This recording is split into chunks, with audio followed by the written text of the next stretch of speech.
Hello everyone. We are pushing 2 videos a day with little to no budget.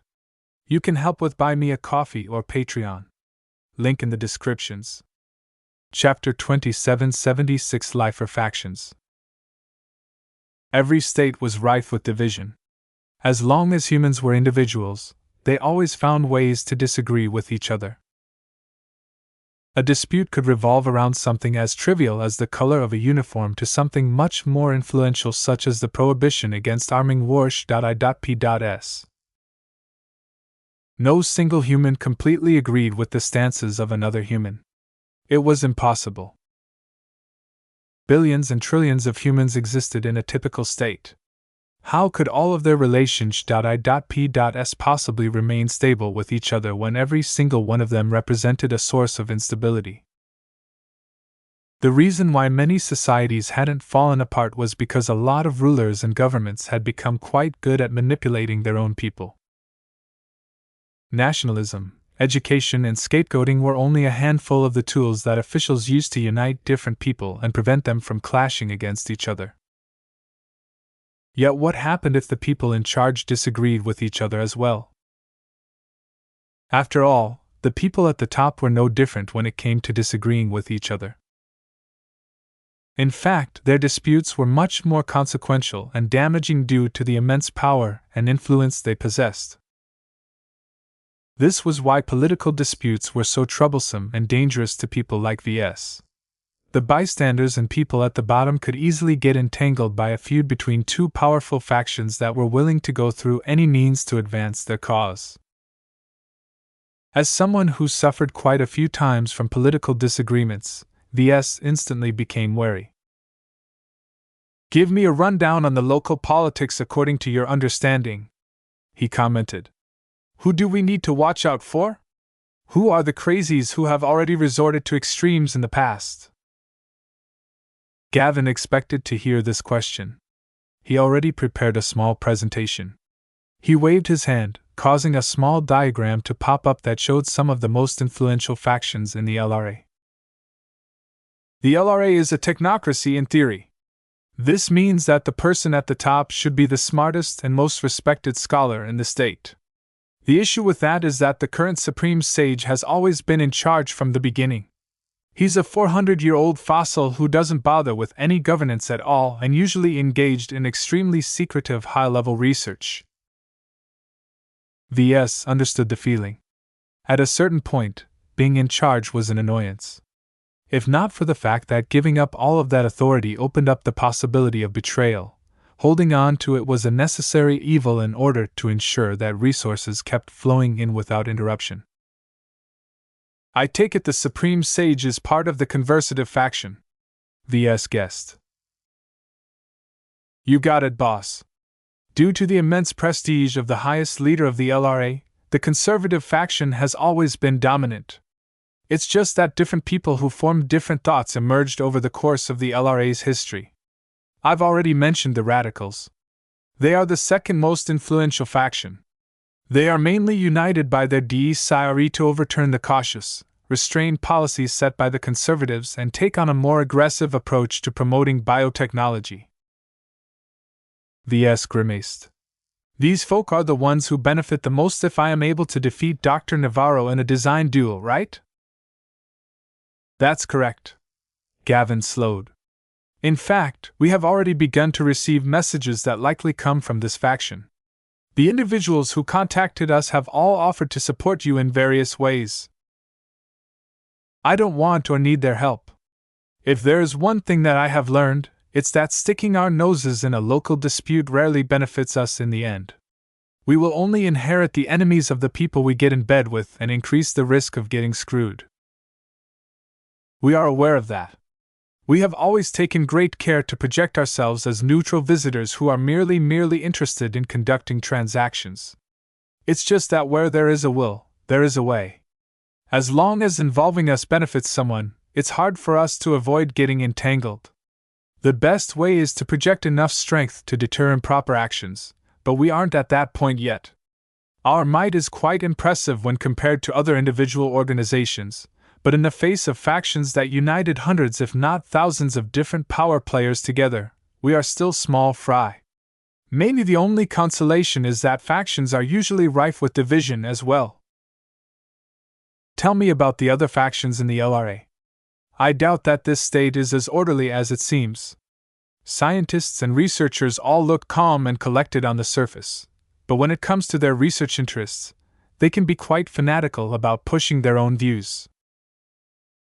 Ves knew this quite well since he was one of them. Academics and engineers were supposed to view reality from an objective standpoint, but the reality was that no one was able to agree what objective reality was supposed to look like. This meant that even the skinniest nerds could turn into hulking barbarians when someone questioned their opinions. Since the LRA was basically ruled by thousands of biotech experts, that meant that it was actually being run by lots of nerds who constantly tried to push their subjective truths against each other. The third largest faction in the LRA are the Combinants. Ves raised his eyebrow at the odd name. Combinants? They're basically a bunch of tech enthusiasts who want to embrace both biotechnology and classical technology. Gavin elaborated. Before you ask, they do have something in common with the radicals. The Combinants broke off from the original opposition group because they wanted to go much further. For example, they're usually called cyborgs because they want to augment every lifer with a combination of electronic and biological implants. That does sound extreme. In general, every human should be able to choose their own implants if they had the means to obtain them. This was a general principle that many people upheld. It was frowned upon to force someone to integrate a specific collection of implants. This represented a violation of human rights. Of course, this did not stop determined states and organizations from attempting such. They merely resorted to milder means of persuasion such as excluding benefits to refusers or indoctrinating the population to favor one kind of implants of another. What else do these Combinants want? Ves asked. I'm not sure. They're rather messy because they have all kinds of personalities in their ranks. Some want to pursue immortality by unlocking the secret to digitize human consciousness. Others want to develop cyborg mechs that blend organic and mechanical parts to take advantage of both. They even want to develop cyborg beast species that are able to breed new offspring that are also half mechanical in nature. Okay, that sure sounded out there. Research related to digitizing human consciousness was highly controversial. Plenty of overconfident researchers attempted to transfer their thoughts and personality into a computer, only to kill themselves and a lot of people in the process. Since the Big Two didn't like all of this killing, the researchers mostly experimented with beasts these days. This was a much better approach because they might stumble upon a special life form whose minds were much easier to digitize than human minds. This was their holy grail.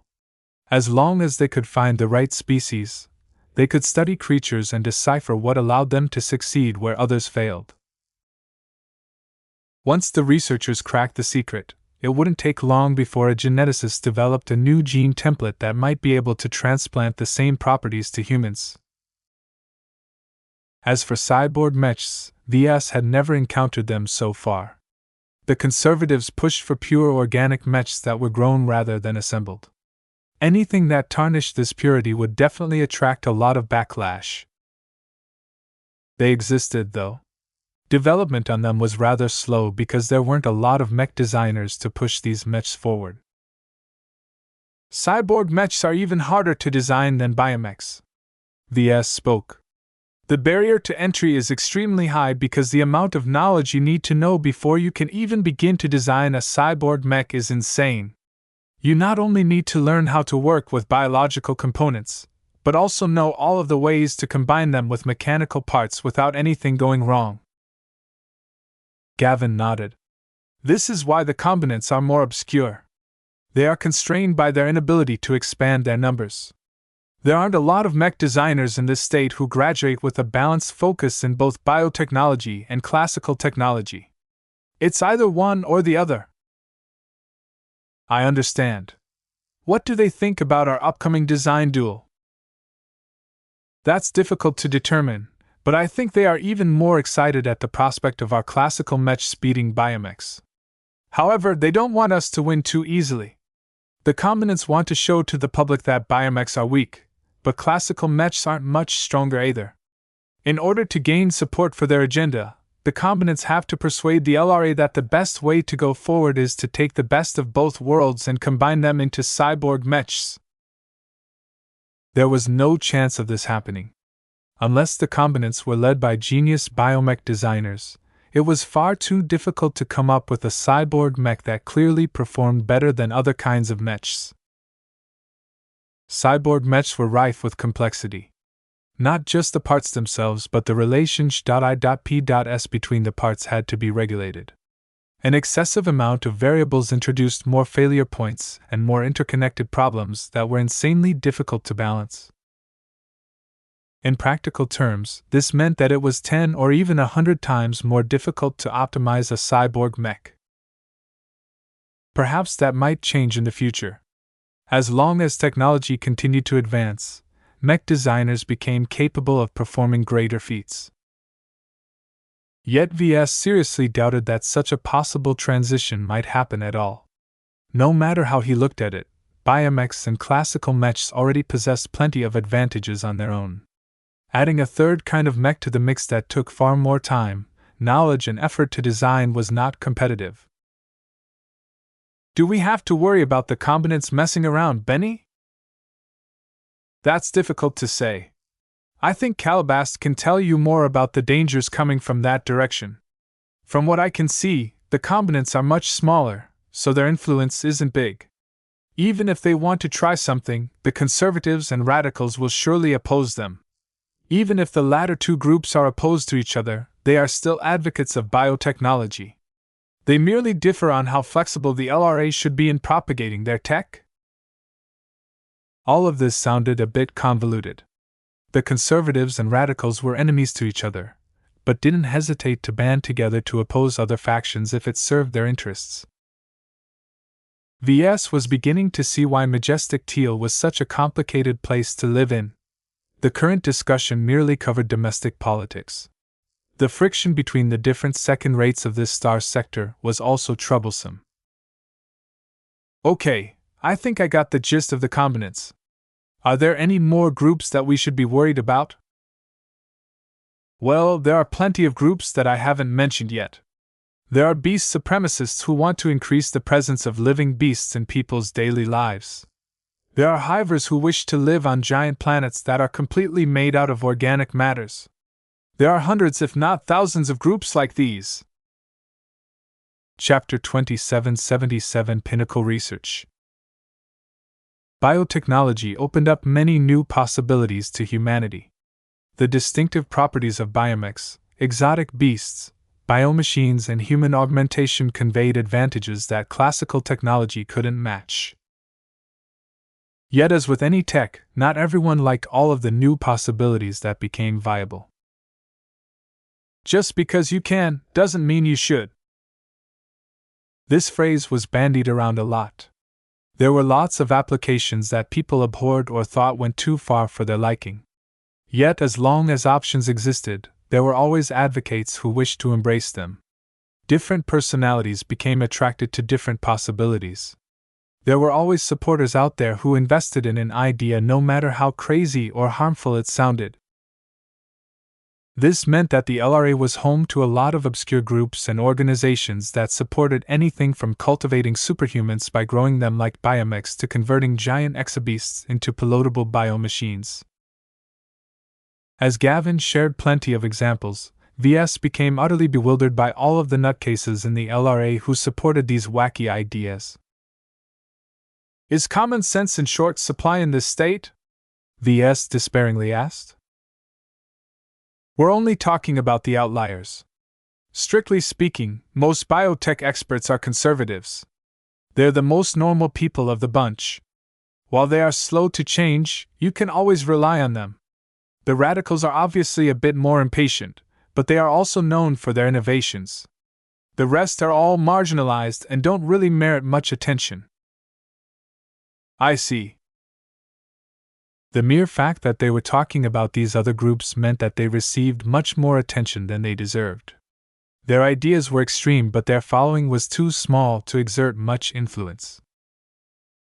Both educated and uneducated people supported these radical beliefs. Ves had encountered them plenty of times to know their cherished opinions never held up against sound logic. Not that it mattered, as fanatics never abided by any proper logic to begin with. Each fanatic possessed the magical ability to ignore all contrary evidence and overemphasize any unreliable hearsay that supported their stances. Their groups were more like tribes or cults in that sense. The self-reinforcement mechanisms within these groups were so strong that there was no way to crack them from the outside. This meant that they could develop any sort of plan with no one around to question them whether it was a good idea to begin with. Fanatics weren't known for critical thinking. Ves felt a lot less secure all of a sudden. Beneath the orderly facade of Prosperous Hill was a society that was rife with doctrinal and other kinds of conflicts. Normally, the state was quite good at isolating their visitors from its domestic struggles. Yet all of that changed for Ves once he agreed to compete against Dr. Federico Navarro in a design duel. He lowered his head to his palm. I should have swallowed my pride and refused to engage in a design duel. I don't have to prove myself to others. My existing work already provides me with a sufficient degree of validation.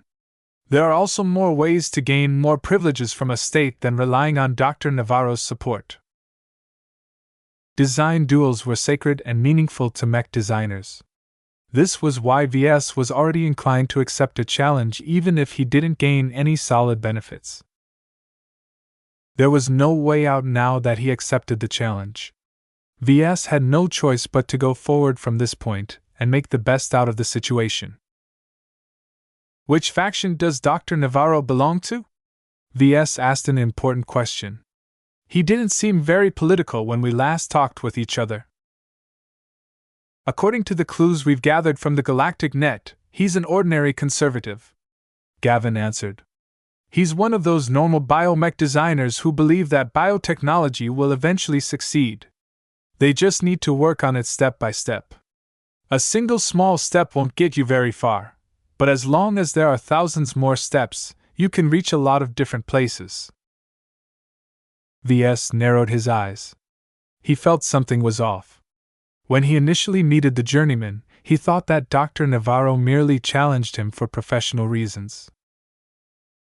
They were two mech designers who each held different opinions on what form of living mechs were better, so the most straightforward way to settle this difference was to conduct a design duel.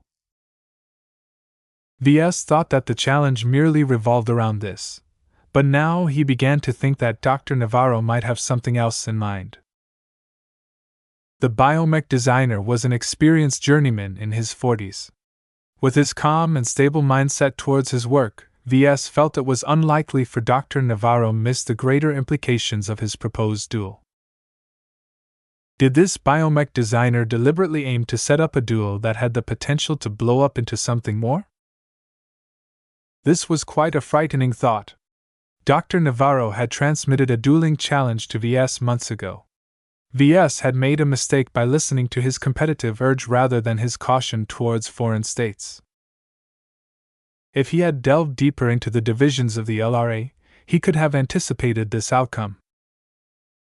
Some time after he finished his conversation with Gavin, Calabas paid him a visit next. I have been apprised of the situation, she immediately said as she arrived with a guest. There is much to unpack. Meow. As she entered the room, Lucky woke up from his nap and flew over her until he rested on her slender shoulder. Calabas habitually raised her hand and scratched the cat's chin. She didn't come alone. Ves turned to the other person who wore the uniform of the black cats. It took a slight amount of time for him to recall where he had seen her before. You're Captain Raina Ember of the Zona Stalkers. Have you finished getting in touch with your old families? We have, sir, the older woman calmly answered as she maintained a straight posture. As we have previously mentioned, not all of our relatives wished to connect with us again. While some of us were lucky enough to reconnect with their old families, others require help to accept the fact that their former friends and families had moved on. That has kept us all busy for a long time. You don't need to offer any excuses for that, Ves dismissively said. I recall that you've promised to get in touch with the relatives that are willing to talk to you in order to gather inside intelligence on the LRA. Have you come to report on what you've learned? Calabas smiled. You can think. That's quite impressive, Ves. I indeed brought her here to give you a deeper insight on what goes on behind the scenes. Captain Ember was an old woman who had long been forced to blend in with the pirates of the Nixian Gap. After the Larkinsons rescued the Zona stalkers from Ulamos Citadel, Ves had overlooked them as he became preoccupied with other matters. It didn't seem very important for him to study the circumstances of the Life Research Association in detail. He wasn't interested in how the Zona stalkers were exiled in the first place. The Zona stalker officer began to speak. The LRA is united from the outside, but very much divided from within. The reason for this is because the researchers are all vying for funding and resources. Those who achieve more success and gain more support receive greater privileges than others. This can make a huge difference, as a lot of ambitious research projects can't succeed without state backing. Why is that so? I'm not talking about regular research projects here, Captain Ember clarified. One aspect that you must know about the LRA is that it is both a state and a research institution. Under the leadership of the Supreme Sage, it has never shed its former function. The LRA merely expanded in scope and came to rule an entire territory in order to support its primary mission. What the captain is trying to say is that the LRA is a research organization that has taken the guise of a state instead of the other way around. Calabas put it in clearer terms as she began to cuddle with Lucky. The lazy cat enjoyed the spymaster's gentle ministrations. Captain Ember nodded. In practical terms, a considerable portion of state income is diverted into research labs, special resources, and even first-class lab equipment. Every biotech researcher that is recognized by the state can make use of these amenities, but only for a limited amount of time. There are too many biotech researchers for the state to accommodate them all. Some are able to obtain greater access privileges while others are locked out from this system.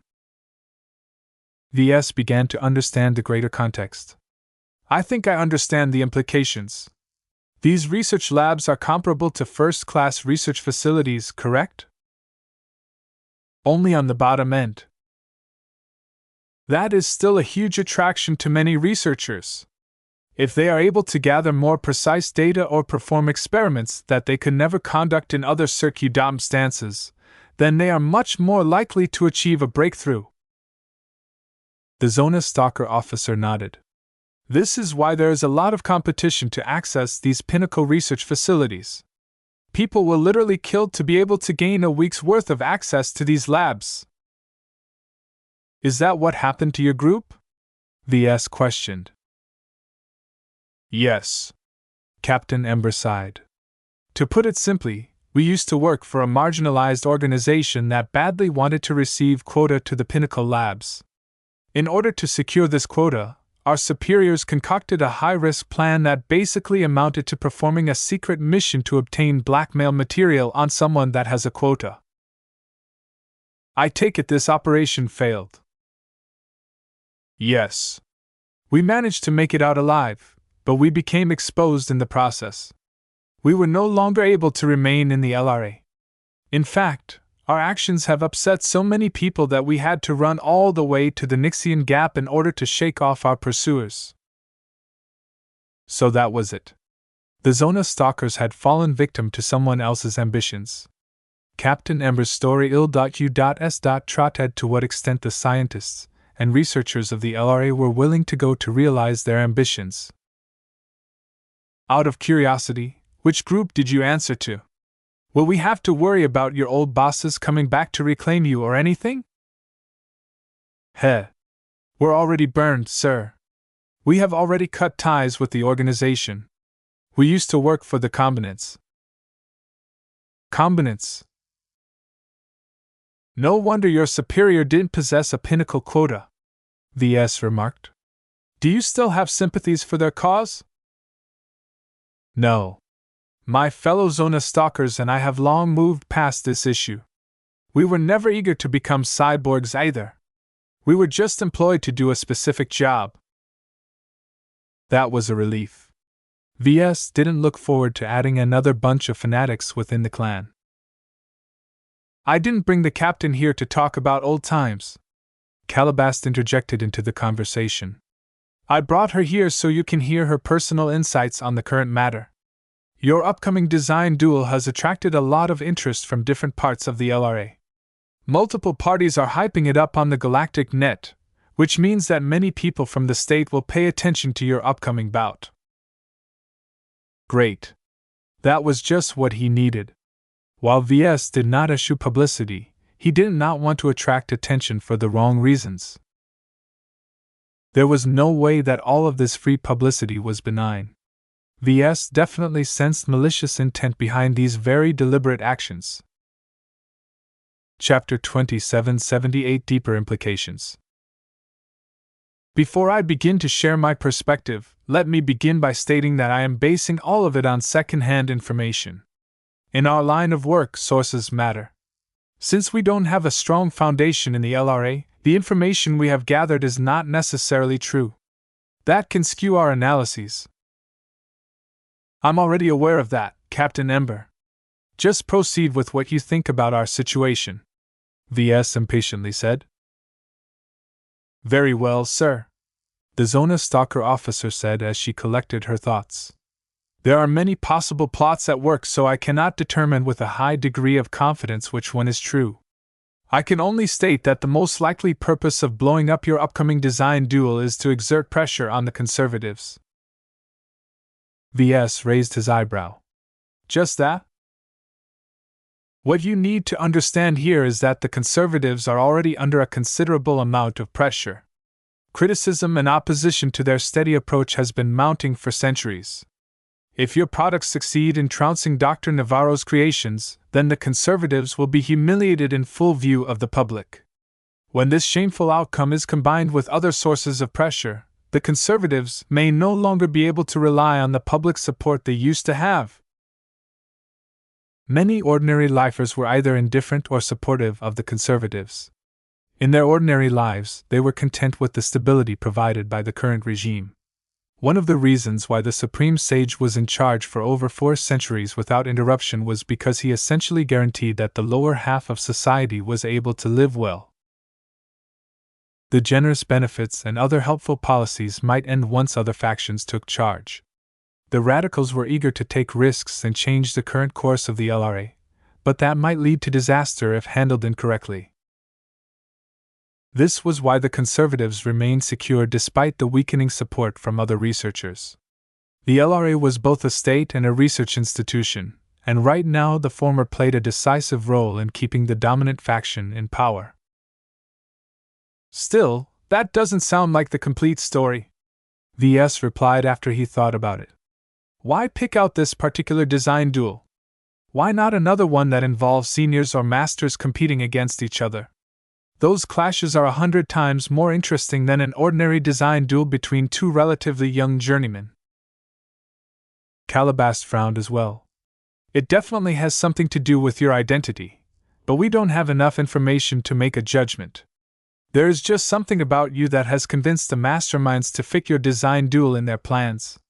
Maybe it is because you design a different kind of living mech that contrasts more poignantly against biomechs.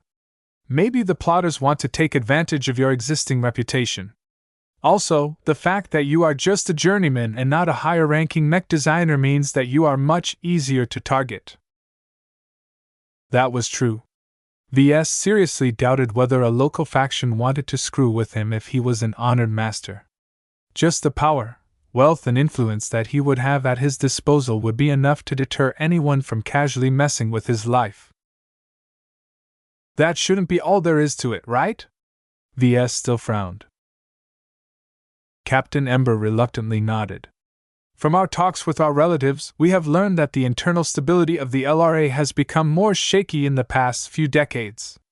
The conservatives are definitely feeling the heat, while the opposition has become more active. While much of this turbulence is kept out of the eyes of the public, every lifer feels that a major shift is in the making. Eventually, one side has to give. And how will my potential victory against Dr. Navarro play into this situation? Aside from what I have already mentioned, the Supreme Sage himself will face significant pressure. As brilliant as he is in pushing the boundaries of his research fields, he is not a true leader.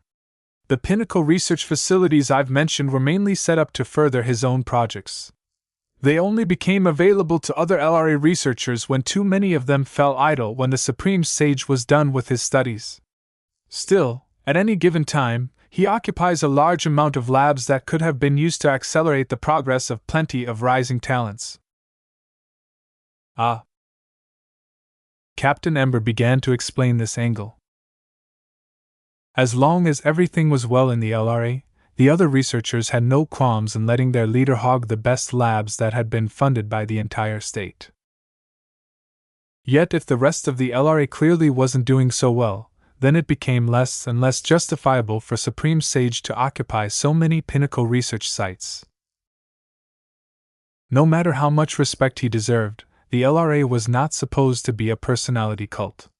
The interests of the collective outweighed the interests of the individual. If a mech designer like Dr. Navarro fared too poorly against Ves in a design duel, then that was a sign that the current policies were weakening the LRA's biotech industry. The Supreme Sage was already old, and wouldn't last longer than a century or so.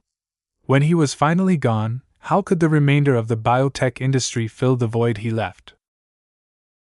Continuity must be ensured.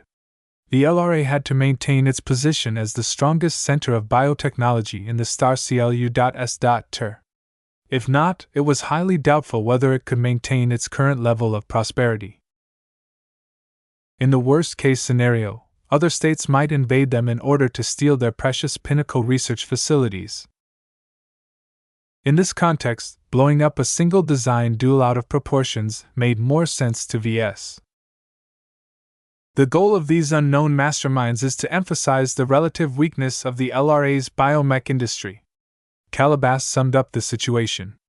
If your design duel isn't enough, then they will simply pick more losing duels to create a sense of urgency. We have already identified 3 possible goals. The first is to weaken public support for the conservatives. The second is to pressure the Supreme Sage into giving up his hold over the pinnacle research facilities. The third is to convince every lifer that they need to take a more drastic course of action. Ves frowned and crossed his arms. I can see how the radicals and the other fringe groups want to see my products smack down biomechs. What I can't see is why Dr. Navarro is the one who has taken the initiative to challenge me to a duel. If he's a conservative, then he should have been keeping his head down all this time. Why hasn't a radical come to challenge me instead? The design duel won't have the same effect if you are challenged by the latter. Calabas shook her head. There will be too many questions about whether your opponent deliberately held back in order to produce a dramatic loss.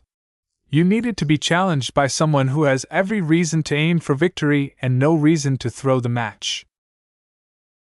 Dr. Navarro might have good reasons to spark this challenge even if it gives his own side a lot of difficulties. Captain Ember added. The conservative faction is the largest, but that means that there is more diversity of opinion within their ranks. Navarro might be part of a group that thinks the conservatives need to change some of their policies in order to remain dominant. Ves frowned. When I talked to the fellow, I didn't really get that impression. Sure, the doctor recognized that the LRA's current strategy wasn't working so well. I haven't heard any words about wanting to start a revolution. He seems friendly and open to me. I never got the sense that he was plotting something behind my back. That was a great inconsistency now that he thought about it. Was Dr. Navarro an unwitting pawn? Or was he just blind to the potential consequences? Even Calabas couldn't figure out the biomech designer's motives. He'll do his best to win the duel. He has to. Throwing the match will absolutely ruin him while also causing the entire design duel to come under suspicion. However, the question is whether he truly wants to win. There is a difference between pursuing a victory because it is expected and pursuing it because you want it. This can make a substantial difference. I don't think we need to suspect Dr. Navarro's willingness to win, Ves strongly stated. I talked to him. I felt his passion. He is utterly sincere in wanting to prove that his way of designing mechs is superior to my own. This is something that mech designers can sense from each other. We are not just putting our pride on the line. We are also trying to validate our design philosophies through this confrontation. The winner will receive a substantial boost in confidence in his own design philosophy, while the loser will seriously begin to doubt his own research direction. This was the danger of serious design duels. When the mech designers put so much at stake, then losing had serious consequences. This was especially the case when the two sides held opposing stances on a specific matter. In this case, the central issue was which form of living mech was stronger. There was no way that Ves wanted to see his mechs lose. Dr. Navarro should also be the same. Only an absolute degenerate of a mech designer would do something as heinous and self-defeating as trying to lose. Both Calabast and Captain Ember took in his explanation. They both looked at each other for a second. This means that Dr. Navarro is definitely pursuing some sort of agenda, Calabast concluded. Whether he is acting on his own or on behalf of someone else, he's not simple.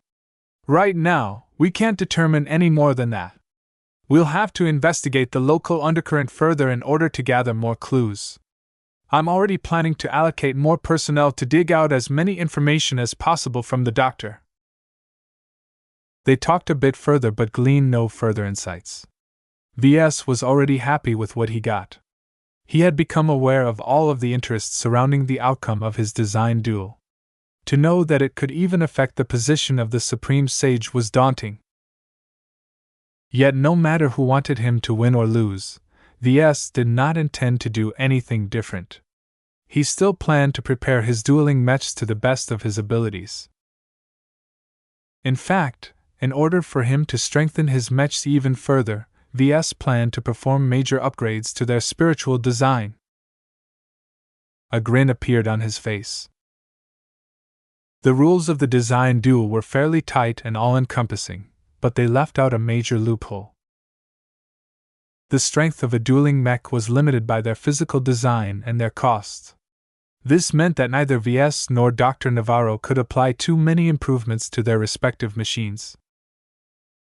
Yet this was an area that Ves never specialized to begin with. He had always focused on furthering his ability to improve his mechs on a spiritual level. This meant that his dueling mechs could remain in their stock configuration but receive a complete makeover to their spiritual designs that drastically altered their capabilities. Of course, the changes had to conform at least somewhat to the original designs. This meant that it would be absurd to apply the same glow of the ferocious piranha to all 5 dueling mechs. Still, Ves had no doubt that he had a lot more leeway in this area. I don't care which faction wins or loses in the LRA. I just want to win, he declared. Chapter 2779 Guard Master. The day of the design duel drew closer. An air of excitement had dawned over the prosperous Hill system. What should have been a private design duel between 2 journeyman mech designers suddenly took on a greater meaning. For several weeks, unknown agitators fanned the flames throughout the Life Research Association. Whose living mechs are stronger? Has the LRA gone astray all this time by designing the wrong living mechs? The great test has come. Let the ultimate clash between biomechs and classical mechs begin. Through a combination of word of mouth and untraceable posts on the galactic net, a lot of lifers began to pay attention to this event. As more and more lifers began to pay attention, their odd behavior caused more people to pay attention as well. A positive feedback loop formed until billions of people connected to the biomech industry and beyond began to pay special attention to what appeared to be a direct challenge against the current regime. The Larkinsons immediately noticed the consequences of all of the eyes pointed in their direction. Ves didn't even dare to take a step outside Gentle Lotus Base. Anyone who wanted to eliminate any risk of Dr. Navarro losing would have a lot of incentives to assassinate the challenger. Although the chance was unlikely that some sort of sniper secretly squatted a distance away, Ves did not dare to show himself in the open at all in order to minimize the risk. That didn't stop attackers from bombarding the base with a mech-grade weapon, but the Larkinson clan quickly solved that problem by shipping and setting up a couple of Starship-grade shield generators. The authorities did not prohibit guests from bringing in defensive equipment, as long as they controlled their usage. Unlike mechs, shield generators and the like did not have the potential to inflict mass casualties. Even though these shield generators were expensive to operate on a constant basis due to their high energy consumption, Ves and the other Larkinsons didn't mind the cost. Once several opaque bubbles formed over Gentle Lotus Base, its occupants felt much more secure.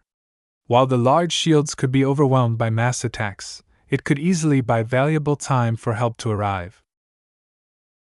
The Larkinsons even brought in a lot of underground detection equipment in order to guard against tunneling actions. Naturally, they weren't alone in this. The Glory Seekers and the Cross clan also occupied the expansive base compound. They did not hesitate to erect their own defensive measures in order to decrease the chance they might get affected as well. Yet this wasn't enough. If the occupants of the base truly wanted to deter attackers from launching an attack on them, then they had to show some teeth. It was too difficult for the Larkinsons to truly guard their patriarch if they weren't allowed to field their own mechs. Ves had personally applied for an exemption from the local administration, but he had been rebuffed at every point. The Infinity Guards achieved a bit more success. Through their local connections, they managed to obtain permission to dispatch 2 more mechs to the ground, thereby increasing the amount of escort mechs they could field to 4 machines in total. Suffice to say, Ves was very underwhelmed by this concession. Fortunately, the Planetary Guard of Prosperous Hill 6 didn't sit around. The local authorities evidently wanted to take care of security themselves. An entire mech company of aerial biomechs showed up in the vicinity of Gentle Lotus Base one day. All of them were covered biomechs whose bone-like plating was coated in reassuring green colors. The mech company boasted a mix of mech types in order to be able to respond to any situation. Since it wasn't suitable for Ves to step out and greet the guard detachment, General Vril walked up to the main entrance of Gentle Lotus Base while wearing his new uniform. A mech officer exited from one of the formidable-looking Lancer biomechs. The officer wore some sort of biosuit that contained an organic anti-grav module, allowing him to descend to the ground with ease. I am General Vril of the Larkinson clan. I speak on behalf of Patriarch Larkinson. The man standing opposite to the general did not display any additional respect. The local mech officer merely nodded. Captain Jean Cerrone. Another colleague and I have been assigned to lead the guard detachment tasked with guarding your patriarch. We will ensure there will always be 40 mechs on patrol around your leader. My assistant will dispatch some doc.u.ments to you that will outline a number of important details that you must take into account. 40 mechs to protect a mech designer who is responsible for leading a mech company that spans the entire star CLU.S.Ter sounds rather insufficient, General Vril carefully stated. We have thousands of trustworthy and reliable mech pilots at our disposal. It would be optimal if we can draw on our own forces to bolster our security detail. Unacceptable. Captain Cerrone immediately shook his head. Security is our responsibility on this planet. We do not allow any outside influence to bring in any elements that pose a substantial risk to our population. Then at least expand your security detachment. With more and more eyes directed towards Patriarch Larkinson, 40 mechs cannot stop a determined attack. You may issue your request to our headquarters, but as long as we receive no new orders, we will strictly adhere to our current mission. It became clear that Captain Cerrone was quite unyielding. He remained stiff and formal throughout the conversation and did not bend at all to any request. This was not a request. There was no way for General Vril to refuse this reasonable-sounding request. Very well. The newly promoted leader of the Larkinson clan replied through gritted teeth. We shall take the proximity of your guard mechs into consideration. However, do note that we have already employed the Infinity Guard in the same capacity. Please do not hinder our private guards from doing their duty. Fortunately, Captain Cerrone did not object to this request. We are already aware of their presence. The Star Strider Security Group enjoys an excellent reputation in the LRA, so we permit your hired help to have a slightly greater presence on this planet. We cannot promise you anything more. This didn't sound very reassuring to General Vril. The greatest threat that VS currently faced came from the lifers themselves. Since the conservatives didn't want him to win, then there was a considerable chance that they might launch some sort of attack. In fact, considering that the conservative faction was the most dominant one in the LRA, the Planetary Guard might be rife with their agents. This was something that Captain Jean Cerrone was all too well aware of, so he took the rare initiative to provide some reassurance to the Larkinson. Our Planetary Guard forces are strictly neutral. They are all vetted and have vowed not to develop any ties to any individual or organization for the duration of their service. We have gone out of our way to select the most reliable and impartial mech pilots and supporting personnel as possible to guard your Patriarch. Though this was not an absolute guarantee, it was the closest that the Larkinsons would get out of the inflexible Planetary Guard. General Vril nodded stiffly. Thank you for the clarification, Captain. We will place the safety of our Patriarch in your care. He only hoped that there were enough safeguards in place in the event that one of the Planetary Guard mechs attempted to launch a surprise attack. As long as there were enough loyal mechs around, such an attack would likely be unable to get past all of the barriers.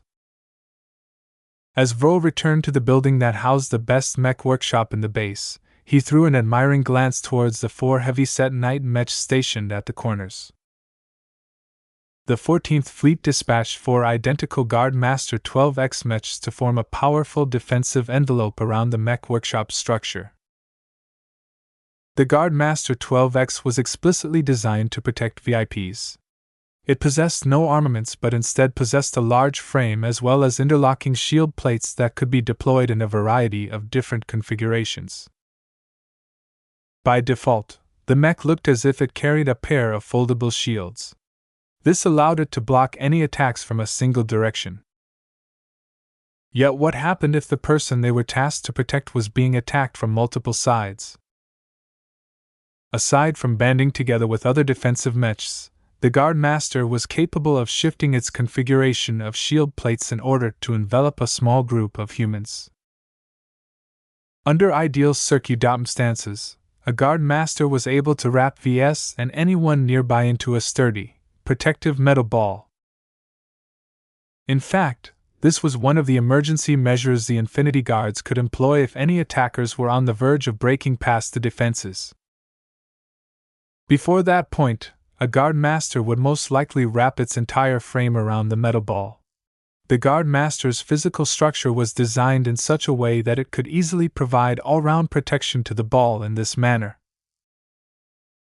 General Vril was already reassured if just one of these Guard Master mechs was present.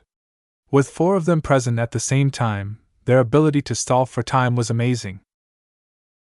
When Vril stepped deep inside the mech workshop and approached one of the sites where work was being done to a ferocious piranha, he dutifully reported to the clan Patriarch. VS sighed as he turned away from the partially disassembled arm of the mech. Well, we already expected the Planetary Guard to be stubborn. One of my cousins used to be a part of them, so I know how difficult it is for law enforcement to restrain mechs that have gone crazy. It's already bad enough to limit the damage that a third-class mech can do. A second-class mech is at least several times more destructive. Granted, a city built to second-class standards usually wasn't fragile either. Many structures were built with superior materials. They had to in order to prevent any collateral damage from killing thousands of citizens at once. Yet there was only so much that structures could do to prevent mass slaughter. This was why the Planetary Guard and other local security forces abhorred others from bringing in their own mechs. The good news is that the Planetary Guard have acquiesced to the presence of the Guard Masters. Ves smiled. That is indeed good news. I trust mechs made of metals a lot more than biomechs. I admire the Guard Master. Its mech concept is extremely useful to people like me. Our clan should have this kind of mech as well. Once we are done with designing our expert mechs, I'll think about designing a comparable mech. Isn't that stealing? Mech concepts can't be stolen, Ves replied. They're merely ideas. Only specific designs are protected by the MTA. If my design adheres too closely to the Guard Master, then I'll just license it. I don't care too much about originality. I just want a mech that can protect myself and other important people when we are out and about on foot. Chapter 2780 Infantry Plans. Ever since the 4 Guard Masters along with a regular rotation of biomechs were stationed at Gentle Lotus Base, the Larkinsons became a lot more relieved of their situation. They had already noticed that the amount of observers and strangers stationed in the remote district had decreased. While plenty of people and bots were still staring at the base, the Larkinsons purchased a large-scale interference field generator and activated it to block most sensors from getting a good look inside the base. That stopped most watchers from getting anything useful. While it was still possible to overcome the wide-area interference field, the hardware required to do so would have to be very large, powerful, and obvious. Conducting deep scans on someone else's property was not only highly suspicious, but also a crime in Prosperous Hill. Still, Ves wasn't satisfied with the security precautions. This was why he held a brief talk with Colonel Amos Pendulum of the Infinity Guards. The latter's projection looked apologetic at Ves. We have continually tried to lobby the Planetary Guard to allow us to dispatch additional mechs to the surface, but the officials we talked to are far less accommodating than we expected. It is clear to us they are merely obeying instructions from high up. The good news is that no one else should be able to influence the Planetary Guard either. I see. Ves felt as if he had inadvertently stepped into a cage for reason. He hated losing control of the situation. A part of him felt that he shouldn't have descended from orbit to begin with. If he had insisted on staying aboard the Spirit of Bentheim, he would have never ended up in such a precarious situation. Even though no one jumped out and attempted to launch an attack on him, Ves did not make the mistake of assuming that there was no threat. If he was wrong, then no harm was done. If he was right, then at least he'd be prepared. Due to all of the limitations imposed by the local authorities, the Larkinson clan only possessed a limited number of means to bolster V's security detail. One of those ways happened to be deploying more guards on foot. A lot more armored guards were patrolling around Ves these days. We already formed plans to expand our infantry forces, but we've allocated more resources and personnel to accelerate the timeline, General Vole reported. Don't worry, sir. All of the guards that are assigned to your upgraded protection detail are all old-timers who have been with us from the early days. We have used the influx of recruits to cover other security assignments in order to free up the guards we can rely on the most. Ves looked around and swept his gaze over the different guards. Each of them wore formidable suits of armor that were coated in the colors of the battle criers, the avatars of myth, and so on. He noticed that his guards made use of brand new equipment. I see you've upgraded their arsenal as well. Correct. We face greater threats these days. We have invested a considerable sum of money to procure premium weapons and armor from the local markets. While there is a lot of bioequipment for sale on this planet, there are still plenty of foreign offerings that are easier to work with. Our hackers and armorers have already performed extensive examinations on each of the gear we purchased before we issued them to the guards assigned to your detail. None of them are tampered with. We even pulled out some components that are responsible for automating certain functions in order to rule out the possibility of any of the weapons acting out on their own. VS looked satisfied. That's a prudent precaution. I would have suggested the same. Out of curiosity, how many infantry soldiers can we field before the planetary guard gets pissed?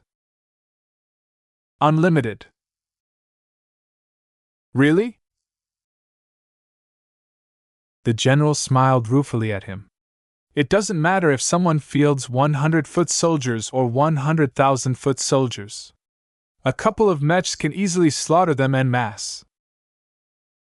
That was a bit of an exaggeration, but it was mostly true.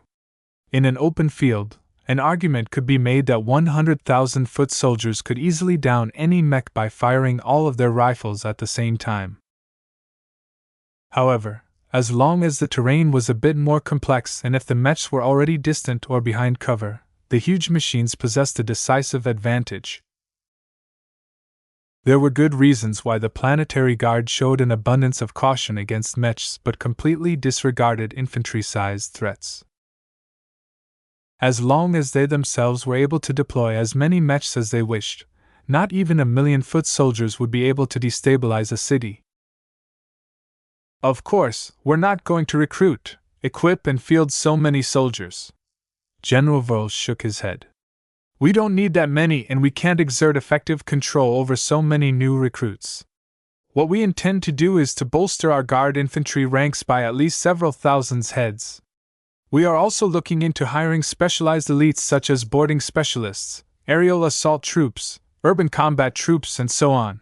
But this is not the ideal star system to recruit these kinds of operators. It sounds like you are intended to implement a large overhaul of our infantry troops. General Ves nodded. To be honest, I am thinking about decoupling our infantry soldiers from our mech forces. While there are many benefits to lumping them together, the former will always be subordinate to the latter. If we want our infantry troops to feel valued, they need to be given the opportunity to stand on their own. What do you think, sir? This was a rather difficult question. There were pros and cons to both. As far as VS was concerned, the mechs and mech pilots of the Larkinson clan were much more important than some simple guards. The most dangerous threats he faced always came from mechs. There was absolutely nothing that infantry soldiers could do during the Battle of Reckoning. However, there were still situations where soldiers on foot played a key role. On restrictive planets such Prosperous Hill, aboard Starsh.I.P.S such as the Spirit of Bentheim, and anywhere indoors such as this mech workshop, it was physically impossible to rely on mechs to provide security close to his body. The guards that VS had long been accustomed to played a vital role in keeping him safe.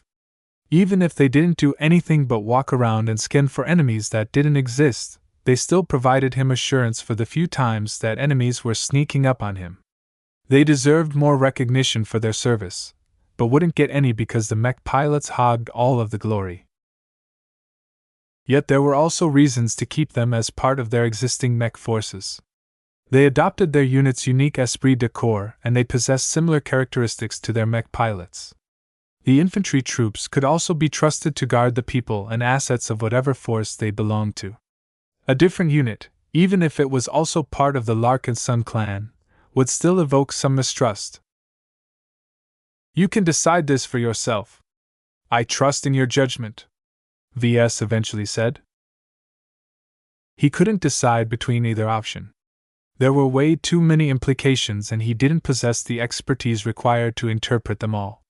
It was better to leave the matter in the hands of someone who actually knew what he was doing. Very well, Ves responded as if he already expected the answer. We do not intend to implement any changes in the short term. Right now, we think it is best to absorb our new recruits into our existing system. While that makes it harder to change them down the line, we need to integrate them into our clan as soon as possible. As Vril talked about some of the changes he intended to make to elevate the infantry into a respected force, Ves began to imagine what he could do to help. While it was impossible to outfit all of his foot soldiers with combat armor that was comparable to his unending regalia, he may be able to outfit them with something better than what was sold on the market.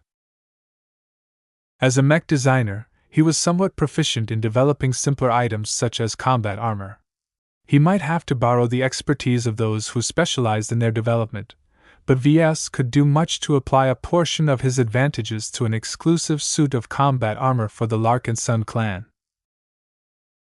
He could turn every piece of handmade gear into totems that carried a touch of Goldie or another design spirit. It was much more tolerable to utilize his stock of briar alloy to equip his guards with better and more resilient protection. While Ves doubted he could approach equipment design in the same way as mech design, there was enough overlap to make it worthwhile for him to branch out into infantry gear development.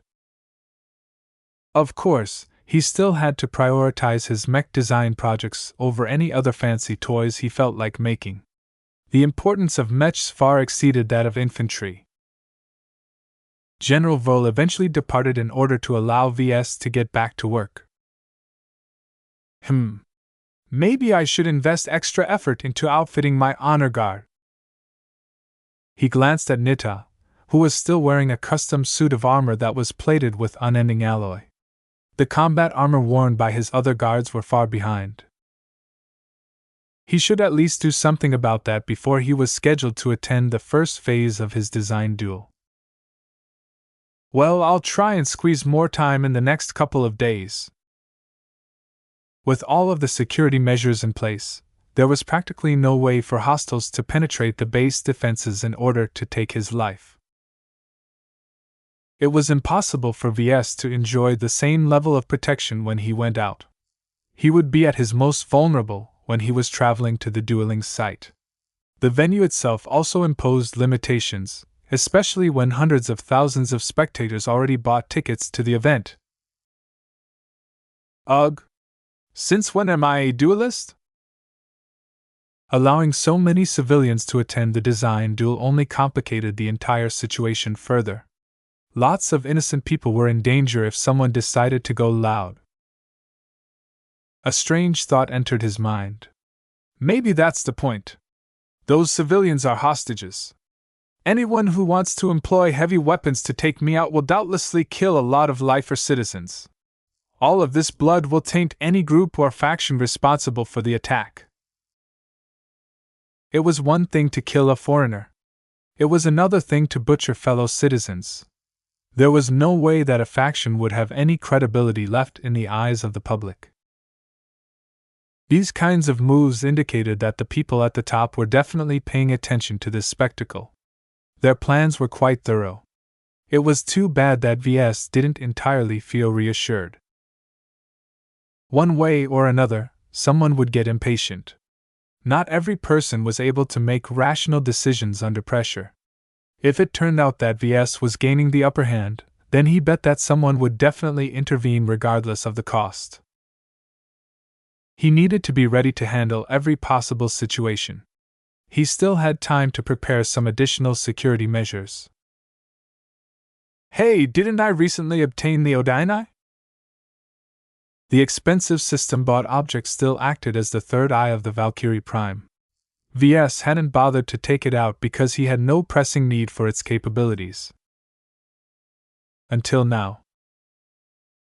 Since Ves was unable to bring along his Valkyrie Prime, he might as well take back the Odini and use it for himself. Chapter 2781 New Honor Guard. The fated day had come. Prosperous Hill 6 turned into a vortex of anticipation and excitement.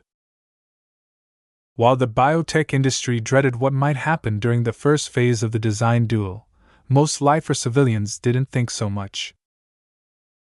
They had grown up in an environment where they had been constantly told that biotechnology was unquestionably superior to other forms of technology. This was why many of them were practically assured that Dr. Navarro would trounce the foreigner. "I'm so envious of you. How did you manage to snag a ticket to the duel?" "Hee, I was just lucky. Unfortunately, my ticket is only valid for the second phase. That's a couple of days later." "Why did the mech designers split their duel into multiple days?"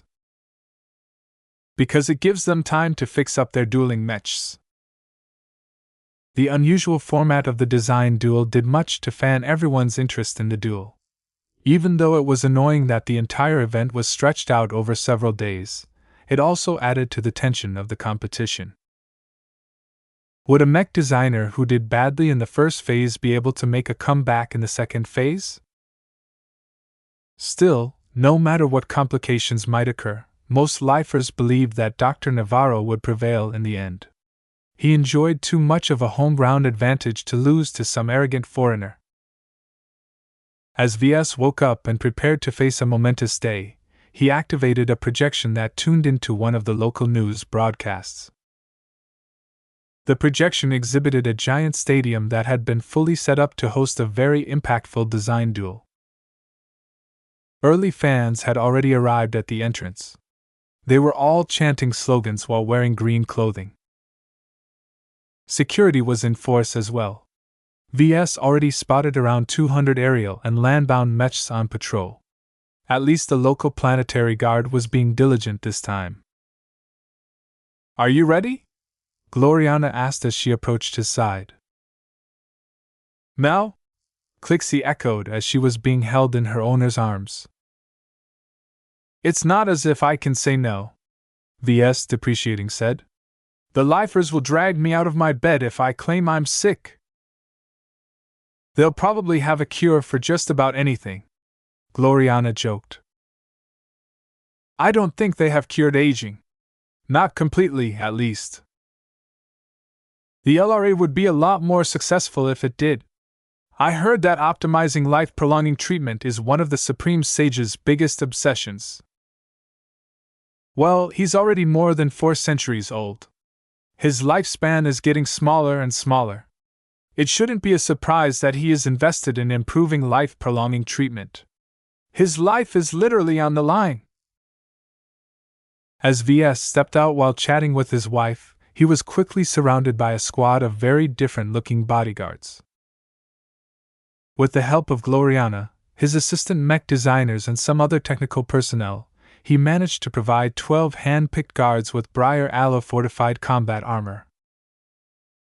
There wasn't any time to equip them with other fancy gear, but the improved combat armor alone should definitely make a difference. The 12 soldiers formed the start of his new honor guard. While Ves hadn't really fleshed out their identity as of yet, the honored soldiers already carried the air of trusted elites. Even Gloriana looked impressed. They look much more formidable in their new gear. That's the point. The stronger they look, the stronger their deterrence. I really don't want my day to be ruined by someone who thinks they can get past my guards. His honor guard was much more suited to cover him than the guards he had before. Ves drew a bit of inspiration from the guard master mechs and equipped his chosen soldiers with heavy deployable briar alloy shields. Hopefully, they wouldn't be needed, but if that wasn't the case, then the guards could erect a protective wall around Ves. The deployable shields might not be able to resist heavy or sustained attacks, but they would give Ves plenty of time to equip his unending regalia. The group moved to a hangar bay where a special vehicle had been prepared. The planetary guard prepared a monstrous-looking organic passenger transport to bring Ves and his people to the arena. The large vehicle did not look like any animal or beast that Ves was familiar with. It was a squarish, lengthy transportation vessel that could easily carry hundreds of passengers as well as a bunch of heavy gear. Thick organic plating that was just as good as mech plating clad the entire transport. The plating was colored in earthen brown as if the vehicle went out of its way to look as boring as possible. No markings or any other distinctive features marked the transport. Many of the seats were already occupied by other Larkinson Guard infantry troops. Aside from that, a few other familiar faces were invited to accompany Ves to the arena. Both Venerable Joshua and Venerable Orphan decided to attend. Their different force of wills caused many clansmen aboard the shuttle to feel their influence. Even if they didn't do anything but sit, it was difficult to dismiss their presence. There were two reasons why the expert pilots took part. First, they showed a lot of interest in the design duel. He didn't forget about the time when he was part of a brighter diplomatic delegation sent to broker peace with the Vesians.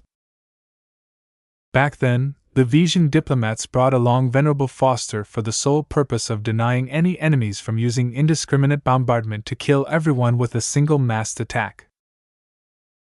The MTA tended to frown heavily if expert pilots were killed outside of the context of a mech battle. Although Ves could have made do with just one expert pilot, he didn't mind if he brought two. Both Joshua and Orphan certainly looked like they looked forward to seeing his new mechs in action. Aside from the pair, two additional Larkinsons wanted to attend the duel in person. Ves! Long time no see. How are you doing, pal? Riella Larkinson smacked her boyfriend in the face. Hey! Have some respect. He's the patriarch now, and he has been for a while. Ouch. Please don't do that. I'm a wounded warrior. Have some mercy, please. Ves distinctly lowered his gaze. Unlike everyone else, Vincent was stuck on a hover chair. When will the doctors fix his legs? The first surgery starts within a week, Riella answered. It's taking a bit longer to optimize the newly cloned legs. Apparently, the new batch of doctors hired by our clan think they can do better. I'll soon become complete again. Well, it looks like he's happy enough. Riella smirked and patted her palm against the surface of the hover chair. Vincent has been driving himself crazy. There isn't much a man can do if he's stuck in this contraption all the time. As Ves sat down next to Riella, Lucky settled down on her lap and began to beg for attention. Meow. Oh, you cutie. She grinned as she began to stroke his plaited back. You're much tougher than Vincent, aren't you? At least you aren't liable to lose your limbs as easily as him. Look at how pathetic he looks. He isn't even permanently disabled, but he already acts as if he's on his deathbed. Hey! I resent that. You should try and see what it's like to be in my position. I can't even use a normal toilet. Instead, my hover chair automatically takes care of that. Do you know how embarrassing that is? Thank heavens my lower body is covered up. At least the designers of this hover chair have at least some humanity left in their brains. Ves didn't bring the two along for their meaningless banter. Both of them were avid duelists, and could be considered authorities in this field, if only tentatively. While he didn't have many ways to affect the outcome of the individual matches, it was still nice to hear their analyses of the situation. This way, he could prepare his dueling mechs better for the second phase of the design duel. The transport didn't even shake or vibrate in any way as it lifted into the air. Ves called up a projection that showed an exterior view. Over 100 aerial biomechs surrounded the passenger transport in a bubble. Their very frames formed an impressive physical barrier against incoming long-ranged attacks. No other vehicles accompanied this procession. Ves had already shipped out the dueling mechs he prepared yesterday. Most notably, no other clansmen traveled to the arena. They were forbidden from doing so for safety reasons. As the transport went on its way, Gloriana ran her fingers through Clixie's luxurious fur while she smiled at her husband. How confident are you in winning? I feel quite good, but that's all I can say," he replied. "I have added something extra to each of my 5 dueling mechs that will hopefully give them an edge in the arena." "I have faith in you. Have you added any new innovations to your mechs?" "Several, in fact." Ves grinned. "You'll see some of them in action during the matches, I'm sure." "Oh? Just some of them? What about the others, if there are any?" "They're only there as a contingency. To be honest, I really don't want to activate them, but if the situation calls for it, I want the option to be there." "Are you willing to say anything more about it, Ves?" "No. I don't want to say anything incriminating." Gloriana looked deeply into his eyes, but Ves kept his mouth shut no matter how much pressure she exerted on him. He had plenty of secrets that he never wanted to share with his wife, so what was one more? If all went well, Ves would never have to resort to any desperate measures. However, things rarely went well in past events, so he had become accustomed to making excessive preparations. Bringing the unending regalia along was just one of his measures. Ves also brought Lucky's misfortune harness should he have needed to make someone's life very miserable. He filled up an entire floating crate with weapons, gadgets, ordnance, and other useful supplies. There was no way he was going out in the open without a miniature arsenal if he could help it. If the arena guards didn't allow him to bring his goodies, then tough luck. As Ves went over his security preparations for the umpteenth time, Vincent tried to catch his attention. "Hey, boss! I wanted to speak to you for a while, but Riella always stopped me. Since you're here, can you listen to my request?" "What is it, Mr. Ricklin?" "You owe me a new mech. I selflessly sacrificed my Adonis Colossus, and now it's dead? Don't you think you should give the newest and most handsome expert candidate of the Larkinson clan a new partner? If not, can you pass me one of those juicy-looking prime mechs? Just make it manlier. I don't want to pilot a mech that doesn't have anything between its legs." Ves looked flatly at the hoverchair-bound expert candidate. "I am a very busy mech designer. I don't design mechs for any random person. The needs of the clan goes first. Right now, that means that I should be focusing my energy on developing expert mechs for our expert pilots. After that, there are a number of other mechs I need to design. As for you, your request sits at the bottom of my list of priorities." "Oh, come on! Don't be so mean! Have some sympathy for a fellow brighter and an old friend. What do I have to do to get you to design my new alpha machine?" "You should defer to the rules of the Larkinson clan. There is a provision that allows you to request a custom mech from me. Come back to me when you have earned 1,000 Larkinson merits or something." "What? How can I possibly earn so many merits?" Chapter 2782 Ruzen Arena. Every major planet featured at least one grand arena. It was a necessity. As long as more than 1 billion people lived on any given planet, the demand for exciting duels and competitive matches reached a critical threshold. Either the governing bodies gave in and acquiesced to constructing a large arena, or else the citizens would make sure to elevate someone else in power who satisfied their craving for the best and most exciting action between mechs. Larger arenas provided numerous advantages over smaller ones. They could accommodate more people for one. They also provided more space for mechs to maneuver and use any terrain features if the competition format included this variable. Smaller arena spaces simply didn't offer enough flexibility for certain types of mechs. Range mechs were especially disadvantaged by the lack of the space, which also happens to be one of the main reasons why ranged mechs were much rarer in competitive matches.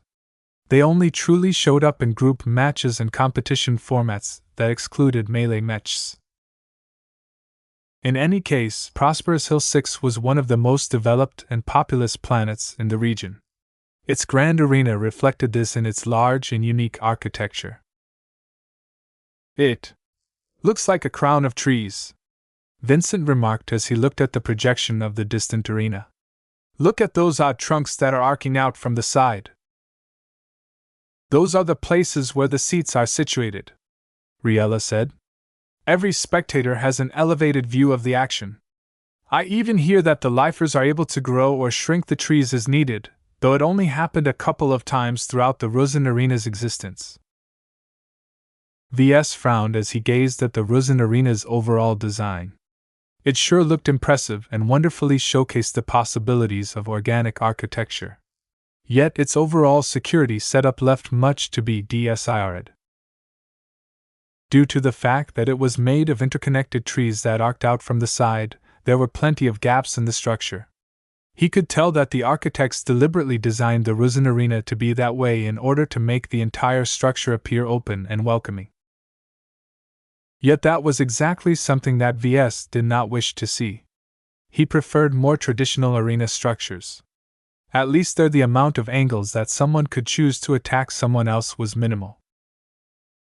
Unfortunately, the problem was worse than it looked. In practice, any attack that was launched through one of these gaps would likely bump into the powerful energy shields and transparent walls erected around the fighting zone.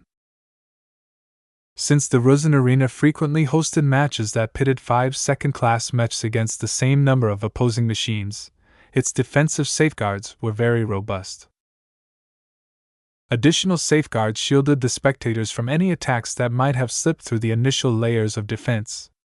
Each spectator tree featured a separate and isolated defense system that could act independently. There were probably a lot more safeguards than that, but it never got to that point in Rusin Arena's history.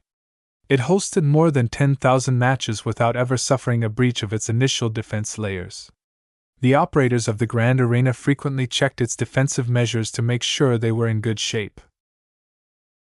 In fact, this was something that biotechnology was inherently good at. Unlike normal constructions, biostructures possessed inherent self-repair functions. Ordinary wear and tear never afflicted them unless they reached an extreme age. Of course, biostructures faced another set of problems.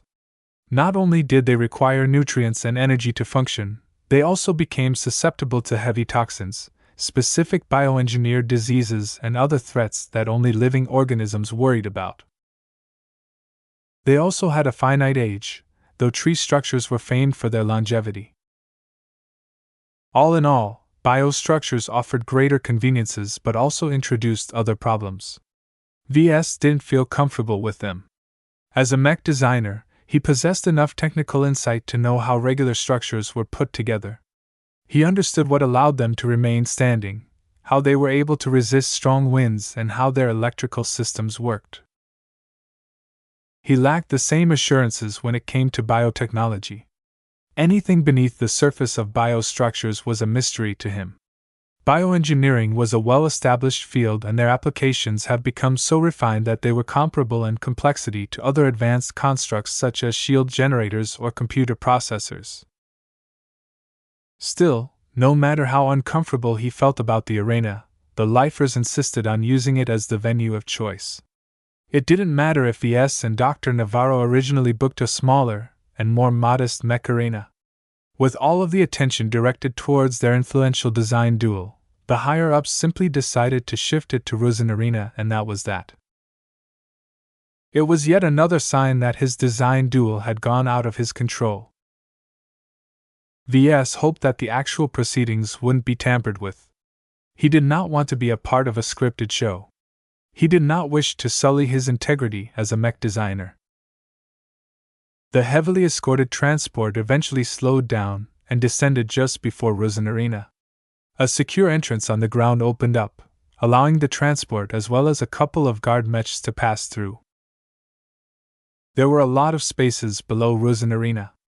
The logistics required to move mechs around and such required an elaborate tunnel network in order to run every match as smoothly as possible. Ordinary spectators never entered these halls, so the place was largely devoid of decorations. Only pure functionality remained. The walls were made of the same wood-like growth that was used in other organic structures, but they seemed sturdier and more metallic than before. Once the transport touched down on the ground, a large number of soldiers and other specialists exited first. Ves and his little group exited only after the guards cleared the landing hall. Patriarch Larkin's son. You have arrived on time. Good.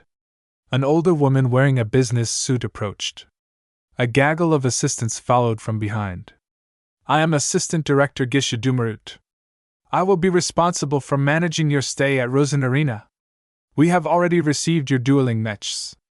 They are undergoing final inspections in order to verify that they conform to the rules. Would you like to see your machines? Ves nodded. Please. The mechs had left his sight for at least half a day. Now several unknown inspectors were crawling all over them. While it was unlikely that one of them would violate their duties and subtly sabotage his mechs, he still felt compelled to verify them with his own eyes. The group exited the landing hall and walked through a wide underground corridor that was large enough to accommodate mechs. It was currently very empty right now, giving Ves and the others the illusion that they were walking through an ancient underground ruin. I don't need to remind you that trillions of people will be tuning into the broadcast of this design duel, the director began. As such, we must ensure that everything must appear proper. While interest in your upcoming duel is highest among our domestic audience, an outsized proportion of foreign viewers will also be watching the show. As such, we wish to make sure that our state is presented in a good light. Whether Dr. Navarro wins or loses, we hope that you will cooperate with us to make us appear as good hosts. Ves responded with a mild smile. I have no problem with describing the truth in front of the recorders.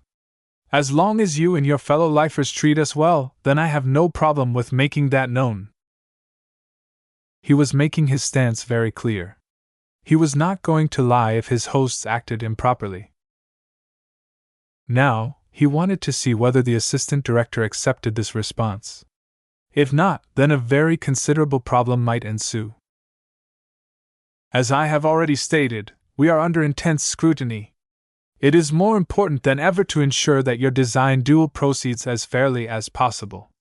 From the selection of mech pilots to the conditions of the dueling ring, we are working harder than ever to control every possible variable. That sounded reassuring to Ves.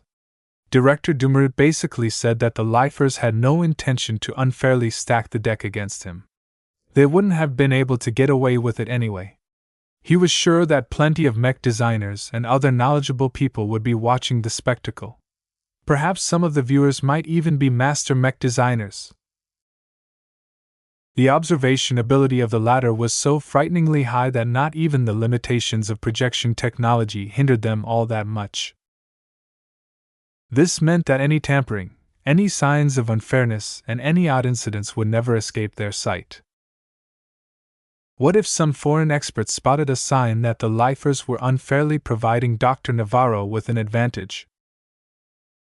They would definitely use it as a weapon to damage the reputation of the Life Research Association. As a state that depended heavily on trade to generate prosperity and pursue their noble mission of spreading biotechnology, the lifers paid a lot of attention to their image. This was why it became more important than ever to make sure that everything ran properly. As long as the lifers handled everything correctly, they would be able to prove that they were both hospitable and magnanimous. Ves was quite aware of the political implications of this show, so he did not adopt an overly suspicious posture. Right now, both sides wanted everything to go as smoothly and properly as possible. They eventually reached the prep area where his 5 dueling mechs were undergoing final inspections. How impressive! The director genuinely expressed her admiration of his mechs. Despite their standardized appearances, it is astounding how much presence they exude.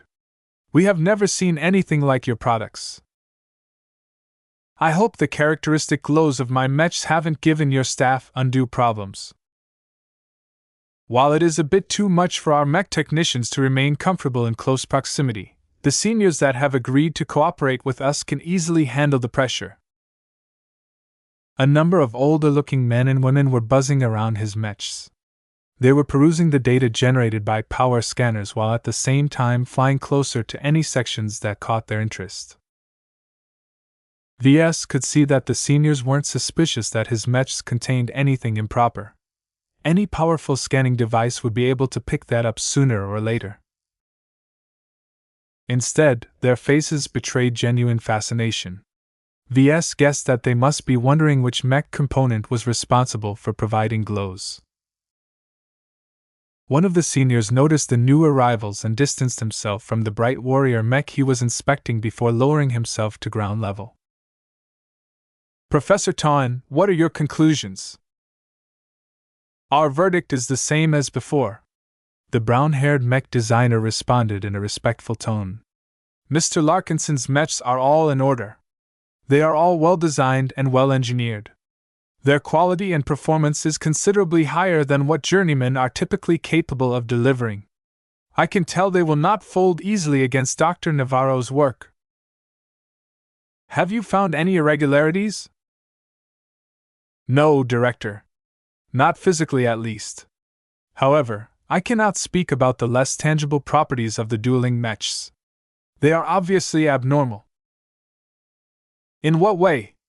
The Director frowned a little. VS quickly coughed. The rules of the design duel do not cover this aspect. The entire point of this event is to match different and unequal design philosophies against each other to see which one is stronger. As such, deviations in this area should be expected. Director Dumrud did not look amused, but the professor nodded without hesitation. Mr. Larkinson is correct. Every design philosophy is different. It is because they are unique that design duels are necessary. Determining which mech or mech designer is better cannot be done by comparing spec sheets.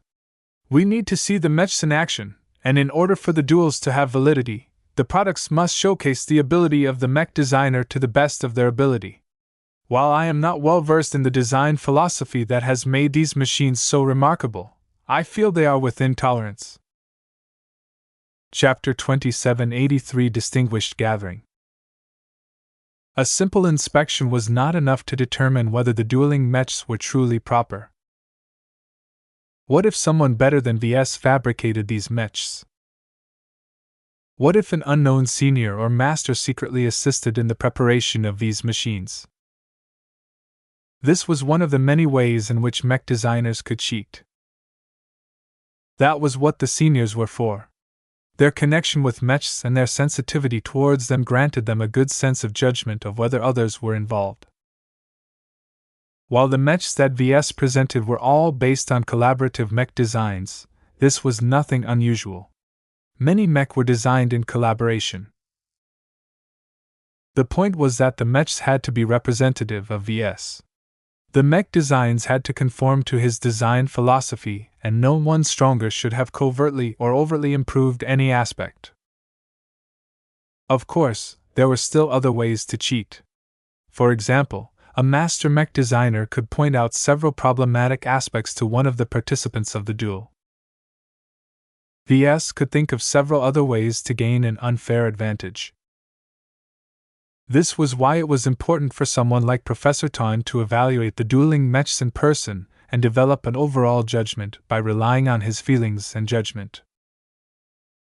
Since VS hadn't actually done anything improper according to the letter and spirit of the rules, he never showed any concern. As an innocent mech designer, he knew his work would pass this test with flying colors. Of course, he also didn't think it was wrong to take advantage of a very obvious loophole and substantially upgrade the spiritual design of his dueling mechs.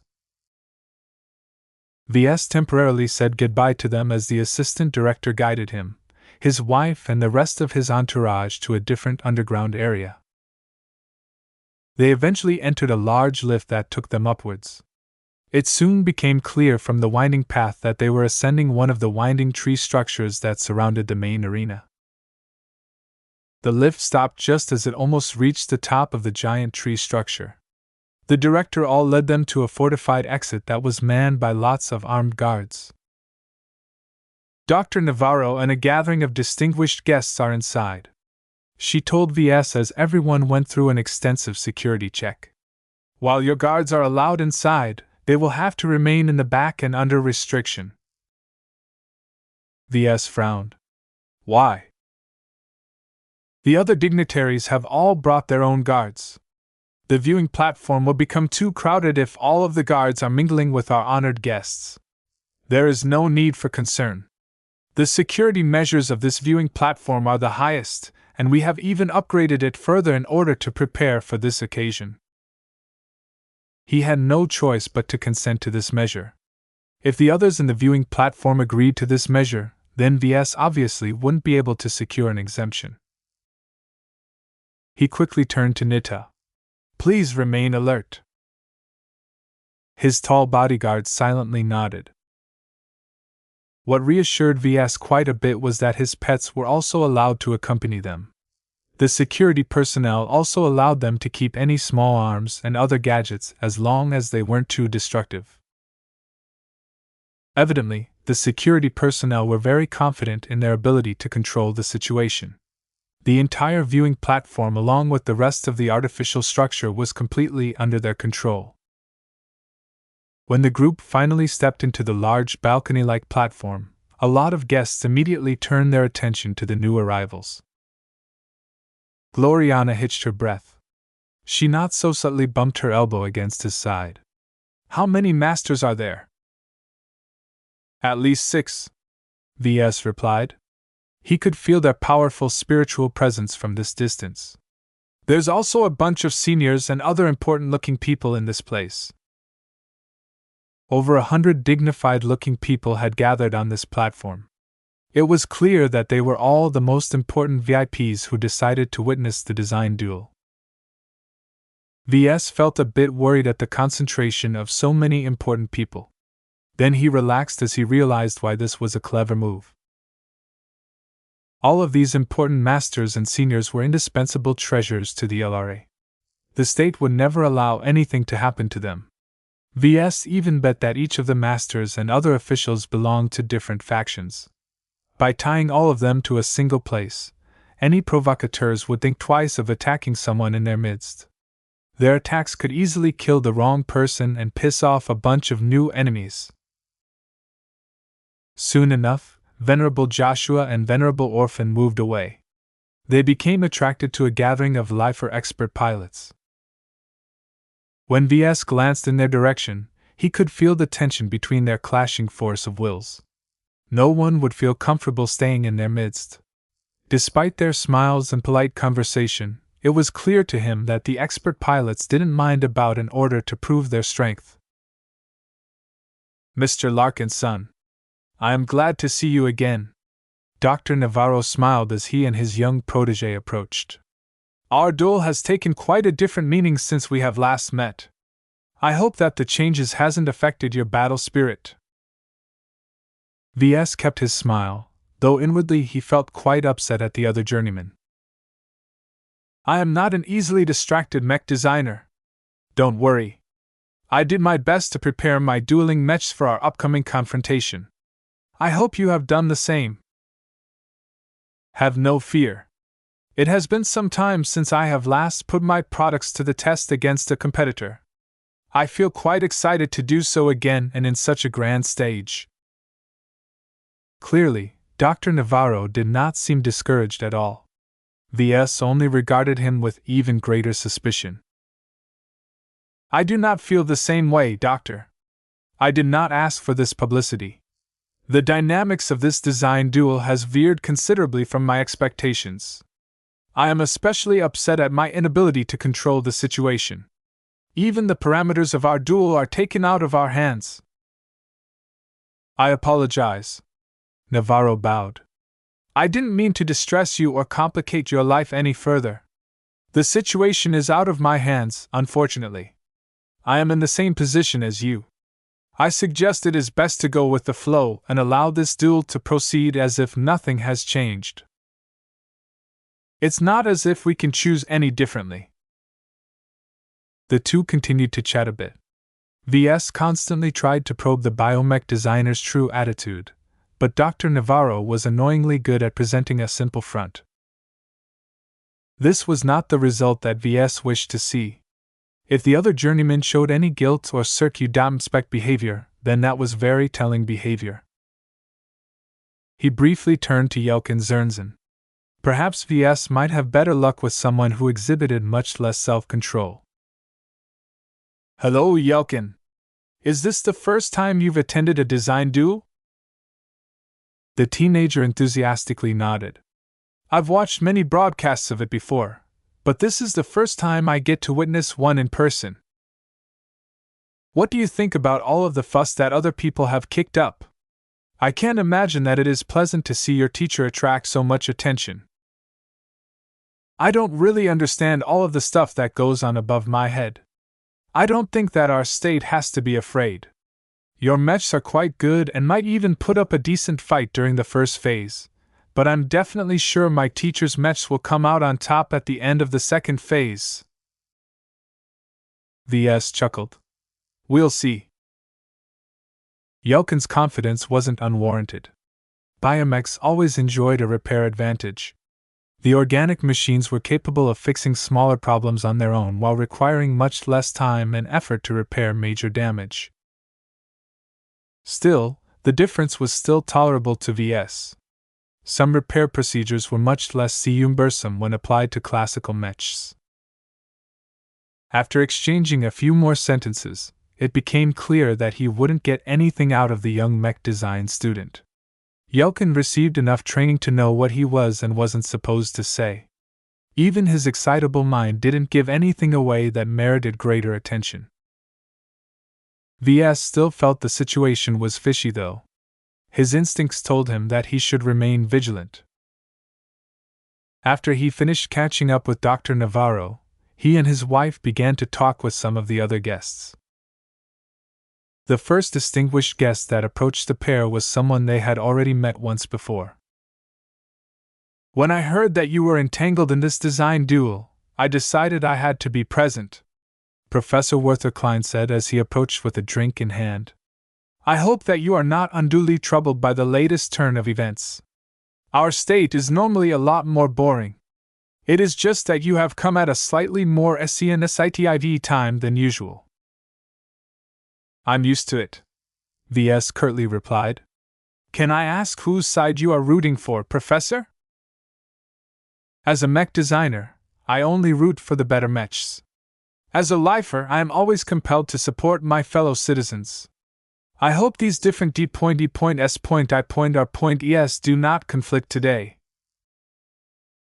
In other words, the master mech designer favored Dr. Navarro, but wouldn't mind if Ves won if his products proved to be better.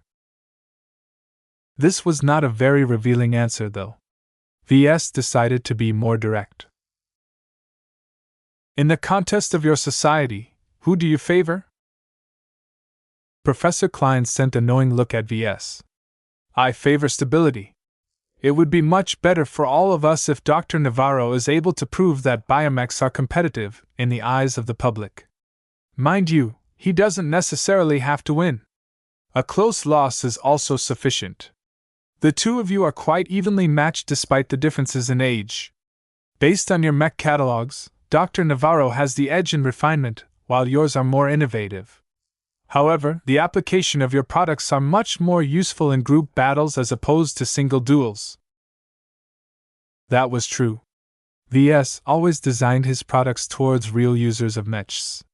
His commercial mechs were targeted to mercenary corps and security companies, while his commission products were often adopted by state militaries.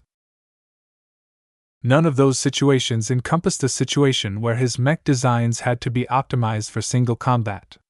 His entire design philosophy revolved so much around empowering mechs under actual battle circumstances that he was out of his element this time. Still, Ves had no choice but to adapt as best as possible. Design duels were a part of every decent mech designer's life. Whether he wanted to or not, he had to justify the worth of his design philosophy in the most demanding test possible. The mech industry did not welcome useless mech designers. He asked a different question. Will you be supervising the design duel? The distinguished biomech designer nodded. Every master attending this duel will oversee the proceedings. We come from a mix of different backgrounds in order to ensure that we can pay attention to different aspects of a mech.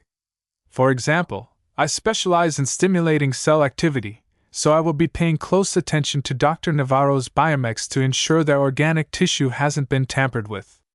I can also pay close attention to specific aspects of your mech. I see. Thank you for your service. Shouldn't there be a foreign master among you in order to ensure a greater diversity of opinion? That is not possible, sadly. Masters from neighboring states aren't inclined to visit us. We can only make do with what we have. That's a shame. Chapter 2784 Vincent the Pundit. It was quite rare for journeymen like Ves and Gloriana to be able to talk to a genuine master mech designer. Even though this was not their first meeting with Professor Klein, the pair still wanted to take advantage of the moment. Do you believe that the biomech industry has fallen behind? Gloriana asked. This was a sensitive question, but it wasn't enough to rile up a master. Perhaps. The professor shrugged. Does that change anything? Not necessarily. When you live to my age, you think less in the moment and more across longer stretches of time. In my perspective, trends come and go, certain mechs become fashionable while others are phased out for whatever reason. These are all momentary events that are all part of a greater tapestry that tells the stories of mechs.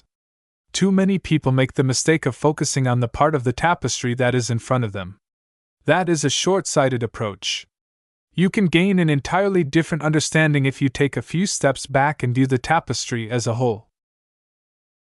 Not everyone gets to live as long as you, Professor. Ves responded in a mild tone. What might be a moment for someone who is more than 3 centuries old can be half a lifetime to an average mech pilot. That is an unfortunate reality. Every society is diverse. That is what makes it so rich and vibrant. While it is regretful that life-prolonging treatment still hasn't become accessible to the wider population, I hope that will change one day. Our society will become very different if average citizens are able to reach my age. Ves wasn't so sure if he wanted to welcome such a future. When people lived beyond their natural lifespans, they tended to get very weird. If human civilization became filled with geriatrics with mentalities that were warped by age, then who knew what might happen to the future of their race? You have a very optimistic view of humanity. I cannot bring myself to accept your viewpoint. The proportions of humans in the galaxy that can only look at what is right in front of them far outnumber those who can view the entire tapestry. Even though the latter has a considerable say in how our civilization is run, it is the former who truly decides how we live. That is true. This is why education is important. Even if progress is slow, we must never fail in our endeavors to improve everyone's lives. I have hope that we will one day achieve a level of progress where everyone can live like a prince. Yeah, right. Ves had to resist the urge to snort. Instead, he offered a restrained answer. Many millennia have passed since humanity ascended to the stars. Even after going through the disaster that was the end of the Age of Conquest, the lives of many humans haven't fundamentally changed. Our tech has improved, but humans who are born today still have to struggle to make a living and get caught in the same senseless wars. The master mech designer looked tired. That is because the dominant model of our current civilization is an extension of the same flawed model of the past. The future that I and many of my colleagues are working towards is one where the solutions of biotechnology solved many of the shortcomings of societies outside our state. You may think us odd for favoring a technology base that seems alien to you, but we believe in our cause. You've been working for this cause for several hundred years, Gloriana noted. How much longer will it take to attain your goals? No one can answer that question. We can only continue to soldier on and wait until the moment is right. It might take centuries. It might take millennia. However, a time will come where the existing model has run its course. That is when our alternate model based on tech that works on different principles will show its value. Though the professor did not raise his voice, Ves could feel the older man's conviction. The strength of a master mech designer's belief was very strong. Still, Ves wasn't fooled. Just because someone lived several centuries old, and just because someone had become extremely good at designing mechs didn't mean he was automatically right in everything else. Even masters could be wrong. Ves had to remind himself of this truth. They continued to talk about other topics until the duel was finally slated to begin. As was usual in glitzy occasions like these, an extensive introduction followed first. As the announcers started to address the crowds of spectators who were all sitting on different viewing platforms extending from different tree structures, Ves and Gloriana sat down next to Riella and Vincent. The lifers are really pulling out all the stops. Vincent looked impressed as a famous celebrity from the LRA appeared on the center stage in order to sing an inspiring song. Riella smirked. They have to be. This is the biggest show that the LRA has held in a while. It's all a bit rushed, though. The lifers could have organized a much better introduction if they had a few extra months to prepare in advance. Ves found their remarks to be intriguing. Are you saying that the organizers are going above and beyond to popularize the design duel? Duh. A single design duel isn't all that special, to be honest. The only ones who really have a stake in the outcome are the two mech designers taking part along with the mech pilots that fight on their behalf. It's not an interesting spectator sport, to be honest, because the real competition is too technical and abstract to laymen. She was right. Mech designers were able to understand much of the nuance of design duels. As for ordinary people, they much preferred to view ordinary mech duels where passionate fighters instead of bookish engineers were the protagonists. While there was a sense that the LRA had to put out its best foot in the eyes of the public and foreign viewers, Ves still found it to be an odd decision to organize such an elaborate show. As singers, performers, and even biomechs began to dance and sway with the music, Ves felt as if the lifers were doubling down. For some reason, the higher-ups, which was mostly made up of conservatives, were very confident in Dr. Navarro's victory. Even with all of the effort they had undertaken to level the playing field as much as possible, the leaders still acted as if their fellow lifer would ultimately prevail. What gave them the confidence? What caused them to act as if Dr. Navarro had already won? Ves didn't know the answer. There was a humongous risk that all of this showmanship would blow up right in their faces if the foreigner won. Once the festivities ran their course, the main arena finally cleared. The enthusiastic announcer dramatically began to introduce the first pair of mechs. Now, the moment that you have been waiting for has finally arrived. Please welcome the first mech to enter the field. No one clapped or shouted when a gold-coated mech passed through the entrance and entered the field. The Bright Warrior Mark I version B is one of Mr. Larkinson's most recent mech designs that are exclusive to his clan. It is a modular mech platform that possesses multiple configurations and infinite versatility. This particular machine comes in the swordsman mech configuration. Its main armament is a balanced sword, but that is not the only weapon. The Bright Warrior is a flight-capable mech that fights best in space but can handle other environments as well due to its flexible design. Ves was a bit upset that so many people got a good look at one of the mainstay mechs of the Larkinson clan. It was not good if others were able to witness the Bright Warrior IB's performance and be able to analyze its strengths and weaknesses from the footage.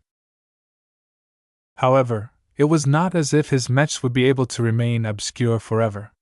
Deploying them on regular patrols around his fleet already exposed their external appearances to any sensors pointed in their direction. Any decent mech designer would be able to make a lot of estimates about the Bright Warrior model's performance from those long-ranged observations alone. Yet estimates were quite different from solid data. With so many high-quality sensors and recorders. Menting the upcoming match, his enemies would definitely know what to expect. Fortunately, the bright warrior that had stepped onto the field was not an exact replica of the basic model. This modified version contained several deviations that should hopefully give it a better chance. Currently sitting in the COC pit of the Bright Warrior is Captain Eleazar Ipsic. A mercenary captain of the adventurous Dretenscheerers, Captain Ipsic has fought many battles and skirmishes inside and outside of our state. Due to his extensive foreign tours, our good mercenary captain has piloted plenty of classical mechs alongside his beloved biomechs. He is equally proficient in piloting them both and has expressed no difficulty in piloting this specially prepared swordsman mech.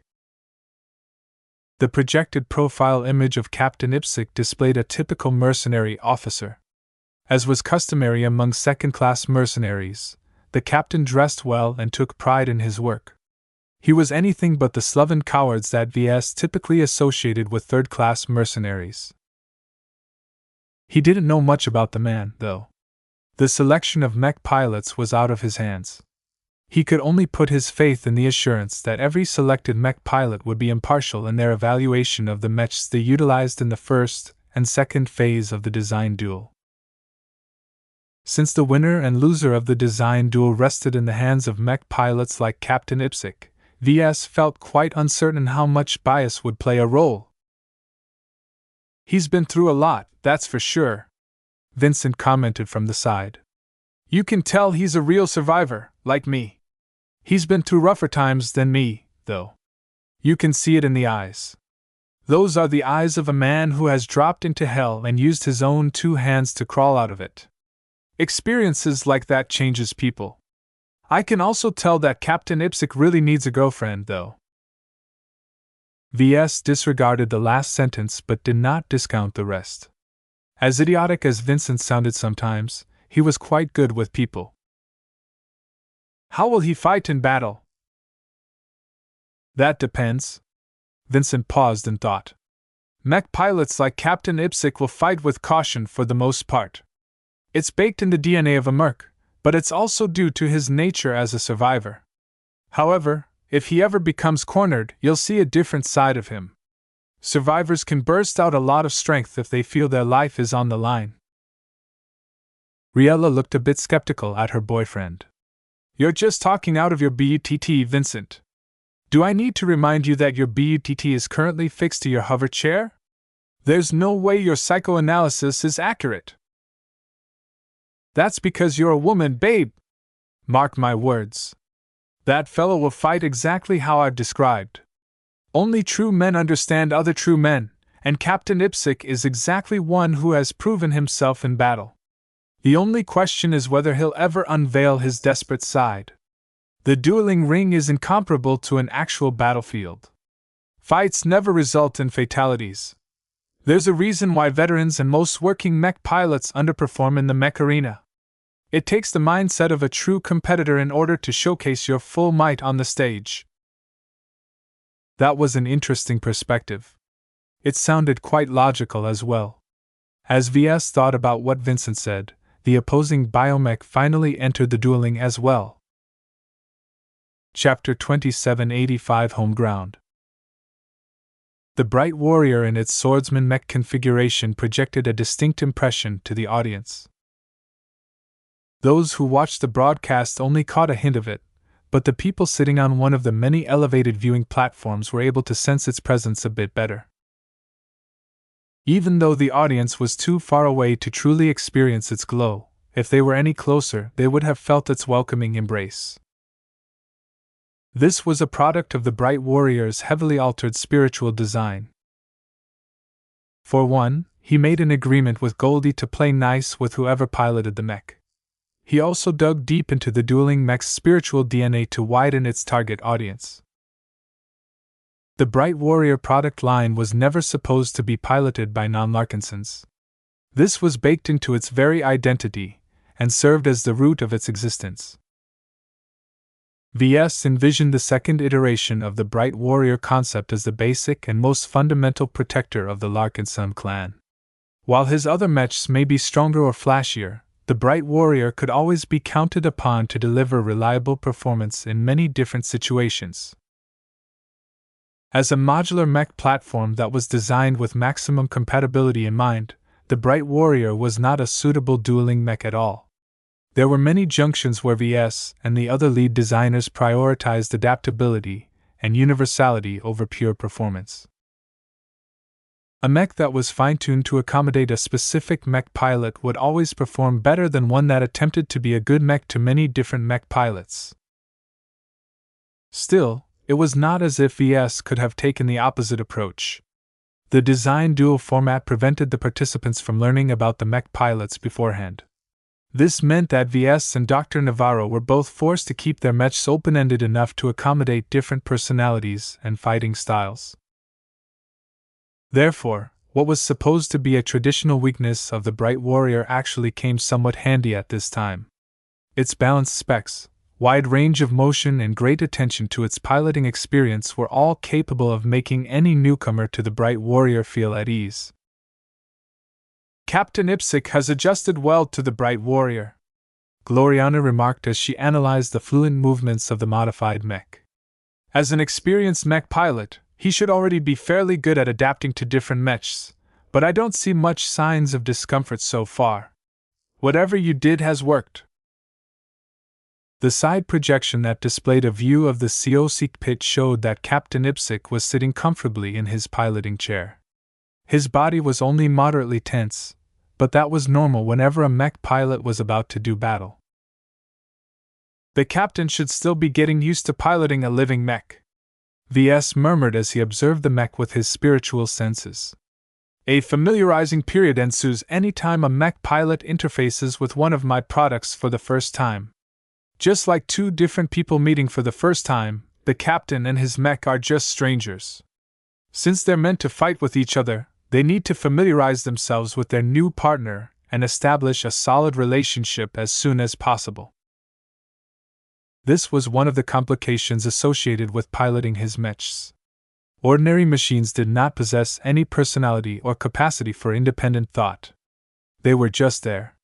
This meant that any mech pilot could hop into its cockpit and pilot it straight away, only needing to worry about mastering its technical capabilities. This was different. Captain Ipsica's slightly distracted expression signified that he was still exploring the surprising degree of responsiveness from his current machine. What made the experience more wonderful than usual was that Ves had asked Goldie to enhance the modified Bright Warrior's spiritual foundation all the way to 75 Ves. He hesitated a lot before Ves made this decision. 75 Ves was very close to the limit that ordinary mech pilots could bear. If Captain Ipsica's relationship with the Bright Warrior ever deteriorated, then his piloting experience would quickly worsen. While that didn't necessarily mean that the mercenary officer would lose the ability to put up a fight, there was no way he'd be able to fight at his peak anymore. Hopefully, that doesn't happen, he muttered under his breath. This was the double-sided nature of living mechs. Since they had gained the ability to love their mech pilots, they were also capable of doing the opposite. Ves really hoped that none of the selected mech pilots had a history of abusing their own machines. Good mech pilots don't mistreat their gear, Gloriana reassured him. This is especially so for lifer mech pilots, I think. The biomechs they utilize are often treated as living partners. It is customary for the mech pilots of this state to treat their biomechs like pets or buddies. Meow. Clixie senselessly agreed as she luxuriated on Gloriana's LAP. Meow. Lucky hadn't been paying attention to the upcoming match at all. Instead, he kept sniffing his nose in different directions. His artificial green eyes gazed hungrily at the bodies of the various masters and other dignitaries that were sitting together in small groups. Each of them carried high-class gear that probably relied on high-quality exotics to deliver amazing performance. Even Ves briefly imagined what it would be like to incapacitate a master and rifle through his or her belongings. There was bound to be a lot of priceless gear on their bodies. He quickly squashed this temptation. He even patted Lucky on his head. Meow! Stop staring. Do you think you've been subtle? Each of these people can probably turn you into a rust bucket before you can blink your eyes. Biomech designers always augmented their bodies to some degree. Even if they didn't specialize in human augmentation, they surely knew someone who did. While the masters of the LRA might not be as perverse as Dr. Jutland, their bodies should have definitely reached a superhuman level. Look, VS! Gloriana pointed at the other side of the arena. Dr. Navarro's first mech is coming out! Ladies and gentlemen, please give a round of applause to a biomech that is derived from one of Dr. Federico Navarro's most successful works. The entire audience stood up from their seats and clapped even before the bipedal biomech had exited the tunnel. Dr. Navarro's home ground advantage fully came into play at this time. VS and his fellow Larkinsons all pressed their lips as the local spectators treated the opposing mech like a returning hero. VS had overlooked this aspect. In fact, the original design duel should have taken place in a smaller mech arena with only a handful invited guests bearing witness. He had never anticipated that a confrontation between two journeymen would attract several 100,000 spectators. Even if there were a number of foreigners in the crowd, there were so many locals that the supporters of VS had no chance of making their voices heard. Riala shook her head. This is bad. Home ground advantage is a real psychological factor that can swing the outcome of any match. Look at all of those distant people cheering and clapping. Their collective energy is quite massive. All of that support will feed into the mech pilot of the opposing mech. VS was able to sense this phenomenon on a faint level. While nothing much happened on a spiritual level, he still perceived a growing undercurrent. This was the power of a crowd. The biomech that had entered the arena ground was an uncovered biomech that looked like it was made out of pure muscle. Vincent immediately drooled. Wow! Look at those abs! Look at the biceps! If not for the smooth lower side, I would have wanted to pilot this mech as well. Looks are important, but they don't necessarily determine how well a mech performs. VS hoped. That shouldn't be the case, Gloriana retorted. Dr. Navarro hasn't made it this far by being vain. I can sense plenty of power in this biomech. Once everyone formed an initial impression of the second mech, the announcer finally began to reveal its properties. The Epsilon Moser this biomech is based upon is one of Dr. Navarro's proudest melee mech designs. Having sold over 20,000 units since its introduction to the market, the Epsilon Moser has quickly won over its mech pilots for its offensive capabilities.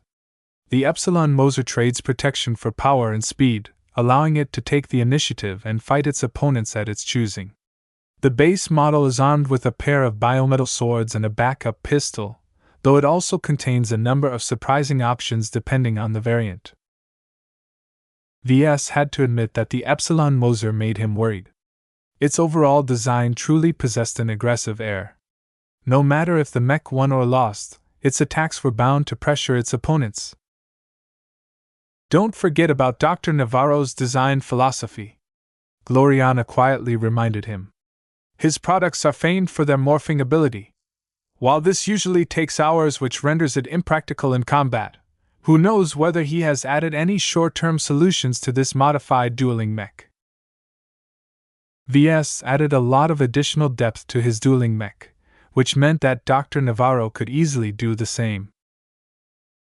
While the latter was more constrained by the rules, there were still plenty of changes he could make without straying too far from the original design.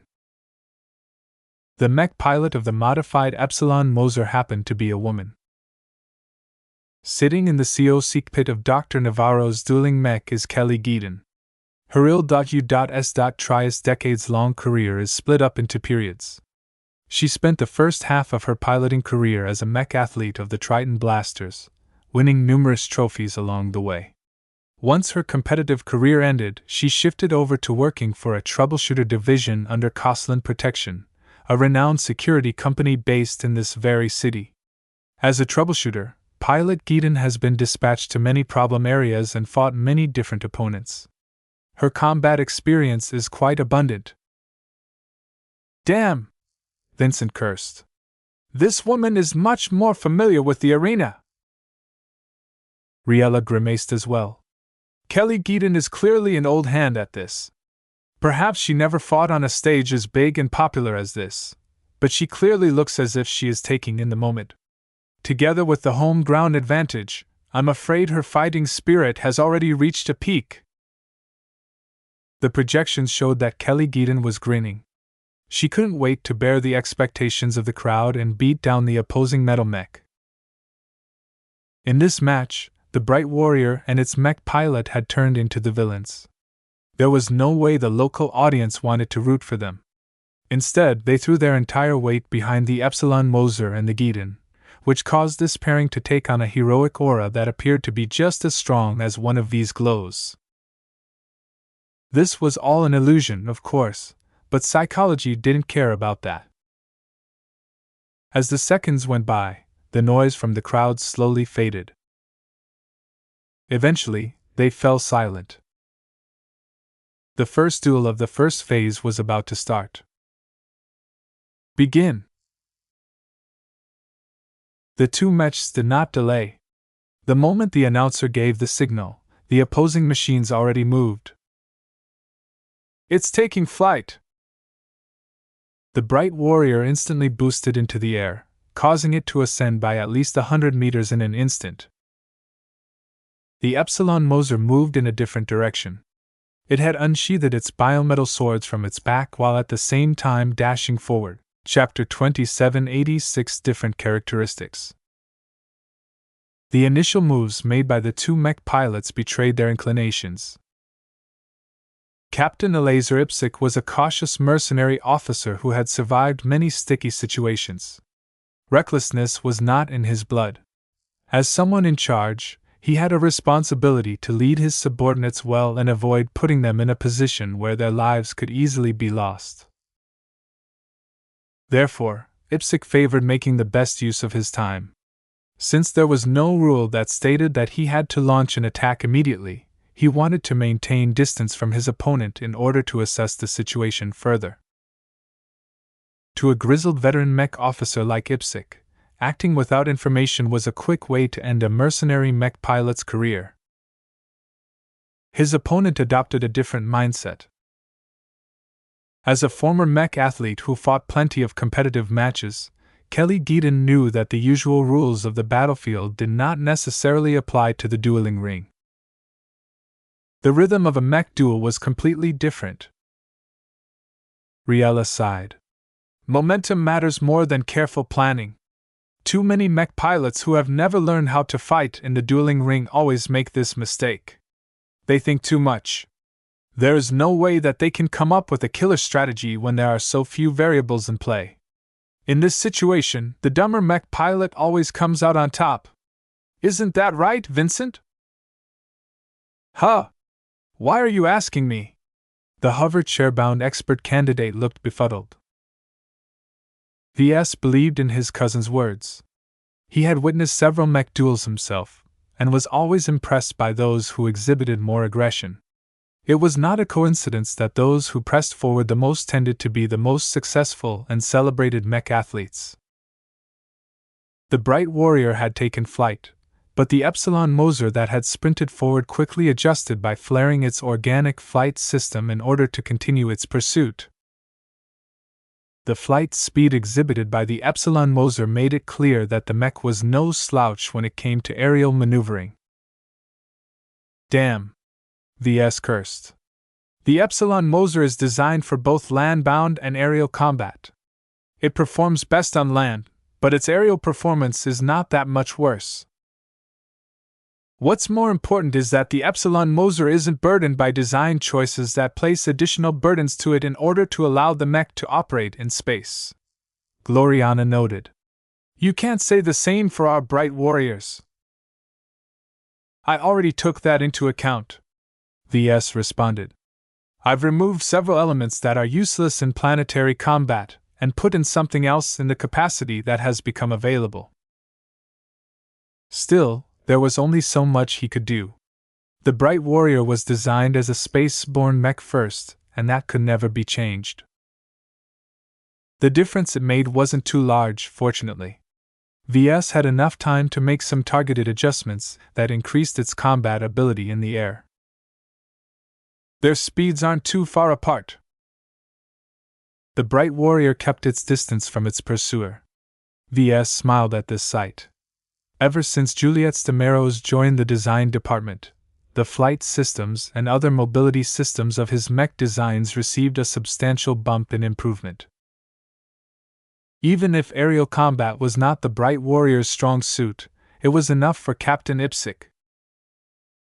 The mercenary officer currently looked quite troubled.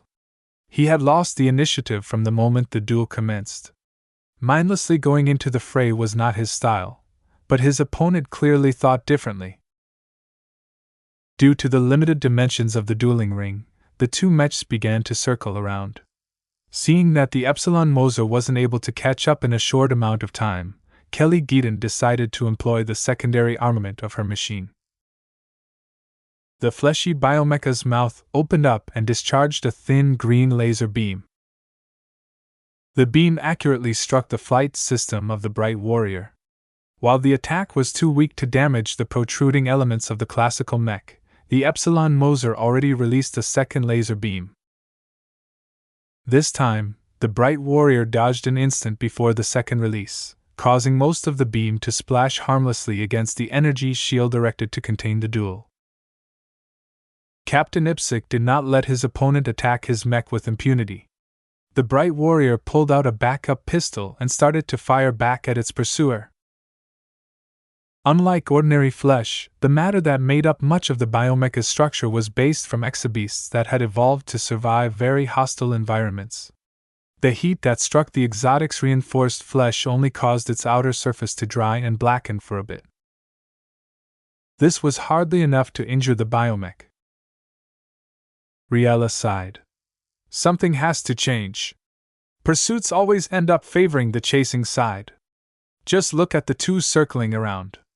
While Kelly Geaton is able to fire at the Bright Warrior's flight system with impunity, Captain Ipsic is reduced to firing poorly aimed snapshots at an awkward angle.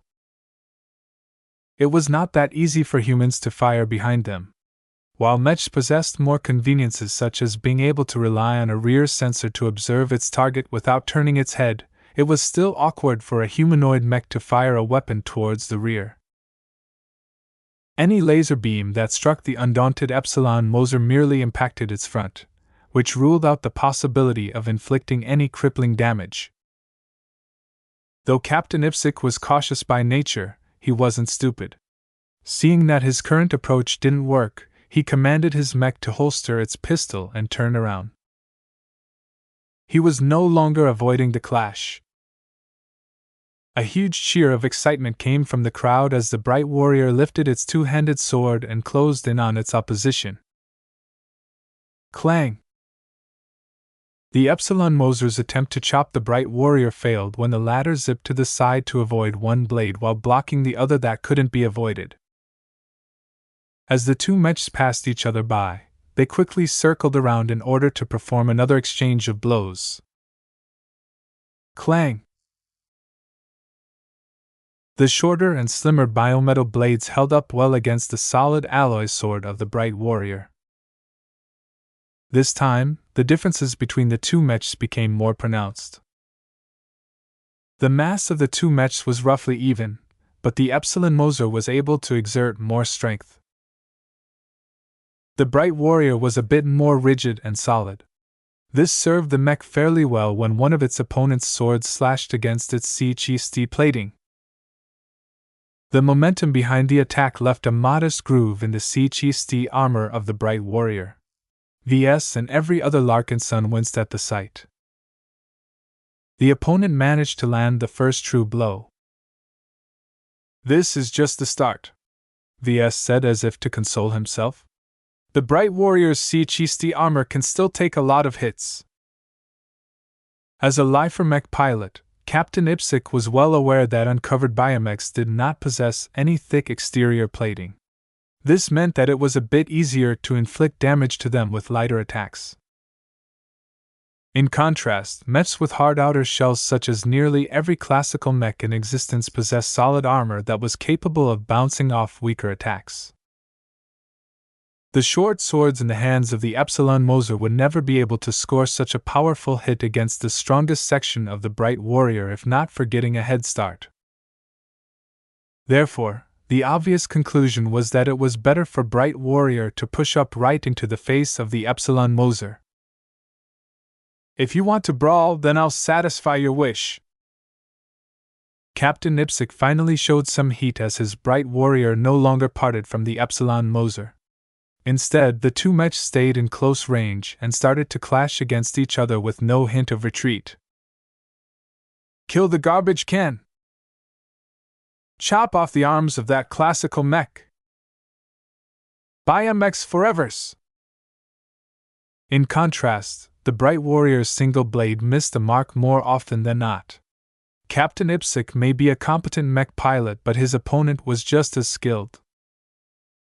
Fortunately, the mech pilot of the Bright Warrior wasn't helpless. The mercenary captain no longer defended against certain weaker attacks in order to inflict a more powerful blow against the opposing biomech. Slick! Soon enough, the crowd all expressed their dismay as Ipsic managed to outmaneuver Kelly Geaton and inflict a deep slash on one of the Epsilon Moser's shoulders. A spurt of alien purple blood leaked out from the wound before automatically closing. The cut area even showed signs of merging back together. Still, the initial attack had served its purpose. The left arm of the biomech had become slightly less powerful. The attacks from this limb had become less threatening, at least for the moment, allowing Captain Ipsic to gain the initiative. Even though his Bright Warrior already showed several deep slash marks on its frontal surface, its operational efficiency still remained at a peak. Although it seemed as if the Bright Warrior had gained an advantage due to the characteristics of its physical form, the balance was not as skewed as it seemed. All biomechs can heal, Gloriana stated. While their healing ability isn't perfect, the damage suffered by the Epsilon Moser can still be mitigated over time. Indeed, what she said had come to pass. The damaged limb of the Epsilon Moser slowly recovered. While it did not restore itself to its peak, it had changed enough for Kelly Geaton to go on attack yet again. More slash marks adorned the exterior of the Bright Warrior. Captain Ipsic did his best to block and avoid any incoming strike. When that wasn't possible, he tried to spread out the damage across the entire surface of the mech. This was what the armor of a mech was for. As long as all of the destructive energy was wasted on some solid metal plates, then the vulnerable internals were spared from damage. This was key in allowing the Bright Warrior to keep up the fight. As the bout continued to persist like this, Ves began to analyze the battle from a spiritual perspective. So far, the spiritual elements of his Bright Warrior didn't really seem to play a role.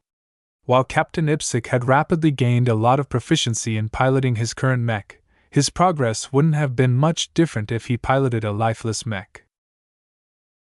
In the heat of battle, it was hard for weak and subtle effects to exert any influence.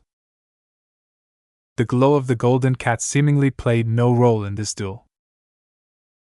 Ves could see this, and so could his wife. The Bright Warrior isn't resonating with its current pilot, Gloriana stated. The mech and its mech pilot are still separated by too many barriers. They have too little in common. He could see that as well. All of the changes he made to prevent the Bright Warrior from rejecting a non-Larkinson mech pilot might have achieved its purpose, but they didn't do much to facilitate cooperation. Fortunately, Ves still had options. It seemed it was time for him to activate one of the measures he had implanted in the Bright Warrior's design. Unknown to anyone else, Ves discreetly concentrated his mind and spiritually reached out to the bright warrior. He gently tweaked its spiritual design until it activated something that had lain dormant. The fairly pleasant glow of the bright warrior suddenly switched. Goldie's presence no longer dominated the mech. Instead, her aura faded in order to make way for another, more aggressive glow. The bright warrior suddenly seemed to have turned into a bigger, more ferocious predator. The hostility emanating from the previously sunny mech was so abrupt that Kelly Geedon's momentum had suddenly flagged. Captain Ipsic, who was influenced by the sudden change, acted exactly according to the new glow and began to unleash an aggressive set of moves that pushed the Epsilon Moser back again and again. What just happened? Gloriana widened her eyes while gripping V's hand. Did you? Ves smirked. I did. Who says the bright warrior only has room for a single occupant? Zygra had taken over from Goldie. Even though nothing physical about the bright warrior had changed, the contrast was so striking Kelly Geedon wasn't able to adjust. Chapter 2787 Unrelenting Aggression. If the modified bright warrior entered the dueling ring with Zygra's glow to begin with, then Kelly Geedon would have been able to adjust her expectations beforehand. However, the abrupt switch in the middle of an ongoing bout had caught both mech pilots by surprise. The difference was that Captain Ipsic rolled with the change of glows.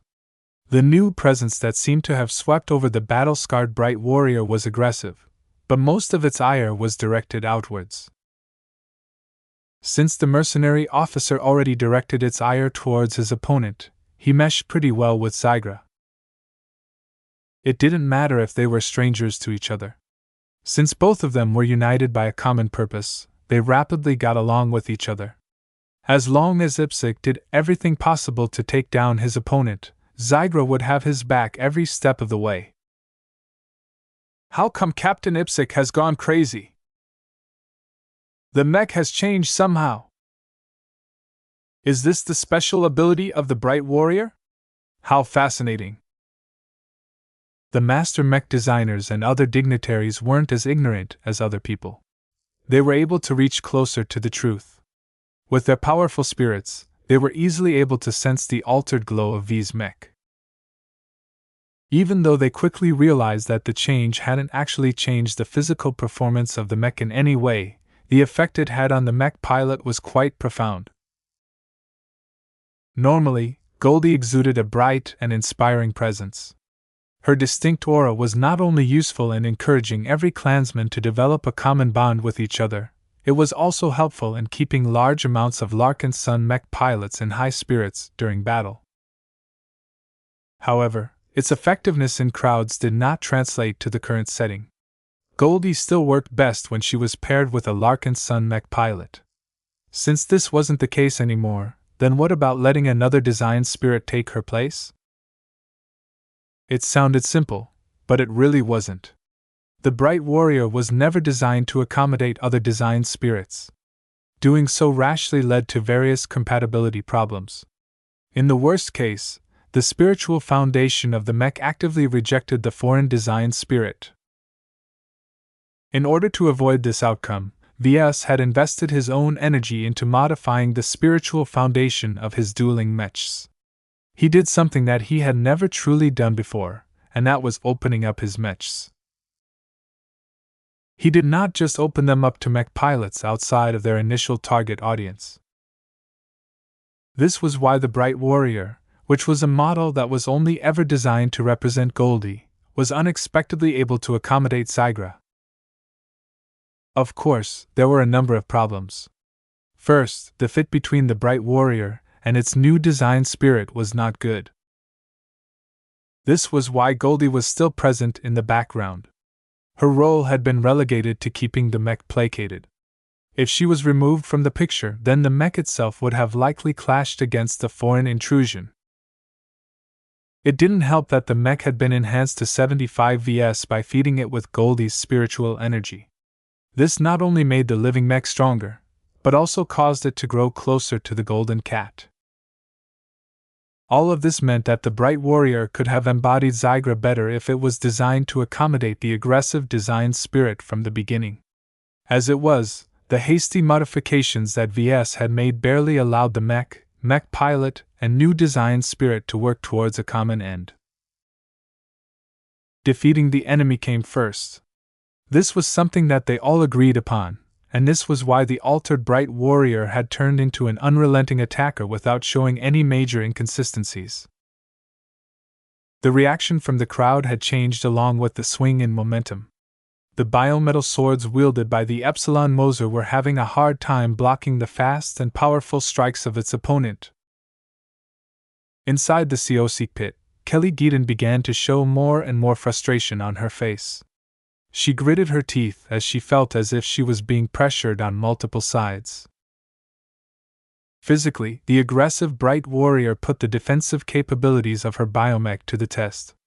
The exposed flesh of the Epsilon Moser began to exhibit more and more wounds that were covered by drying purple blood.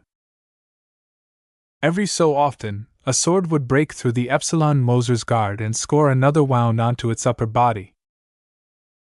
What was worse for Kelly Geaton was that Captain Ipsic did not show any signs of flagging. The ability of a mech pilot to maintain an offensive was limited. Only one misstep or mistake could easily allow the opponent to break off or turn the tide. Yet for some reason, Captain Ipsic turned into a beast. His desire to chop the Epsilon Moser in half was so great that he employed his full ability as if he was in a life-or-death match. Soon enough, the unrelenting offensive finally achieved a critical result.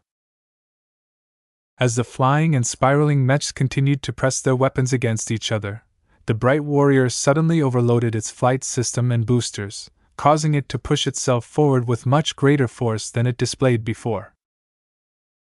The extra momentum it gained allowed the Bright Warrior's powerful blade to break past the Epsilon Moser's hastily crossed swords and dig deep into the pectoral muscles. A groan of pain and disappointment rang out from the crowd. When the biomech maintained the upper hand, then the encouragement from the crowd had a wonderful effect on Kelly Geaton's confidence. Yet now that she and her mech entered into dire straits, the encouragement from the crowd had stopped flowing.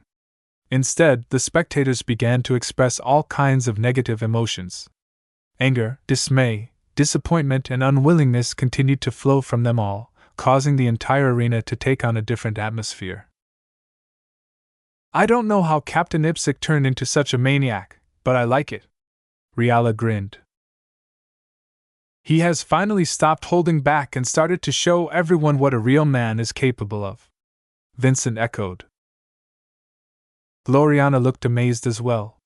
She was one of the few people who understood the change.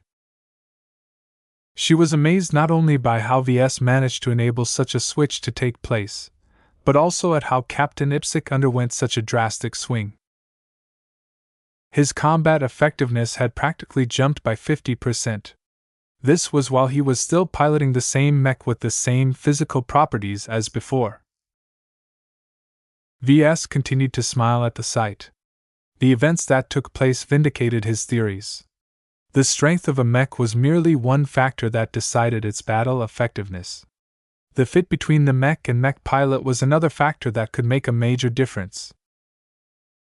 As long as mechs were piloted by humans, then it made sense to invest in the synergy between the two.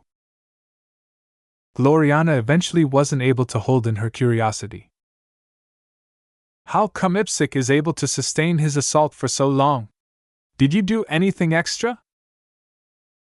"Maybe," Ves mysteriously responded, mindful of the public setting he was in. "I just made some realizations about my design philosophy and how I have been letting my existing paradigms limit my options. It's been some time since I advanced to journeyman, yet I have largely been working in the same narrow direction that I had previously set when I was an apprentice." He had no doubt that the master mech designers sitting behind him possessed ears that were sensitive enough to hear his whispers. This was why he didn't say anything more specific. His wife still wasn't satisfied, though. She frowned. "I don't understand. Your specialty is good at affecting mech pilots, but this is something else. It's as if you've injected IPSC with a stimulant. The new light that IPSC showed had not faded at all. Instead, as the captain continued to maintain his offensive rhythm, his fit with his mech and its new design spirit continued to rise. His moves became a little more fluent. He responded faster and was able to read his opponent more accurately. Even though some of the internal components of the Bright Warrior was already showing signs of breakage after being subjected to continuous strain, the mech's momentum continued to rise at a steady pace. Kelly Geaton attempted to break away from the unstoppable Bright Warrior many times. Her increasingly bloody mech kicked, dropped, boosted, or turned around its relentless opponent. Yet no matter what the Epsilon Moser tried, the Bright Warrior always managed to stay close enough for the tip of its sword to hit the injured biomech. What is happening? No one was able to answer her question right now. Just as the Epsilon Moser managed to gain some distance, the Bright Warrior pushed forward and stabbed forth with its sword, heedless of how much it exposed its damaged frame. At this point of the battle, the Bright Warrior incurred some internal damage. A couple of hits from the biometal swords managed to take advantage of the earlier wounds they inflicted and damaged some of the internal components that were right underneath. Even though the Epsilon Moser stabbed its swords into these openings right away, the longer reach of the Bright Warrior caused its blade to sink into the sea chiste of the biomech first. The mech prepared by Dr. Navarro suffered a heavy injury. Even though its thick and resilient muscles prevented the sword from running through its back, the Epsilon Moser still suffered a heavy injury. The counterattack launched by the biomech failed to affect the Bright Warrior to the same degree. One of the limbs went out of control, causing one of the swords to miss and slide off the surface of the opposing mech's exterior plating. The other sword managed to sink in and damage some internal components, but the Bright Warrior hardly seemed to notice. Its redundancy and compartmentalization weren't particularly high, but they were still adequate enough to contain the blow. "It's over!" Ipswich roared as the blade of the Bright Warrior retracted before chopping down right afterwards. The sword missed only because the Epsilon Moser lost altitude. With the injuries it suffered, Kelly Geaton thought it was better if she brought the fight to the surface. "Oh no you don't!" Captain Ipsic wasn't having it.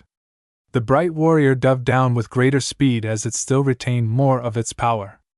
With a powerful swing, its sword clanged against the crossed blades of the biomech once again. This time, the performance of one of its limbs was too heavily affected to defend against the attack. The left arm lost its grip on the sword as the latter flung away. Another spurt of purple blood sprayed from the Epsilon Moser as it suffered a deep cut. Due to the attack, the biomech lost control of its descent.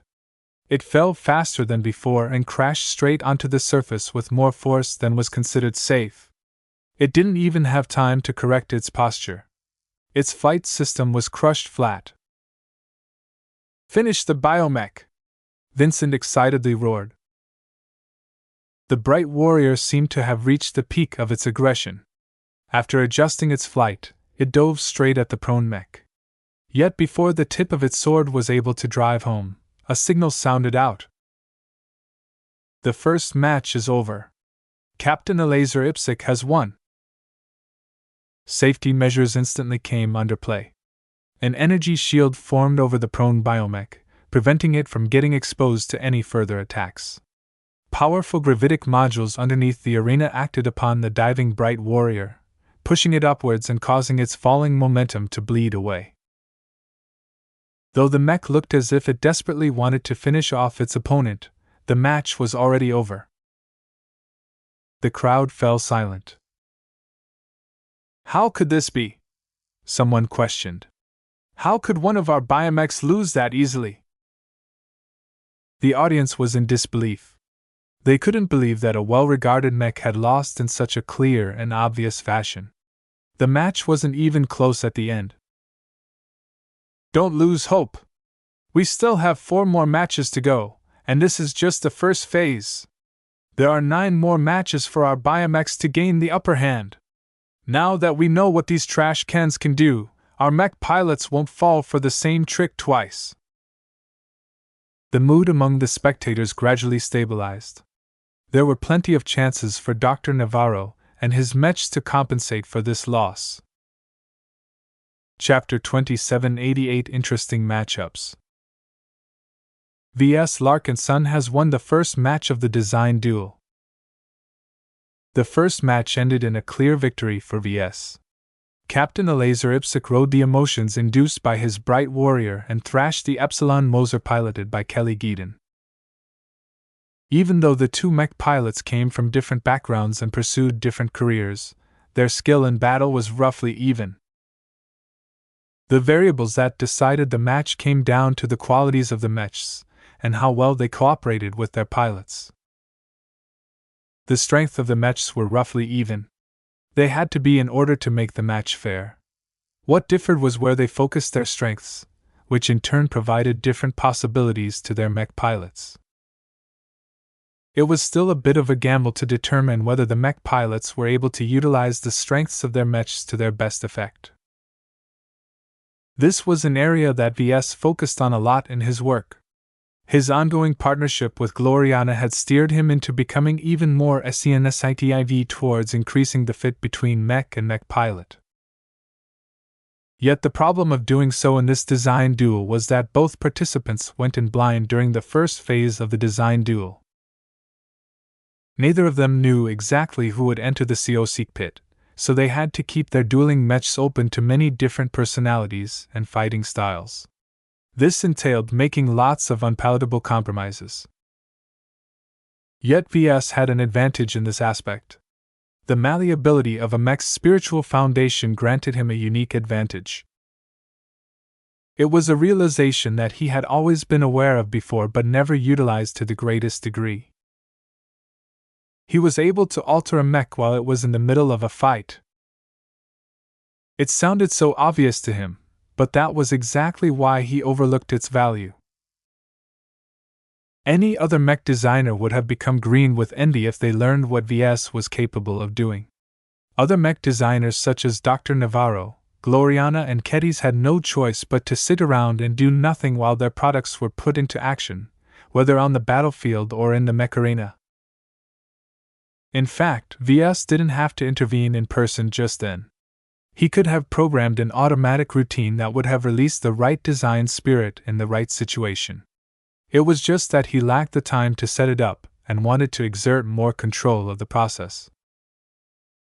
What many people didn't realize was that the bright warrior responsible for delivering Ves his first win had a lot more under the hood than everyone thought.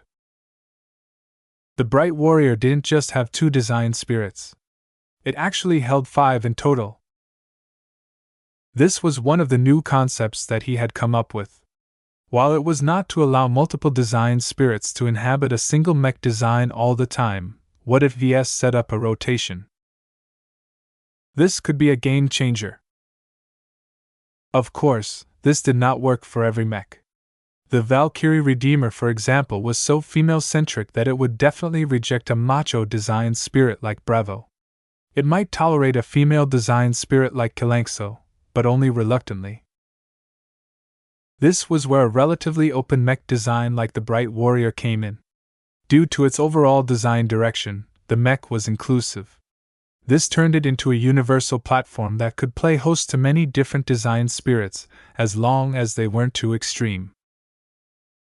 This enabled him to implement his newly invented carousel and spin it around whenever he judged the mech was better served with a different design spirit in a given situation.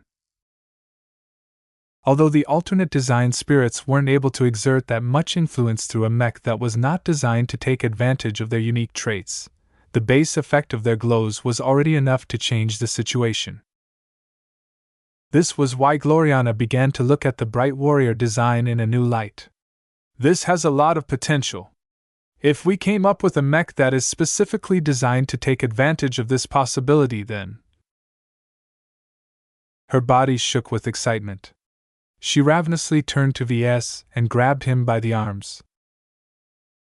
This is perfect for Venerable Joshua. He's such a versatile mech pilot that his expert mech has to be versatile in all aspects as well. You're going to take care of this, won't you? Yes, whatever you say, honey. She was probably revising the outline and mech concept for Joshua's expert mech design. Ves could only shake his head at her single-minded behavior. Meanwhile, the public could barely process how the first match had ended. The bright warrior that was slowly flying off the stage under its own power had already switched back to the golden cat.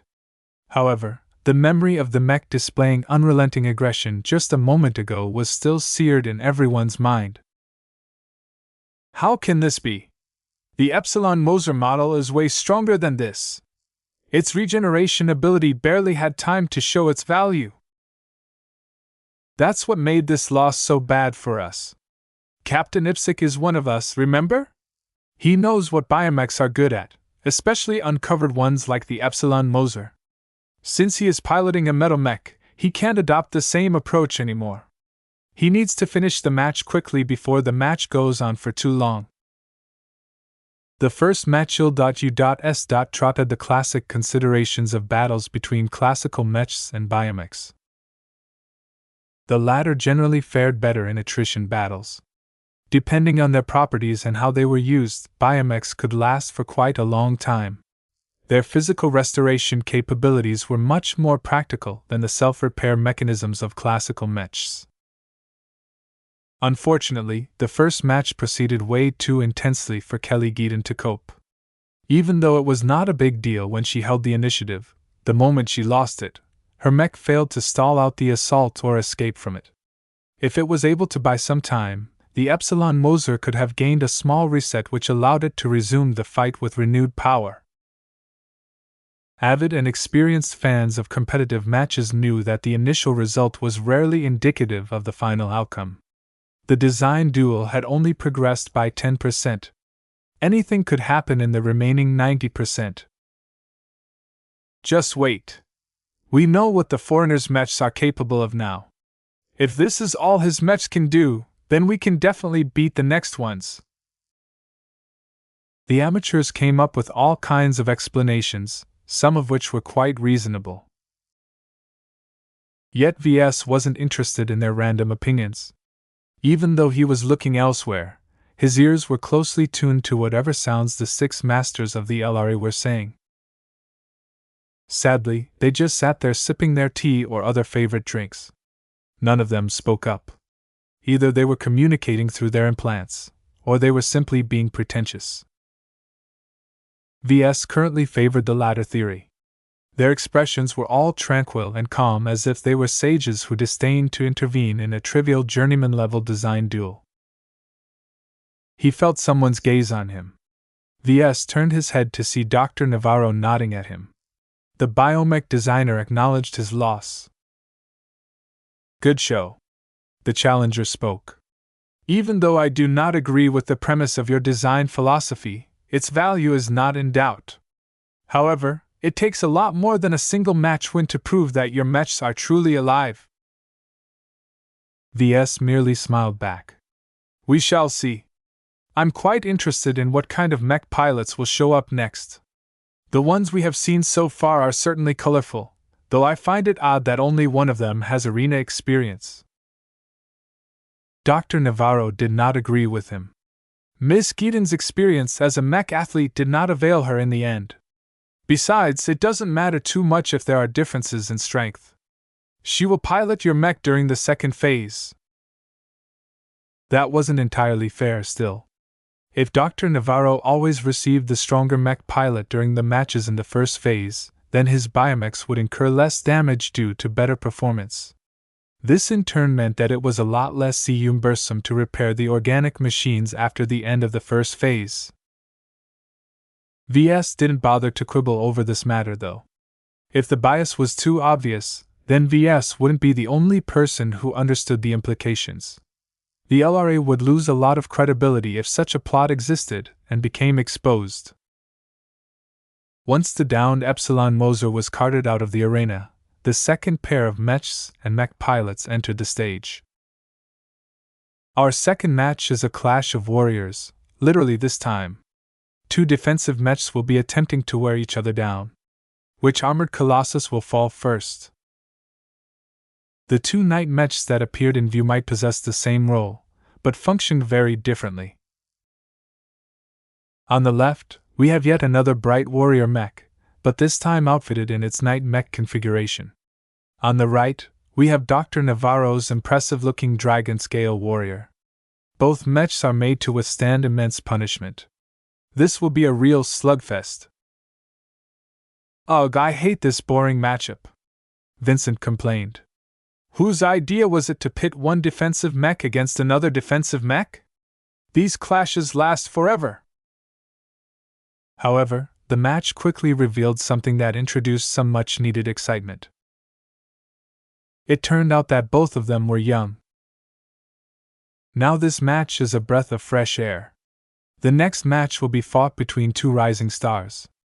The mech pilot of the second bright warrior is Trip Oxen.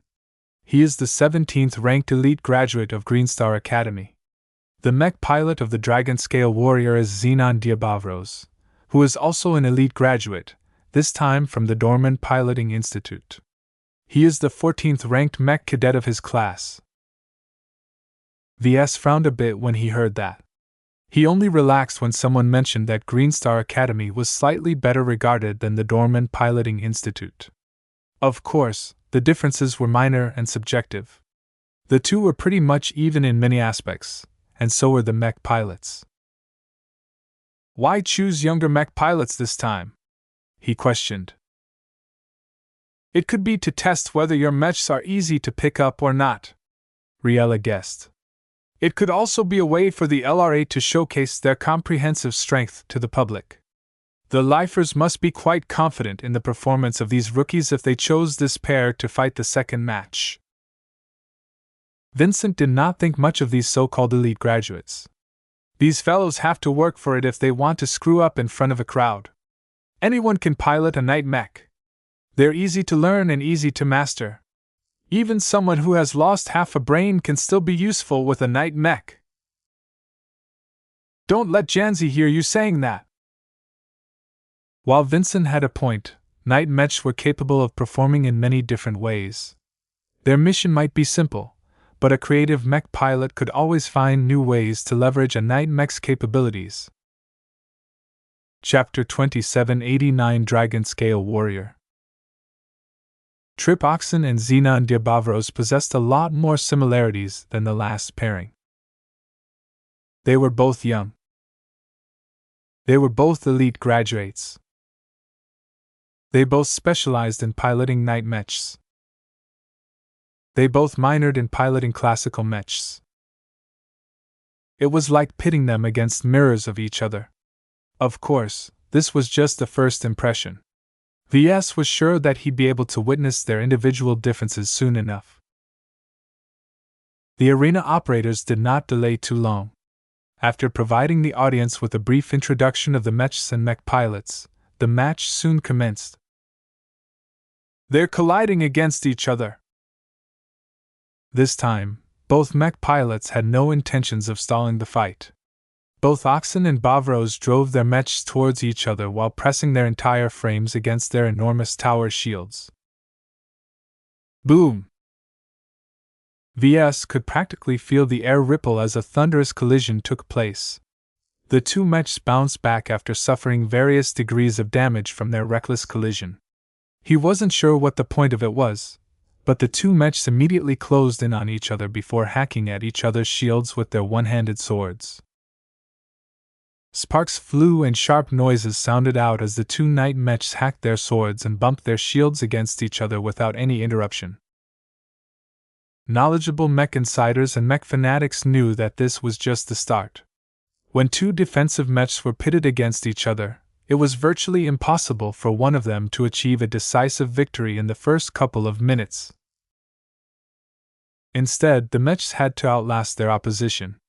The way to do so was to steadily chip away at the defenses of the enemy while not wasting too much energy, and other resources in the process. That dragon-scale warrior mech looks quite different, Riella noted. Its exterior is made out of lots of relatively small scales. I don't know what that means in terms of defense, but the biomech is definitely more agile and flexible than our bright warrior. This was true. The dragon-scale warrior probably gained its name from the rippling scales that were able to resist and deflect the probing attacks that made it through its guard. Gloriana shook her head in disapproval. Classical mechs can adopt this armor scheme as well. It's just that it isn't worth it most of the time. The solidity of a single bigger plate is hard to match when you replace it with several smaller scales. The fact that they have to be mounted in a particular way to allow for additional range of motion introduces weaknesses that make it easier to break through them.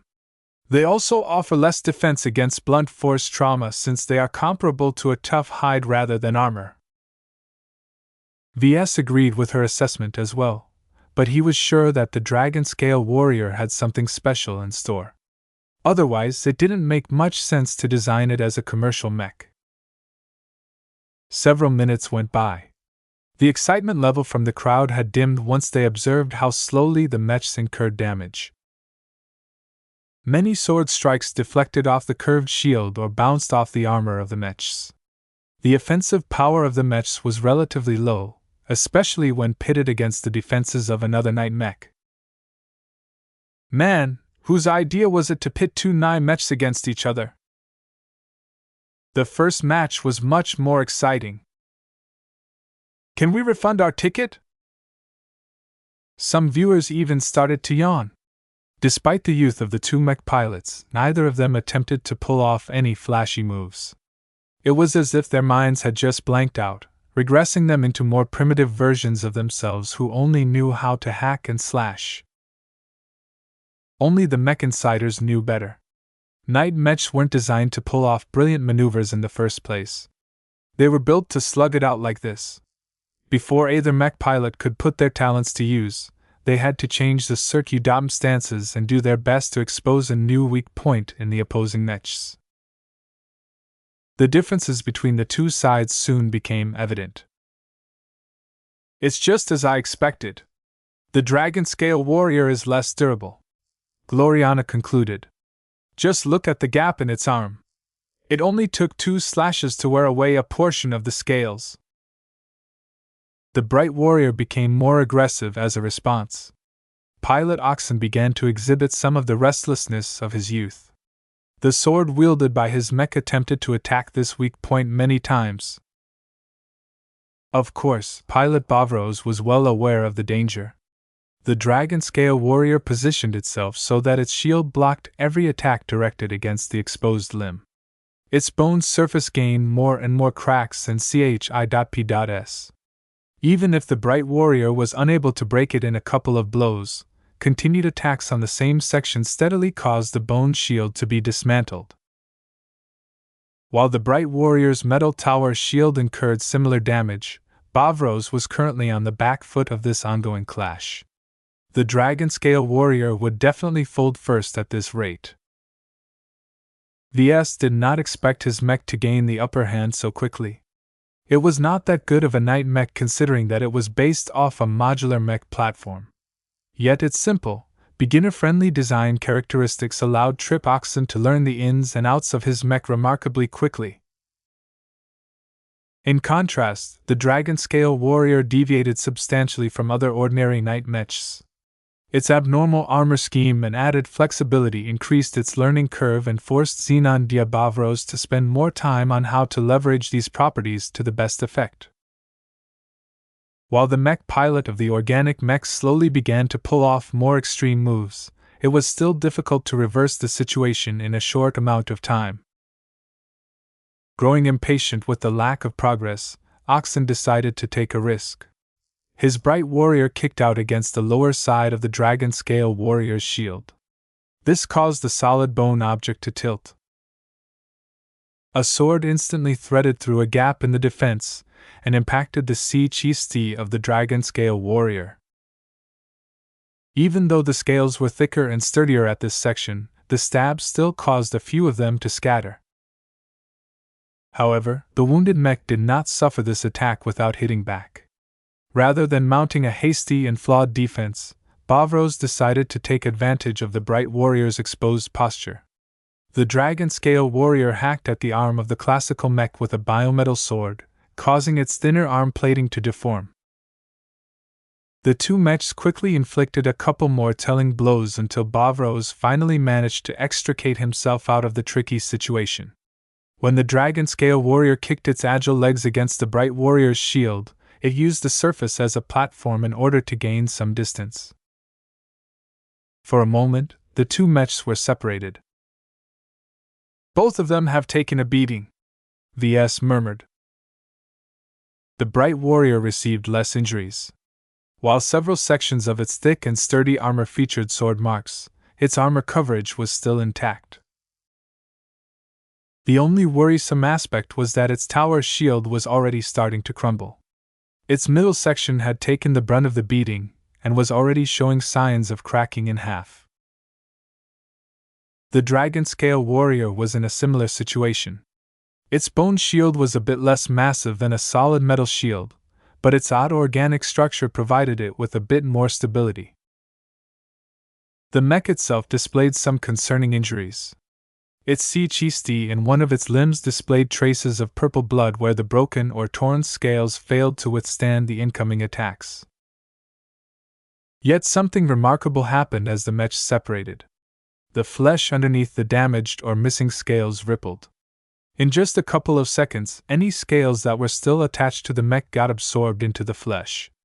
In their place, new and pristine scales covered the exposed section.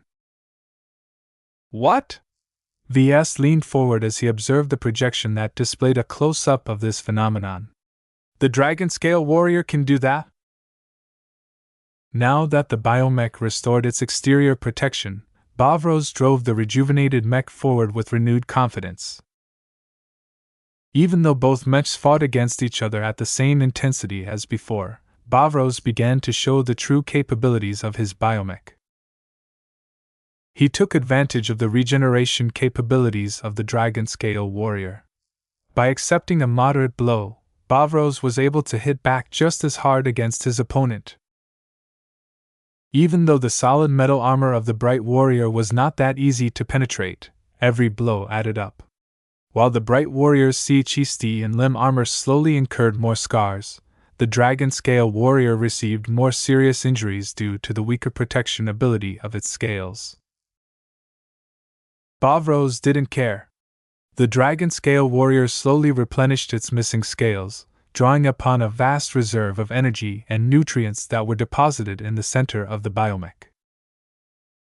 As long as these resources lasted, the dragon scale warrior would always be able to regenerate its scales. What was even more frustrating was that the underlying flesh of the mech was still tough enough to resist moderate blows. This made it very hard to take advantage of a momentary opening. Even if Oxen managed to inflict a couple of hits on an exposed section, the only result was that a lot of purple blood leaked out before the flesh quickly knitted back together. "This mech is all about regeneration," Gloriana concluded. "Unless the bright warrior is capable of inflicting a single overpowering blow, it has no choice but to enter an endurance race." Ves sighed. "A defensive mech can't possibly inflict a powerful punch unless it is able to perform a charge, but Bavros is smart enough to prevent Oxen from disengaging his mech." The bright warrior attempted to draw back several times, but the dragon scale warrior turned into a leech. No matter where the former went, the latter always followed right behind. The nature of the match had changed.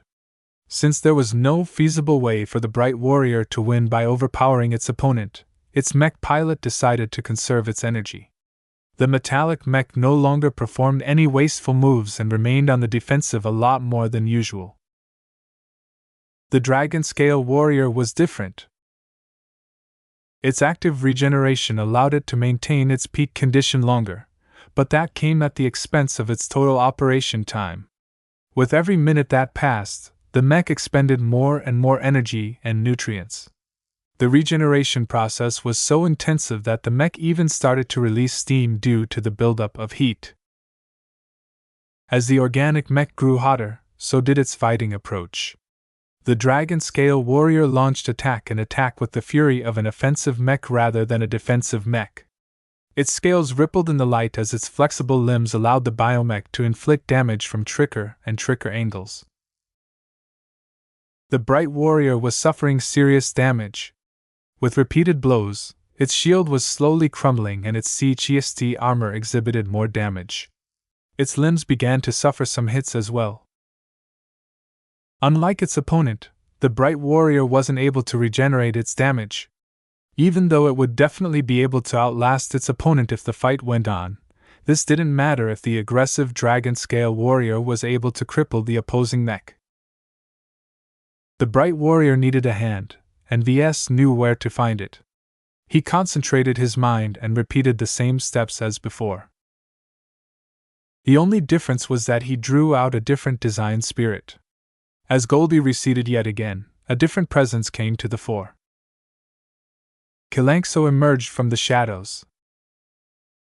Trip Oxen immediately became influenced by the different glow. He became a lot more defense-minded and began to waste less energy on launching attacks. Since the dragon scale warrior was on a time limit, the only thing the bright warrior had to do was to resist the storm and wait for it to end. However, just as the bright warrior settled in for the long haul, its diminished tower shield finally collapsed under all of the strain. "My chance has come!" Bavros exulted. The young mech pilot of the dragon scale warrior drove his biomachine forward, causing it to collide against the shieldless bright warrior. The two mechs quickly stabbed against each other, though their armor managed to mitigate much of the damage. While the bright warrior attempted to disengage, the dragon scale warrior opened its mouth and attempted to chomp onto its opponent. Chapter 2790 Shedding. When the dragon scale warrior opened its mouth, it revealed rows of sharp and jagged teeth. They certainly looked like bad news, especially when the biomech possessed a jaw that looked strong enough to apply a lot of force. However, before those teeth could actually sink in, an energy shield came into existence. Trip Oxen had not forgotten about this feature. While the bright warrior did not possess a particularly powerful shield generator, it was still strong enough to block the dragon scale warrior's surprise attack. The energy shield disappeared shortly afterwards. Its capacity was limited, and it was too wasteful to leave it up all of the time. "Eat this!" Oxen yelled. The low-profile missile launchers mounted on the shoulders of his mech fired a bunch of missiles at point-blank range shortly afterwards. Even though these explosions weren't very strong due to the restrictions set by the design duel, all of the missiles happened to carry incendiary payloads, which meant that a lot of flames and flammable materials spread out from between the two mechs. Flames began to burn on the frames of both machines. The bright warrior didn't suffer that much damage because its damaged CHST armor was still solid enough to prevent the flames from spreading inside its frame. The dragon scale warrior fared a little worse. The process of healing and regenerating its scales didn't happen instantly, which meant that a considerable amount of flesh became exposed to the flames. While the flesh of the biomech was too tough to burn so easily, it was not pleasant in the slightest to let the flames persist. Both mechs put out the flames as soon as possible, drawing back as they did so.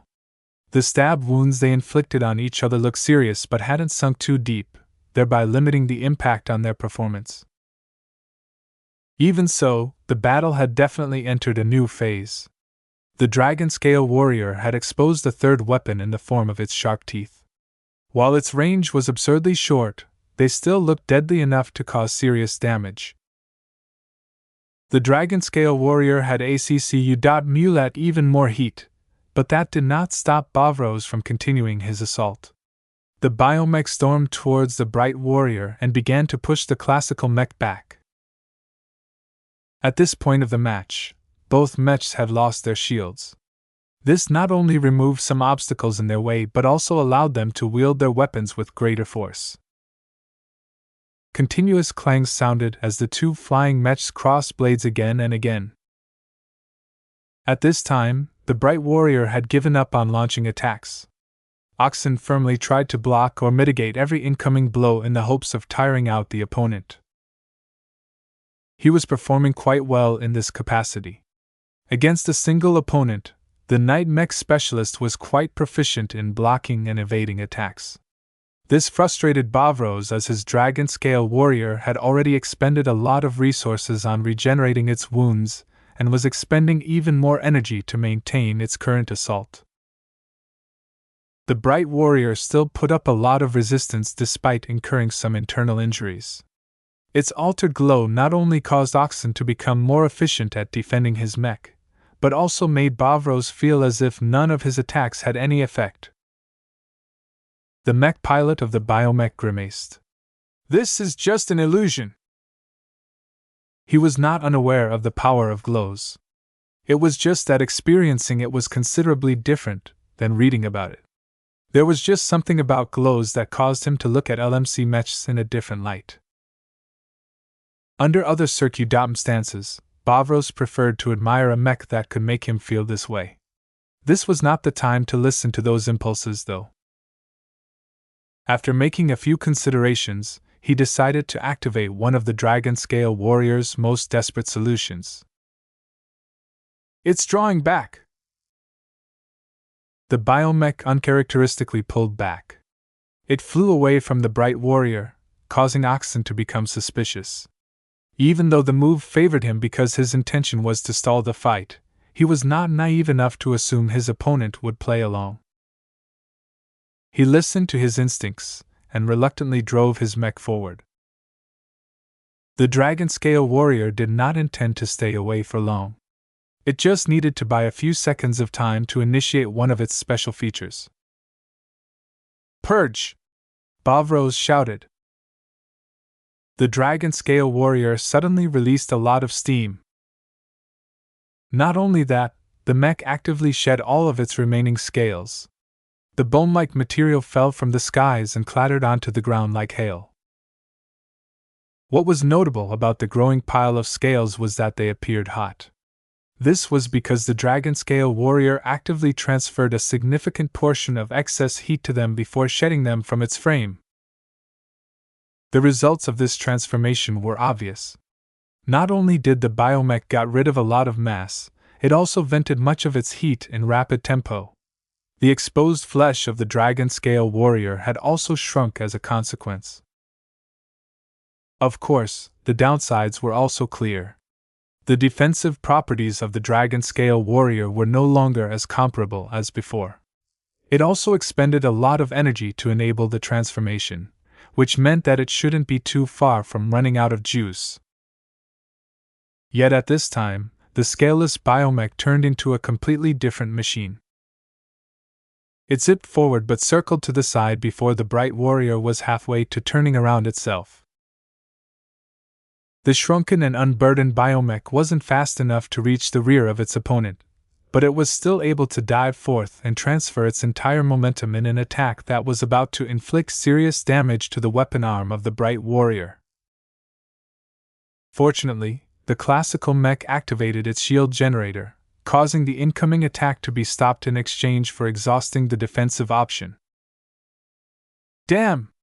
Ves cursed. The bright warrior quickly passed its sword to its other arm, but the dragon-scale warrior had already turned around to make another attack run. This time, Oxen managed to respond in time. Not only did the bright warrior move aside, it also lifted its sword to block. Unfortunately, the incoming stab had so much force behind it that the bright warrior's guard was overpowered. A serious blow struck the bright warrior. Its side armor failed to stop the remaining momentum of the dragon-scale warrior and incurred a deep stab wound.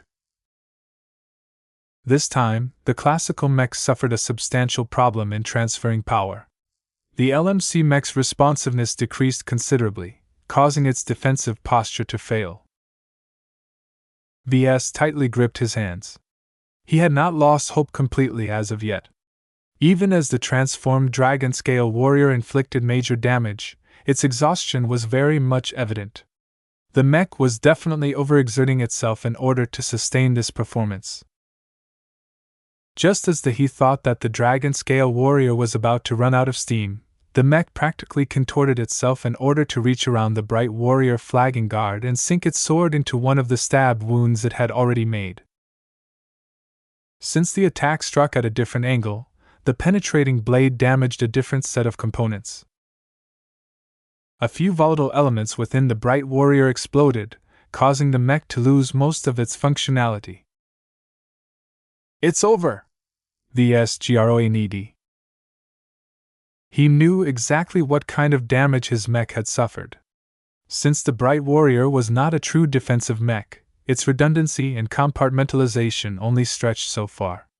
His mech was no longer able to contain the damage. Before the dragon-scale warrior could finish off its immobilized opponent, large-scale energy shields came online and forcibly separated the two mechs. Anti-grav modules came online to give the falling bright warrior a gentle landing. The second match has concluded. The dragon-scale warrior prepared by Dr. Navarro has prevailed this time. Please give a round of applause to Zenon Diabavros for his excellent performance. This time, the crowd truly went wild. Even though Bavros would soon turn into an enemy 3 days later, right now he was the champion of the biomech industry. His excellent use of the capabilities of the dragon-scale warrior not only delivered Dr. Navarro a convincing victory, but also showcased the advantages of biomechs in the process. The second match splendidly negated the humiliation of the earlier defeat. At the very least, Dr. Navarro avoided a double loss, which would have depressed the morale of much of the audience. Ves and the Larkinsons all saw the spectators sitting far away celebrating as if they had won the battle of the century. Riella looked amused. Water always tastes sweeter after a draft. The lifers are desperately trying to overcompensate for their earlier defeat. It's working, though. Yes, it is, Ves. I'm afraid the third match will start under less than ideal circumstances. As the damaged and down mechs along with all of the debris was being moved away, Gloriana grew a bit suspicious. Your mech this time did not perform as well as the one that went before. There isn't much that it can do, Gloriana. Sometimes, a loss is a loss. The dragon-scale warrior proved to be the better of the two mechs this time. In fact, if Ves really wanted to, he could have tried to activate one of the trump cards he embedded into his mechs. He just didn't see the need to do so. Victory in this design duel wasn't decided by winning or losing the matches. It was decided by the preferences of the mech pilots participating in the matches. This meant that he could lose all of his remaining matches and still be in contention for victory, as long as he won over enough mech pilots. Of course, an awful record and ugly personal losses would definitely color the opinions of the mech pilots, so winning matches was still important. It was just that Ves didn't think it was necessary in this case. Even though the dragon-scale warrior showed some amazing capabilities, it demanded too much from its mech pilot in order to leverage all of its special capabilities. While the bright warrior's defensive configuration was lacking in features, its solid performance and overall reliability must have left a good impression. Kalanxo's glow also helped with facilitating Oxen's defensive mindset. Hopefully, that was enough to give the young mech pilot a yearning for piloting LMC mechs once again. The regeneration ability of the dragon-scale warrior is unusually high, Riella said.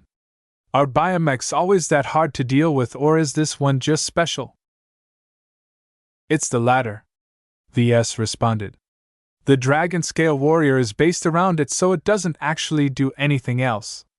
The resource consumption of regenerating its injuries and scales is so high that it's impossible for the mech to last long on the battlefield. This is a mech that is much more suited for duels and short engagements. Dr. Navarro had been in business longer than Ves. That meant that the biomech designer had a larger mech catalog to draw upon. The Dragon Scale Warrior was clearly a mech designed to serve a specific purpose. Ves couldn't see how it could be commercially viable considering how much energy and nutrients it expended to allow it to restore itself in the field. None of that mattered right now. Whether a mech model sold 100 times or 1,000,000 times was completely irrelevant. As long as it existed, it was a valid entry to this design duel. Ves glanced in the direction of the masters. Compared to before, he had the sense that their moods had shifted a bit. Even though their expressions remained virtually unchanged, their powerful minds betrayed a portion of their reactions. Professor Werther Klein showed a hint of satisfaction, for example. Even though this trace was small, it still revealed that he was rooting Dr. Navarro to win the design duel. What was notable was that the other 5 masters reacted in the opposite manner. In fact, the one who was sitting furthest away seemed a bit more upset than the others. Chapter 2791 Fairy Stinger. 2 rapid forms soared in the air. After pitting 2 sluggish defensive mechs against each other, the third duel presented viewers with a completely different experience. 2 different light skirmishers were zipping around the dueling ring. Even though they were forced to make frequent turns due to the limited dimensions of the fighting area, this gave center stage to the mobility of the dueling mechs. Even minor differences in agility, acceleration, mass, and so on became crucial. The mech that was able to move a little faster than the other would always be able to secure the initiative. At least that was what people were used to seeing from duels between 2 swift machines. The reality was very different. One form was lighter and possessed a greater thrust-to-weight ratio for that reason. Yet this light mech was doing everything possible to distance itself from the opposing mech. The other mech was not as fast and nimble as the other mech, but it exuded so much threat that its opponent simply refused to clash up front. The audience sitting on the elevated viewing platforms extended from the crown of trees all fell silent. Their enthusiasm quickly faded after the start of the third match. There was very little to cheer about once the 2 mechs exchanged their first blows. Practically even before the biomech designed by Dr. Navarro closed in to perform an attack on its opponent, it was already attempting to escape. The battle never turned around after that. Even though the 2 mechs were supposed to be in the same range, one mech acted like a scared rabbit while the other flew forward like a shark smelling blood. "This is a disgrace!" someone yelled. "I thought the mech pilot of the Fairy Stinger was supposed to be a military mech pilot. Why isn't Katerina Valsamar turning around to fight the metal mech like a real soldier? Light mech pilots are all cowards. They just differ by their degree of cowardness. We just had the bad luck of drawing the more frightened mech pilot this time." Stunned dismay soon transformed into pejorative remarks. The frustrated lifers who expected to see a repeat of the second match's glorious victory instead witnessed a completely different show. They all felt scammed. They all thought that there was something wrong in Valsamar's head. How could the design duel possibly attract such a flawed mech pilot? The only reason why the audience hadn't let their tempers rise any further was the realization that she would become V's problem in the second phase. Still, so long as Katerina Valsamar piloted a biomech, she was practically shaming the LRA's entire biomech industry in a live broadcast watched by an uncountable amount of people. "These people don't understand." The much-maligned mech pilot spoke through gritted teeth. "It's not as if I want to run away, but I have no choice. I can't maintain my battle effectiveness when I'm in the vicinity of that infernal metallic mech." She expected a very different fight. As an experienced special operations mech pilot, Valsamar went through plenty of tough situations. She had come on top in situations where she was outnumbered, where her unit performed a classified mission but got cut off, and even fought against an expert pilot and managed to live to tell the tale. Her mental fortitude was anything but feeble. In fact, the people who approached her with the offer to participate in the design duel explicitly told her that they were looking for someone who could endure a lot of mental pressure. They even gave her a heads up on the mech she was about to fight in the first match. While information on the second-class version of the ferocious piranha was fairly sparse, she was able to study the third-class version extensively. She even had the opportunity to experience its glow in person, allowing her to get accustomed to it as much as possible before the match began. Yet for all of her preparations, acclimatizing to the glow at rest was completely different from experiencing it during combat. For one, the ferocious piranha's threat never centered around its glow alone. It was the combination that truly comprised the hurdle that she had to overcome. Even if she was strong enough to maintain her wits at close range, she still had to exert significant mental effort in order to properly pilot her mech. "Ha! I love this mech!" the mech pilot of the pursuing machine exulted. "Every light mech should be like this. Hardly anyone can match me in close-quarters combat as long as I'm piloting a ferocious piranha." Res Killigan indeed realized his current advantage. As a military scout, he did not clash against hostile mechs very often, but learned to capitalize the opportunity when it presented itself. He unabashedly drove his ferocious piranha forth, trying to keep up the pressure by sheathing one of the heated daggers of the mech in order to pull out a pistol and firing potshots at the biomecha's colorful flight system. The Fairy Stinger was supposed to be a challenging mech to overcome. Compared to the ferocious piranha, the uncovered biomech fared worse against attacks but possessed a very crucial speed advantage. Its exceptional nimbleness and flightiness turned it into a fantastic aerial duelist. The biomecha's offensive power was also fairly potent. It was armed with two fawn-like daggers that were designed to sink into weak points in order to inject corrosive acid through the hollow tubes running through the length of the weapons. The specially formulated corrosive acid had the potential to seriously damage or degrade the internals of either biomechs or metallic mechs. In fact, according to the information provided by the mech, the acid tanks of his Fairy Stinger currently carried a substance that was supposed to be especially potent against metallic components. Yet all of this lethality didn't even have a chance to play out because Valsamar couldn't put up an adequate fight against the ferocious piranha. She could forget about sinking one of her stingers in the opposing mech. Instead, she had to worry about her biomech getting stabbed instead. Even though the heated daggers wielded by the ferocious piranha weren't anything special, the threat they posed to the Fairy Stinger was quite significant. This was because the biomech did not feature a lot of protection. While its flesh was relatively dense and resistant to damage, the Fairy Stinger was too skinny to possess much muscle mass. This meant that serious attacks could easily punch through the relatively thin flesh layer and damage the crucial internals. Even though the Fairy Stinger avoided this fate by maintaining its distance from its pursuer, this was not a long-term solution. The ferocious piranha's laser pistol constantly seared the backside of the biomech. Even though the output of the laser pistol was not that impressive, the Fairy Stinger's rear was not able to cope that well against attacks. Its majestic rainbow-colored wings were especially exposed. If not for the biomech trying its best to evade every incoming attack, its flight system would have been knocked out long ago. Valsamar was also thankful that the ferocious piranha wasn't optimized for ranged combat. Still, plenty of hits still got through. Even if the laser beams didn't hit the flight system, they still impacted the back of the Fairy Stinger, causing the flesh to blacken and smoke. This not only degraded the range of movement of the mech, but also brought it closer to defeat.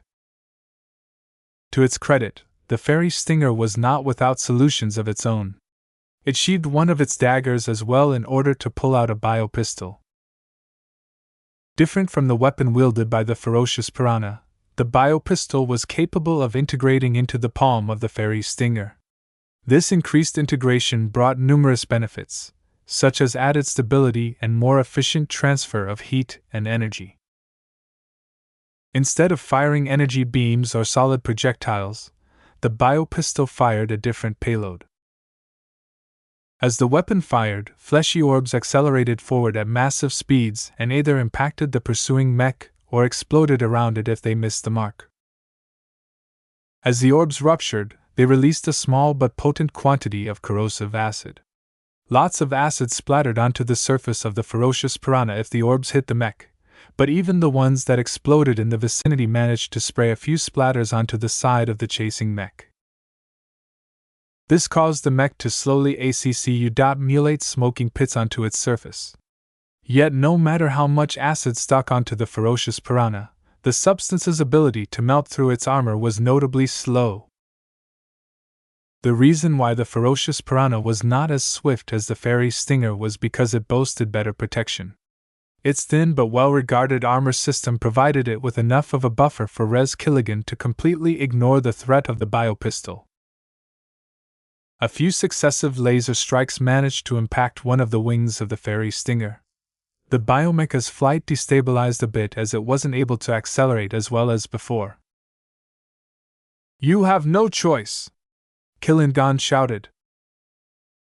Valsamar couldn't afford to keep running away. The arena was too tiny to allow the fairy stinger to utilize its speed advantage to shake off the ferocious piranha. Seeing that the fairy stinger's biopistol required far too much time to penetrate the ferocious piranha's exterior, Valsamar finally gave in to the inevitable. "I'm not running away anymore!" Unfortunately for Valsamar, her determination to acquit herself well encountered some issues. The damage inflicted on the rear of the fairy stinger slightly reduced its maneuverability. This caused the mech to become a little more clumsier up close. Combined with the overpowering disorientation field projected by the ferocious piranha, Valsamar felt as if she was forced to fight with two hands bound behind her back. Her responsiveness and ability to plan out her moves suffered badly the closer she got to the LMC mech. Killigan clearly noticed the difference and fought more aggressively as a result. Even if he took some risks, his opponent wasn't capable of exploiting his openings. "I'll finish you off before you can turn the tide." He took no chances and ruthlessly pressed his ferocious piranha close. With some clever moves, the metallic mech batted aside the stinger daggers and plunged into the chest and lower abdomen of the fairy stinger. Smoke sizzled from the wounds as the red-hot daggers pierced deeply and inflicted a lot of heat damage to boot. Unlike wounds inflicted by regular blades, it was a lot harder for a biomech to heal flesh that had been burned or cauterized. The initial stab already damaged or destroyed numerous biocomponents. This prevented the fairy stinger from mounting a defense before the ferocious piranha pulled out its weapons and stabbed a second time. "Kill!"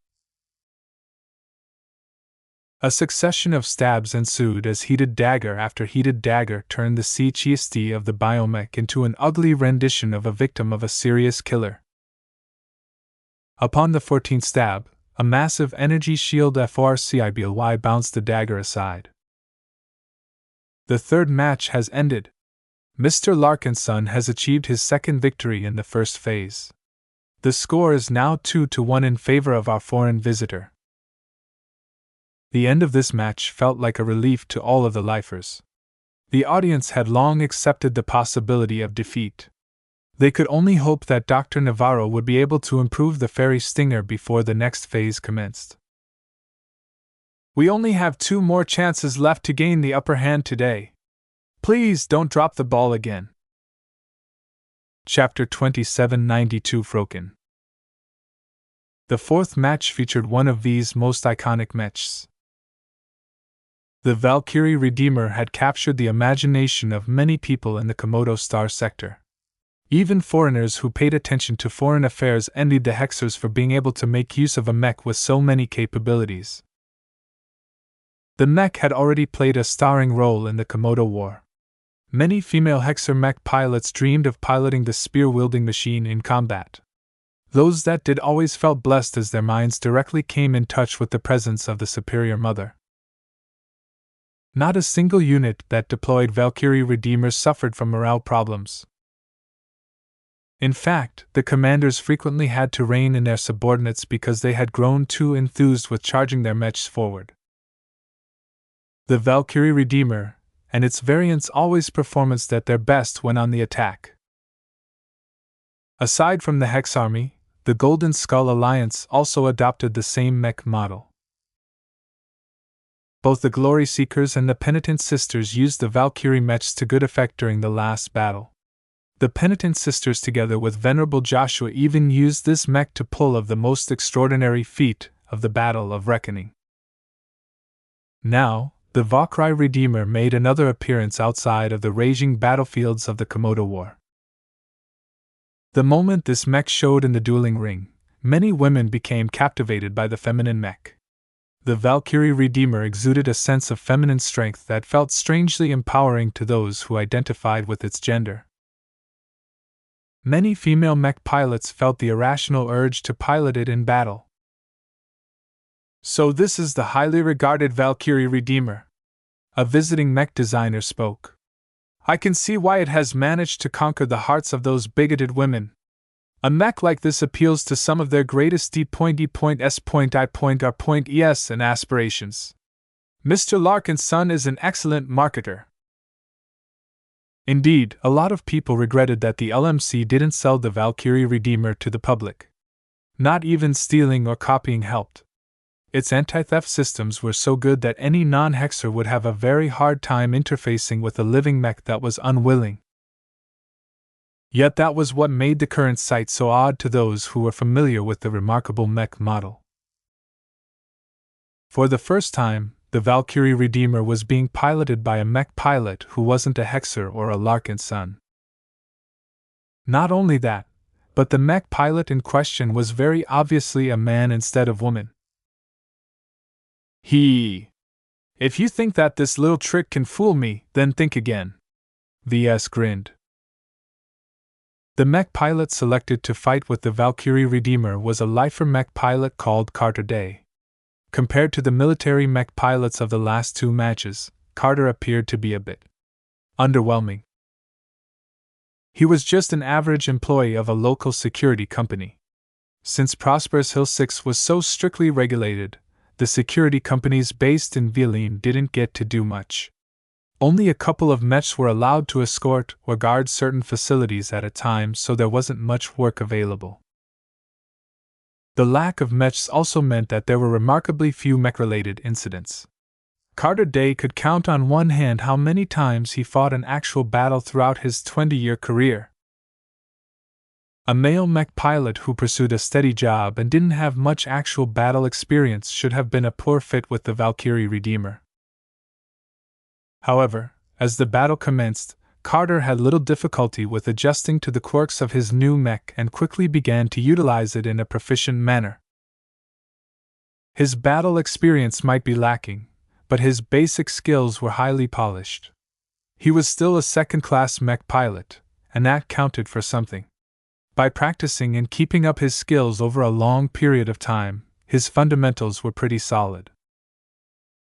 At the start of the battle, the Valkyrie Redeemer performed a little too rigidly. It was as if the mech was fighting while covered in rust. Yet as Carter began to ease into the peculiarities of the mech, he slowly became more fluid in controlling the famed mech. He even learned how to utilize one of its distinctive features. When the third eye of the Valkyrie Redeemer came to life, it shone a beam of light straight onto the opposing biomech. The moment the beam struck the mech designed by Dr. Navarro, its flight hitched for a moment. The infamous glow of the Valkyrie Redeemer had reached out several hundred meters in order to pin the mech pilot of the opposing mech with an unsettling sensation of doom. Even though this glow was not as debilitating as the glow of the ferocious piranha at close range, it definitely unbalanced the target. This caused the current match to play out similarly to the last one. There were differences, though. Mobility-wise, the Frokin was roughly just as fast and agile as the Valkyrie Redeemer. Its defenses may be a little worse due to its inherent organic properties. This was why the mech was able to hit back hard even when it was trying to maintain its distance. Mirella may not be a stellar mech pilot either, but she was a lot better at marksmanship than wielding axes. As long as the Frokin remained distant, the focused glow of the Valkyrie Redeemer couldn't do more than plague her with illusions.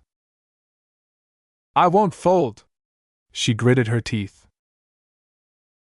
Though she admiringly maintained her courage despite constantly being subjected to the sensation of being stared at by a monstrous presence, her performance definitely suffered. As the two mechs chaotically danced in the air, many of the Frokin's shots went wide. While its positron rifle was capable of inflicting serious damage, it took a lot of time to achieve a result if only a handful of beams was able to strike the Valkyrie Redeemer for more than an instant. In fact, the beams that did train on the Valkyrie Redeemer were usually blocked by its hexagonal shield. Yet when the beam managed to score a hit, the Valkyrie Redeemer gained a serious-looking scar. Even though its armor was rated to withstand the rigors of all-out warfare, the rifle that Dr. Navarro added to the Frokin design a quality weapon that was notable for hitting hard. Even though the energy consumption of the positron rifle was just as impressive, that didn't matter too much in a duel environment. "I'll burn through your shield eventually," Mirella Lynchoten declared. The Valkyrie Redeemer possessed comparably less firepower. It was armed with a relatively weak pulse submachine gun that was inaccurate at longer ranges. The mech fared best when it was fighting up close. Even so, being able to fire at the flight system of the Frokin was a massive advantage. If this went on, even a weaker weapon was able to knock out the flight capabilities of a powerful mech. Lynchoten obviously knew this. The last match already trotted that mechs never seemed to run out of energy to maintain their glows. Outlasting them was unfeasible. "Should I get close or should I maintain my distance?" Many people could see her dilemma. They didn't know how much pressure it took to fight against the Valkyrie Redeemer up close, but it seemed that it wasn't easy to confront it at range either. Gloriana looked confused from the moment the match began. She stared at the Valkyrie Redeemer that VS had especially prepared for the design duel. It was one thing for Venerable Joshua to be able to pilot the Valkyrie Redeemer. He was not only an expert pilot, but someone who possessed a great affinity with living mechs. This was different. She was pretty sure that Pilot Day was a male mech pilot, and not an exceptional one at that. Yet this man didn't even have to exert a lot of effort to be able to pilot the Valkyrie Redeemer fluently. "How did you do it?" she asked. "It's complicated," VS curtly replied. "My mechs aren't as inflexible as you think. Even the mechs I've designed for the Hexers can be open-minded if I wanted them to be. You overlook the fact that my Hexers mechs are designed by us, not the Hexers." What VS believed was different from what the Hexers believed. The superior mother who exerted a huge influence on the mechs was also different from a traditional Hexer. It was therefore relatively easy to tweak some aspects of his Valkyrie Redeemer and alter its scope to welcome male mech pilots as long as they served a greater cause. Since Carter Day was fighting on behalf of VS in a significant design duel, why should the superior mother hinder his efforts? She should be supporting the lifer mech pilot instead, and that was exactly what she was doing. It took a personal request from VS to alter her treatment, but he could see the results. The Valkyrie Redeemer was flush with energy, and seemed to have become alive. One of the consequences of this was that the Valkyrie Redeemer was remarkably accurate in its fire. Its pulse submachine gun might not fire any powerful energy particles, but a lot of them managed to hit the flight system of the Frokin. The incessant hits wore away the protective layers surrounding the flight components. Even though the Froken's powerful positron beam attacks had almost worn away the Valkyrie Redeemer's shield, the Hexer mech itself was still in decent shape. It was at this time that Mirella Lynchoten decided to alter the situation before the flight system of her mech incurred real damage. After activating a special command, the Froken's fleshy body suddenly rippled. Thick hair follicles started to emerge from its entire frame. The black hair grew so rapidly that the mech quickly went past the level of a gorilla and turned directly into some kind of bushy monster. What the hell is that? Ves sputtered in shock. The inexplicable sight completely dumbfounded the Larkinsons. Even the lifers looked a little confused, but they were less shocked by the sight than others. Biomechs were often known for being able to activate strange abilities. As soon as all of the hair had formed around the mech, it turned around and attempted to close into melee range. Though Carter Day was a bit reluctant to confront a very bushy mech, he did not have any choice. His Valkyrie Redeemer kept firing its submachine gun but also drew out a spear in order to get ready to fight up close. As the transformed Froken flew close, it chopped with its axe. The Valkyrie Redeemer dodged the telegraph blow and attempted to thrust its spear into the biomech, only for the hair to react and entangle the weapon. Let go! The hair stubbornly prevented the Valkyrie Redeemer from pulling back its weapon. Even though it couldn't hold onto the spear forever, the Froken gained enough of an opening to launch a counterattack. Yet before its axe could strike a telling blow, the Valkyrie Redeemer ejected a starburst grenade which exploded in their midst. At the same time, the mech also unleashed its shock and awe pulse that caused an intense enough reaction from the biomech to allow the Valkyrie Redeemer to disengage. The two mechs separated for a bit, but the Froken did not remain deterred for long. As soon as Mirella Lynchoten recovered from the disorientation, she drove her hairy mech forward once again. Why are you running? Is my mech that scary? It's just a little bit of hair. For a moment, the match turned into an odd spectacle. The Valkyrie Redeemer, which was normally known for its aggressive charges, was trying its best to stay out of the range of a hairy mech. Chapter 2793 Beetles. How can the Valkyrie Redeemer lose? Gloriana complained. The mech she favored the most had put up a good fight. Carter Day even adopted a more aggressive approach and tried to pull off a few charges. Yet the relatively small fighting area prevented the Valkyrie Redeemer from being able to perform at its best. The mech was much more suited to fight in open space where there was virtually an unlimited amount of space to work with. Without enough room, there was no way for the Valkyrie Redeemer to build up a sufficient charge. It's the hair, Ves muttered. The Froken is very tricky to deal with. I don't know what it's made of, but it is exceptionally resilient against physical attacks. The hairs moved like tentacles and entangled the Valkyrie Redeemer's spear whenever it came close. Not only that, but they functioned as a damage cushion that negated a lot of damage. It was as if the mech was surrounded by a permanent energy shield. The end result had become increasingly more clear. After the Valkyrie Redeemer exhausted its starburst grenades, it was only able to rely on its death-based glow to induce a lot of discomfort towards Mirella Lynchoten. Yet, even if the Valkyrie Redeemer was able to accept the presence of a male, there was no way to forge synergy between the two. The Valkyrie Redeemer's performance was only adequate, which wasn't enough to overcome the disadvantages it faced. It's all because they put a male inside the CO-Seek pit, Gloriana complained. This isn't fair.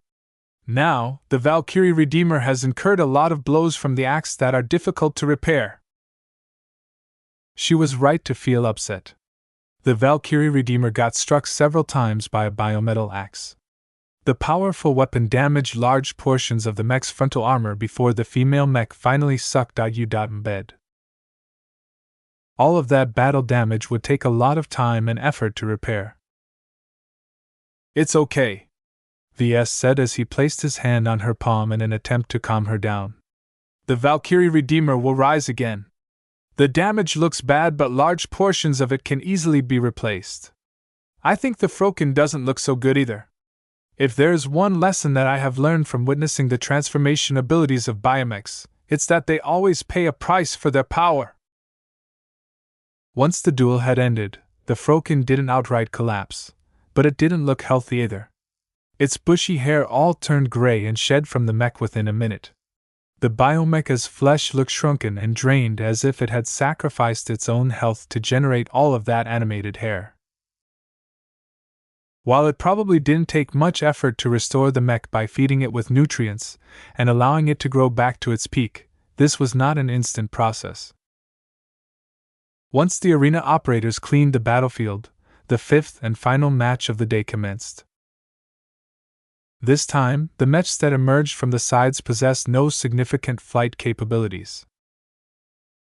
They were too heavy to be able to lift themselves under their own power under standard gravity conditions. The heavy mechs have come. Even laymen were able to recognize the last pair of mechs as heavy machines. They were larger than anything that had entered the dueling ring. Compared to slimmer and lighter machines such as the ferocious piranha, the mechs about to fight the fifth match of the day were several times more massive. The transcendent Punisher exuded a holy presence as usual. Just like the mechs that came before, its usual constraints no longer applied anymore, allowing it to accommodate any mech pilot, even someone who wasn't an adherent of the Ilvanan faith. Even though Ves didn't expect the mech pilot to synergize well with the heavy artillery mech, he at least hoped it was enough to activate the mech's iconic ability. Its mech pilot was a heavy artillery specialist called Gwyneth Ulcer. Her brief record did not reveal much. Aside from informing everyone that she was an active serviceman, her public profile only revealed that she was good at multitasking. The mech pilot of the biomech was also a woman. Ilse Lieberman was also a heavy artillery specialist, but she belonged to a different mech division. Her profile noted that she achieved high marksmanship scores. This was quite a frightening claim. Accuracy mattered a lot to artillery mechs. Even though the distance between the two mechs wasn't much, it was still useful if a mech pilot was able to target the weak points of an opposing mech. In order to down a mech, it was already sufficient to destroy the internal components that were vital to allowing the mech to function. Trying to destroy the entire armor system of a mech was not that useful in itself. The two heavy mechs possessed several similarities. They were both hexapods. 6 legs extended from the underside of their fat and broad torsos. The legs not only provided the mechs with exceptional stability, but also allowed the mech to move its prodigious mass without worrying about losing its balance like bipedal mechs. The two artillery mechs also boasted similar performance parameters. Even though their shapes diverged, they were both slow, massive, weighed down by armor, and carried several potent weapons. Yet this was where their similarities ended. The Transcendent Punisher was a familiar sight to the Larkinsons. Its main armament consisted of a pair of Gauss cannons and a pair of positron cannons. Together, these weapons were able to inflict heavy damage onto any immobile target, particularly other heavy mechs. Yet the opposing mech didn't look like a vegetable either. "It looks like a beetle," Vincent summed up. "A fat beetle." Dr. Navarro gave his heavy artillery mech an imposing name. The so-called Swarm Monarch looked like a larger, more combat-oriented version of the utility beetles that usually perform the role of cleaning and maintenance bots in LRA society.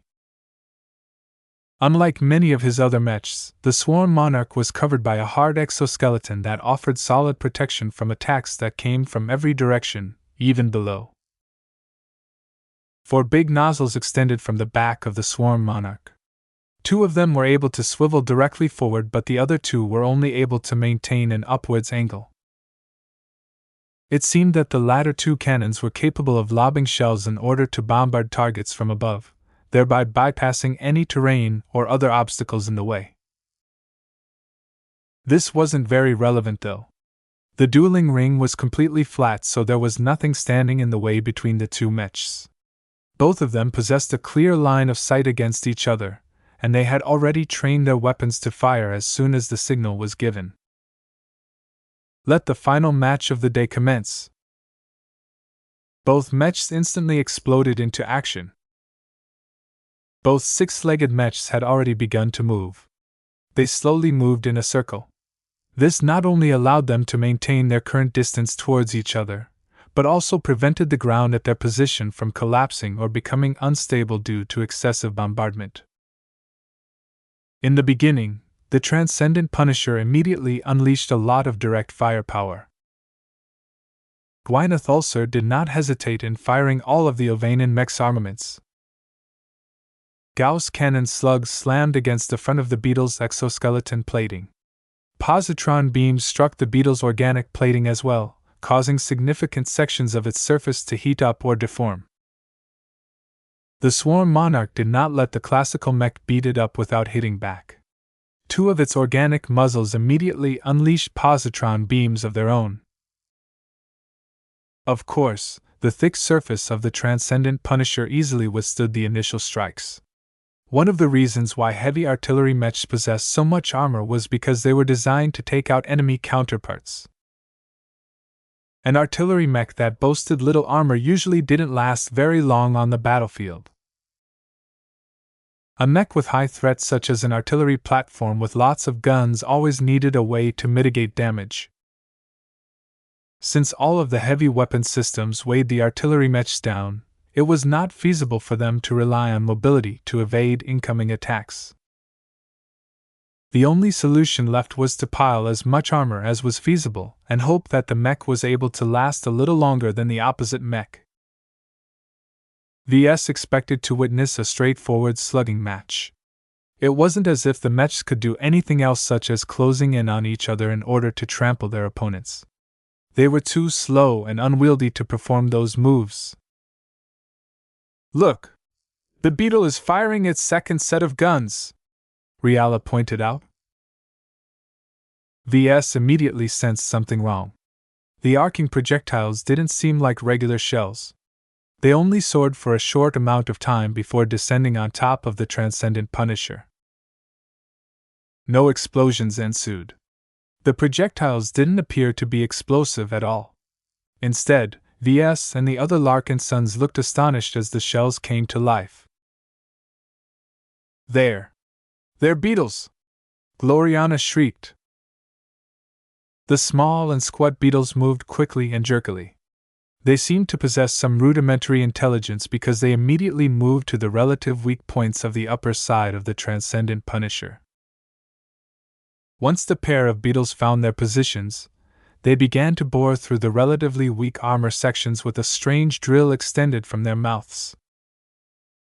Not only that, they also released acid that softened up the upper layers, allowing the drilling beetles to achieve faster progress. Damn! Ves slammed his fist against the armrest. The Transcendent Punisher can't shake those beetles off. We never thought to implement any countermeasures against insects of all weapons. Even Gloriana found the situation to be absurd. Those beetles are too effective. How can they drill so fast when they're so small? The answer soon became evident. The beetles slowly deflated as they continued their drilling. Eventually, they exhausted all of their reserves, causing them to fall over and die. It didn't matter. The Swarm Monarch had already fired several volleys of additional drilling beetles during this time.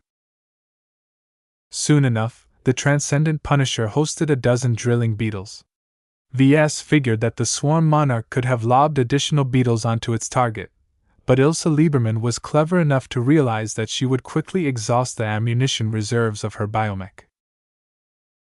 The Swarm Monarch could only carry so many beetles. Launching too many of them at once would only cause a lot of surface damage to the Transcendent Punisher because the beetles weren't able to occupy the same position at once. While the Swarm Monarch let its drilling beetles do the work, it continued to apply pressure by firing its positron beams at the legs of the Transcendent Punisher. The legs weren't as resilient as the torso, so they were relatively easier to damage. Targeting the lower half of the Transcendent Punisher also prevented the Swarm Monarch from killing its own beetles. Although they seemed resilient to both heat and physical damage, they didn't look like they could survive a direct hit. It was too bad that none of the weapons carried by the Transcendent Punisher was able to aim its weapons along its own surface. They simply couldn't angle the cannon muzzles so low. "I'll definitely fix this shortcoming," Ves vowed. Even though the Transcendent Punisher looked as if it was getting stung to death, it was not the only mech that was suffering. Its prodigious firepower was heavily savaging the Swarm Monarch. The constant, direct volleys savaged the front of the mech so much that it was forced to angle itself in order to avoid exposing its heavily injured sections. Not only that, but Gwyneth Ulcer finally achieved the right conditions to activate the signature ability of the Transcendent Punisher. Its glow became more active as a different presence reluctantly lent its power to a non-believer. "It's starting!" Chapter 2794 Gwyneth Ulcer. The final match was a visual spectacle beyond compare. Unlike the previous matches where the opposing machines mostly fought up close, the current pair of mechs were beating each other up with overwhelming firepower. The armor of both mechs were being sorely tested as they incurred damage after damage while at the same time trying to wear away their opponent as well. Both heavy mechs were growing further and further away from their original conditions due to all of the attacks they endured. Everyone could tell that while the mechs were still hanging on, the end was drawing closer. The insectal Swarm Monarch seemed to have exhausted much of its drilling beetles. More than a dozen of them were currently drilling into the weak points of the Transcendent Punisher, sacrificing their entire life potential in order to penetrate deep enough. However, before one of the beetles could pierce through the final layers blocking them from tearing through the internals, the Transcendent Punisher did something surprising. Gwyneth also had been thinking on how to solve the beetles crawling over the frame of her mech while directing all of its firepower towards her adversary. The metallic mech had already lost a few minor sensors and other components due to the incessant drilling. It was only a matter of time before the drilling beetles breached a weapon compartment, or something. This was why Gwyneth urgently had to find a way to remove or at least stall the beetles from succeeding in their objective. As the Transcendent Punisher kept firing its weapons at full blast, she diverted a portion of her concentration to do something unusual. She deliberately took over manual control over a few components and deliberately deactivated them. Since they belonged to the heat management system, the circulation and diversion of excess heat generated by the positron cannons suddenly had nowhere else to go. The heat rapidly began to pool up until it vented alongside certain portions close to the energy weapon mounts. As a result, several sections of the exterior of the Transcendent Punisher turned into a sizzling hot surface. Even though the Transcendent Punisher was suffering all sorts of minor internal damage due to the excess heat buildup, the beetles that were stuck on the surface were being cooked as well. The acid they drooled out evaporated while their drills blackened and cracked. The only reason why the beetles hadn't fallen over was because they were designed to cope with excessive heat, but this property had its limits. "Wow! Even I didn't think of that." Ves looked pleased at the mech pilot's ingenuity. "It's going to be troublesome to repair, though," Gloriana reminded him as she watched the battle with a more critical eye. The Transcendent Punisher bought itself a bit of time with this self-damaging stunt. Still, its front limbs were already falling apart due to getting struck by constant positron beams. The mech almost collapsed as its remaining 4 limbs were being forced to bear the remaining weight. While getting immobilized was not necessarily fatal to the metallic mech, it would definitely give the opponent a major advantage. The Swarm Monarch didn't look so good either. The superior firepower of the Transcendent Punisher had inflicted a lot of damage across the beetle-shaped biomecha's frontal surface. Gauss cannon rounds, positron beams and even pulse particles struck the hardy exoskeleton with constant abandon. A medium mech would have long been torn apart after getting struck by so much firepower. However, each time the Transcendent Punisher almost managed to breach through the exoskeleton, the Swarm Monarch simply turned around and presented its undamaged side towards its opponent. The cannons mounted on the Swarm Monarch were largely omnidirectional, which meant it was still able to fire at the Transcendent Punisher even if it faced its rear towards the enemy. This made it quite difficult to finish off the Swarm Monarch completely. Its ability to withstand attacks was at least 10 times more if it was allowed to absorb damage across its entire frame.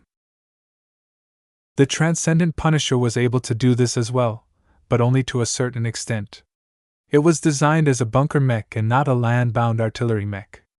While it could function at the latter, it wasn't optimized for the role. Something had to change, and Gwyneth also was trying her best to find a solution. She knew what the Transcendent Punisher was capable of. The manual of the mech along with the data it provided hinted at something more. Yet in order to activate this mysterious ability, she had to enter the right mindset. Even though she hadn't piloted the Transcendent Punisher for long, her mind was constantly processing a lot of data and other experiences. She always possessed an open and inquisitive mind. While she might not be as good at targeting precise components as her current opponent Ilse Lieberman, she had always been good at splitting up her focus to attend to multiple priorities at the same time. This was why she was able to ensure that each of the Transcendent Punisher's weapon systems were being properly managed so that their firing rate remained as optimal as before. They also aimed in the direction at all times. Furthermore, she was still managing the deliberate accident she created in order to keep the surface of her mech as hostile to the drilling beetles as possible.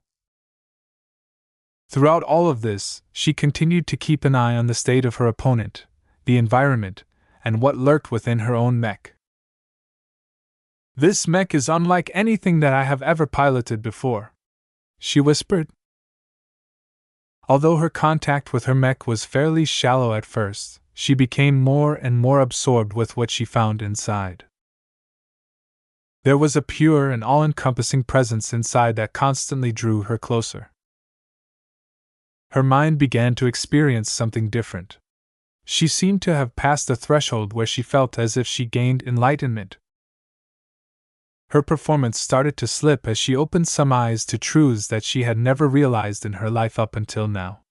The Life Research Association was a state that was based around science and viewing reality with a grounded perspective.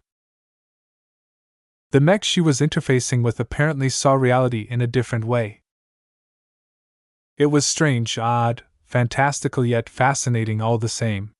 A part inside Gwyneth became excited for reasons that flew above her head. For the first time in her life, she felt as if she was touching upon a greater cause and truth. The future of humanity was much more turbulent from an outsider's perspective, and her place in the fabric of time could be much more significant if she escaped the confines of her current life. She knew what to do. Most of her attention may have been scattered, but a portion of her had always kept an eye on the overall situation. Gwyneth could already foretell the end if no other variables changed. Her mech already lost much of its mobility, and it wouldn't be long before the Swarm Monarch's persistent particle beam attacks would bore through a hole that had already been weakened by the drilling beetles. "This is not the end I want!" she abruptly shouted. With great will, she triggered the new option. Immediately, her Transcendent Punisher seemed to open up to that great source. Power poured in and began to affect the mech in some special way. Through the man-machine connection, much of that power flowed into her mind, whereupon she started to see reality in a different manner. Her eyes narrowed. She began to act on the information she received. The cannons mounted on the Transcendent Punisher began to aim in slightly different directions. Boom! Boom! Hiss! Hiss! The artillery mech fired 4 shots in quick succession, each of them targeting a different portion of the mech. A Gauss round impacted a joint of one of the swarm monarch's legs at a precise angle. Ordinarily, a single attack shouldn't have been able to inflict serious damage to the limb, but due to the tricky angle, the powerful impact somehow caused a number of critical organic components to shift or crack. The limb was knocked offline. Since the beetle had tipped forward a bit due to the unanticipated attack, a portion of its upper surface became exposed. A second Gauss cannon round slammed onto an already damaged portion of the upper exoskeleton. A powerful crunching sound ensued as the round seemed to have knocked a portion of the damaged organic plate away, thereby creating a gap that exposed the internals.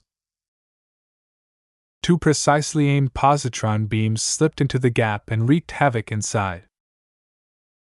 Even though the beams only affected the upper portion of the swarm monarch's internals, many of them were closely related to its weapon systems. All four organic mounts sputtered and died down. Most crucially, the biomecha's powerful positron cannons had fallen silent for some reason, causing the mech to lose much of its direct damage potential. While the swarm monarch quickly righted itself up, the portion near the gap in the upper armor suddenly expanded as a second volley of Gauss cannon rounds precisely impacted the sides, causing the opening to widen by 75%. The Transcendent Punisher continued to pile up the damage. It even overloaded its weapons and incurred considerable overheating damage in order to crank up the firing rate as high as possible. The Swarm Monarch couldn't endure all of the firepower. It never found the opportunity to hunker down and regenerate the damaged organs that could bring its main armament back online. The moment the energy shields came to life in order to stop the hot and enraging Transcendent Punisher from continuing on, the result was clear. Gwyneth Ulcer and the Transcendent Punisher provided by Mr. Larkinson has won the 5th match. After achieving this victory, the first phase of the design duel has come to an end. The final score is 3-2 in favor of Mr. Larkinson. The second phase will commence in 3 days. The announcer hardly sounded enthused this time. He only perked up a bit when he said the last sentence. The mood in the arena had grown quite weird. The final moments of the 5th match had progressed so suddenly that none of the spectators could process what had happened. How was it possible for the Transcendent Punisher to defeat the Swarm Monarch in frontal combat? Prior to this odd turn of events, Ilse Lieberman had been using the entirety of the biomecha's frame to good effect. We lost! This is absurd. How can a random section of armor collapse so easily? The Swarm Monarch's design is flawed.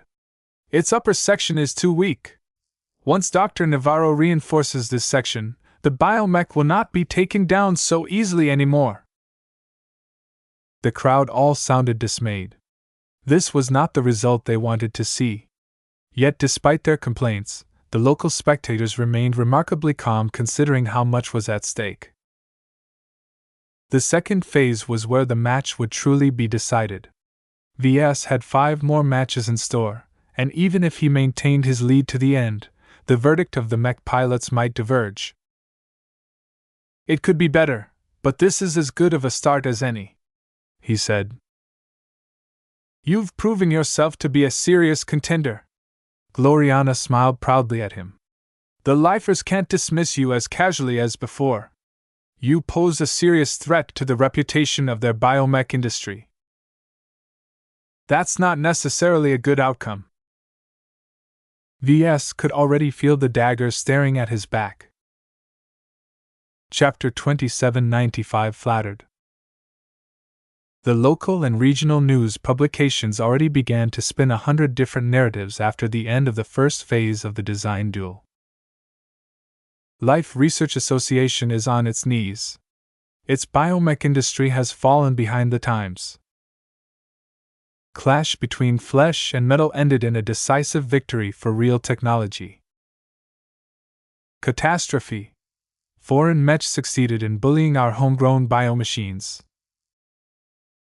Dr. Federico Navarro must resign. He is unfit to represent our biomech industry.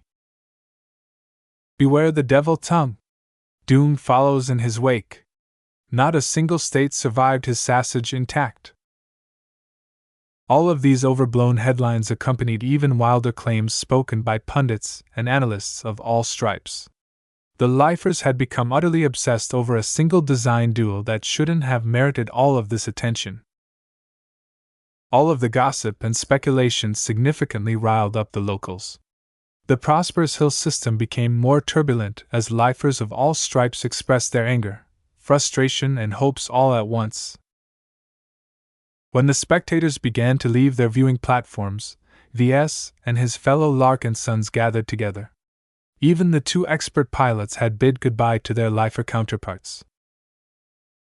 All of the initial excitement at V's favorable standing had passed. "Let's not celebrate too soon," Ves warned his fellow clansmen. "I am only ahead by one win, and Dr. Navarro might be able to gain the upper hand in the second phase. Also, don't forget about the real win conditions. I need to win over enough mech pilots to win the design duel." Venerable Orphan clicks her tongue.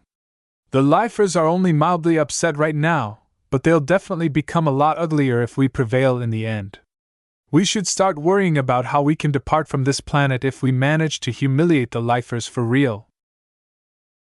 That was a valid concern. Ves didn't think she was blowing the situation out of proportion. He wanted to win, but he didn't want to endanger himself and every Larkinson either. A part of him wanted to lose so that he could go back into obscurity, but his pride, reputation, and his integrity as a mech designer prevented him from doing so. He was willing to bend many principles, but some of them were too indispensable to his self-image. A mech designer must be bold. A mech designer must stand up for his own work. A mech designer must have the courage to face a challenger. If he acted in an opposite manner, then one of the strongest pillars that propped up his identity might collapse. This would be a disaster, since this kind of collapse could easily cause the foundation of his design philosophy to crumble. His spiritual domain centered around life and mechs. Each of his actions must align with these two attributes. The more he acted in accordance with his domain, the faster it grew. Ves even speculated that it might evolve after receiving enough nurturing. So far, Ves noticed that his domain was very weak in IMM.A.T.U.R.E in comparison to the domains of other mech designers. Dr. Navarro possessed a more solid and developed one, while the masters were in a league of their own in this regard. He turned his attention back to his current concerns. "Gloriana?" "Yes, honey?" "When you go back to Gentle Lotus Base, please tell General Verl and the rest to exercise more caution and prepare for a hasty departure." "Why?" His wife frowned. "I've lived through several situations where the situation got hairy, so I'm very sensitive towards volatile situations. While I'm not certain if this star system will blow in the near future, we should prepare for the worst and prepare some contingency plans just in case." He began to pass on some simple instructions. He wanted the Larkinsons to either abort or accelerate some of their preparations. He wanted every non-essential Larkinson to leave Gentle Lotus Base and return to the expeditionary fleet as soon as possible. "The latter is going to be a problem," she warned him. "Even if we book tickets right away, it will take days for thousands of Larkinsons to gain passage aboard one of the passenger transports of the PHTS. The service is way too overburdened. We should do our best regardless. Anyone we move back to the fleet is one less headache we need to solve if the situation on the ground turns chaotic." He also issued a few other instructions. He wanted his Larkinsons to speed up recruitment. It didn't matter if they rushed through the vetting and testing procedures. As long as the new recruits gained Goldie's approval, then they shouldn't be a problem. "Ah, and don't forget about the capital ship swap," Ves said. "Rush the exchange if possible, but don't hesitate to drop it if it takes too long to gain control over the new vessels. Trading capital sh.I.P.S was different from trading cows. All kinds of steps needed to be taken in order to conduct transactions responsibly. Even if the new additions to the expeditionary fleet fell into their possession, the Larkinsons still needed to round up a couple of crews in order to activate the two vessels. Gloriana and the rest took in the words and nodded. Even if they didn't share the same concerns as Ves, they had gone through several turbulent events themselves. They didn't think there was anything wrong with over-preparing. I hope the situation doesn't deteriorate, but if it does, it's better if we're already prepared, Venerable Joshua concluded.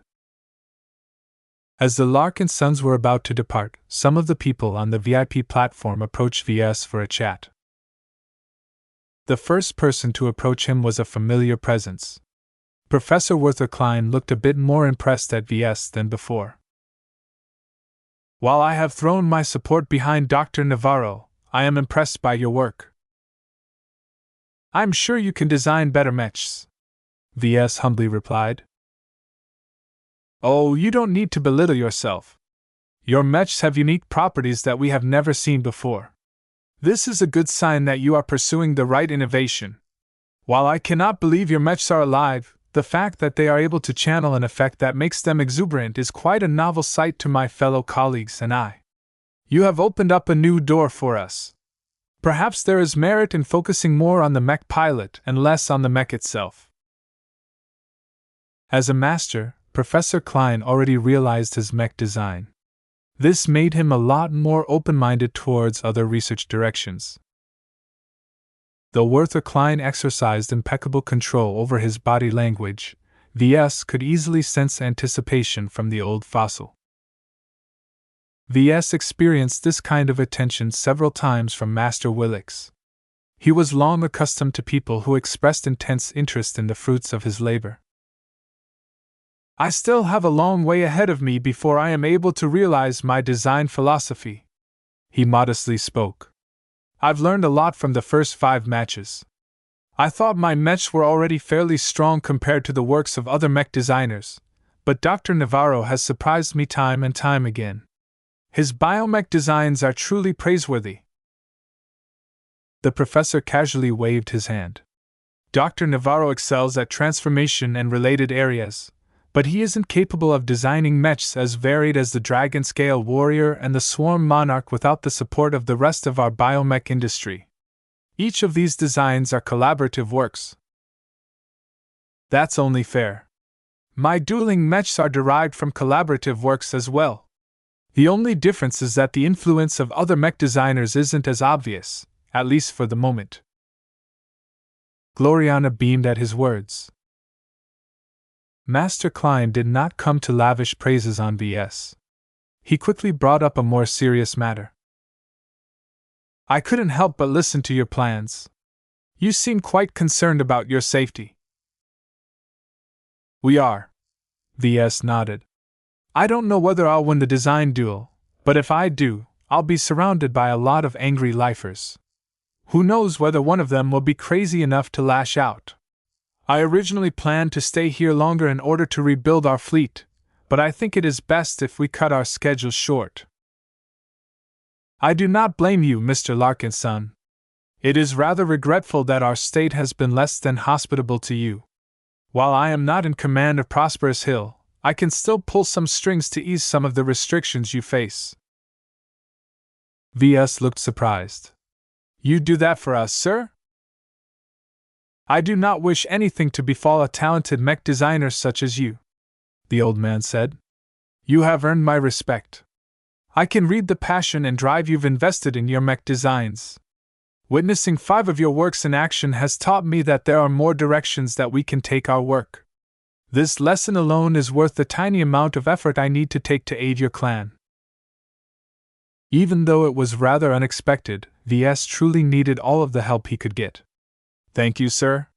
We appreciate the favor. Master Klein nodded at Ves once again before he departed. Apparently, he didn't have any other plans in mind. Another master mech designer approached. VS keenly remembered that this second powerful biomech designer didn't go along well with Master Klein. Mr. Larkinson, please don't listen too much to Master Klein.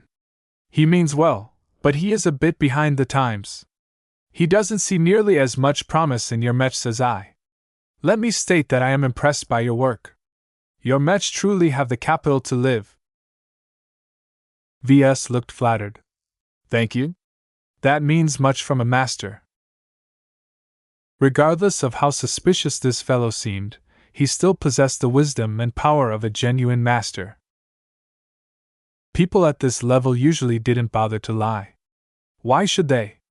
They sat near the top of their profession, and every word they said would always be scrutinized. Each of them had a reputation to uphold, and as one of the best mech designers in existence, they were always sincere when it came to mechs. You need to stay sharp and make sure that you do not spend the next 3 days trying to restore your mechs to their old conditions. Dr. Navarro's mechs are famed for their malleability. Your dueling opponent can induce drastic changes in the span of a few days. The Dragon Scale Warrior might not even be covered by scales in the next engagement, and the Swarm Monarch may even replace its beetle cannons with conventional guns. Do not expect any of his biomechs to fight your products in the same manner. This was quite an important reminder. Are you allowed to say that, sir? VS questioned. It's fine. My advice does not go as far as providing you with specific aid. You still need to develop your solutions yourself, or else the design duel will no longer have any meaning. When I was around your age, I dueled quite often against other biomech designers.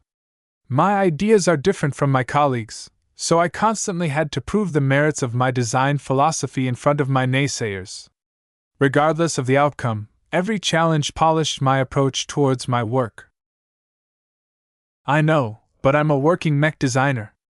I am already juggling a lot of priorities. I can't divert too much time on duels.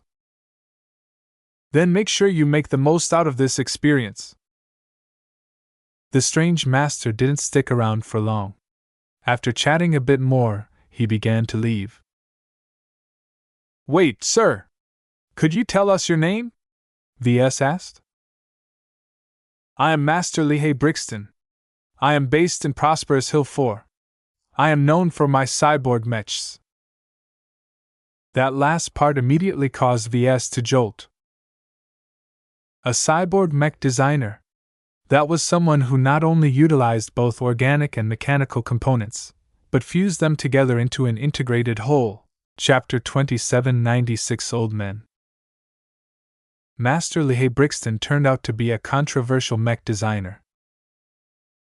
Even though he was a master who was rooted in the LRA's biomech industry, he rejected its orthodoxy. With a career that spanned 2 centuries, Master Brixton developed his design philosophy step by step and endured lots of opposition towards his deviating ideas. The LRA's biomech industry is deeply flawed. He spoke to VS. That old geezer Klein was already old back when I was starting my career. He was just as opposed to innovation as before. When one master criticized another master, VS thought it was prudent to keep his mouth shut. If he really had to say something, then he had to do his best to stay neutral. I don't really understand the division within your biomech industry, VS innocently said. I'm just a visitor. I didn't even know that there were mech designers who preferred to design cyborg mechs such as you until recently. You know nothing, Master Brixton said in a heated voice. Our state is kept in constant stagnation due to all of the geriatric daughters who are currently in charge. You may know them as conservatives, but they are cowards who are afraid of taking risks and value the status quo above all else. The mission to propagate the wonders of biotechnology to the greater galaxy is no longer on their minds. They don't care if their mechs are falling behind as long as they are able to lord over others in the LRA. Oh boy. Not again. What was it with old people and their rants? VS had a lot of practice with being on the receiving side of rants. Gloriana yelled in his face often enough for him to develop different strategies towards different kinds of rants. Luckily, Master Brixton did not direct his ire at Ves. This made the situation much more tolerable. Besides, the Master Mech Designer was revealing a lot of insider information. Human civilization is built upon multiple forms of information. The mistake made by old fogies like Master Klein is that they only think about incremental improvements. They just think that biomechs will eventually win everyone's hearts if they improve their performance step by building upon existing accomplishments. They're wrong.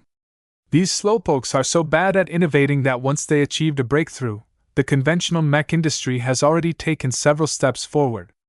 I thought that several centuries of failure would have made them realize that they're constantly falling behind, but they have done the opposite. They have dug in even deeper. From what Ves had learned about the biomech industry, he wasn't sure whether that was fair. One of the factors that complicated the matter was that the LRA's biomech industry did not exist in isolation.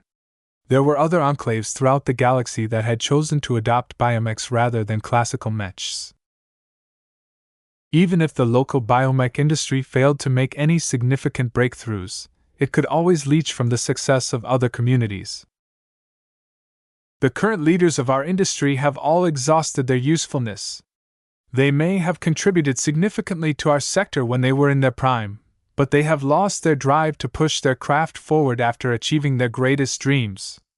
Becoming a master is the end to many mech designers, but it is just the beginning to the truly ambitious. And you happen to be among the latter? That is a given, Master Brixton proudly stated. His mind bloomed and loosened some of the restraint that kept it contained.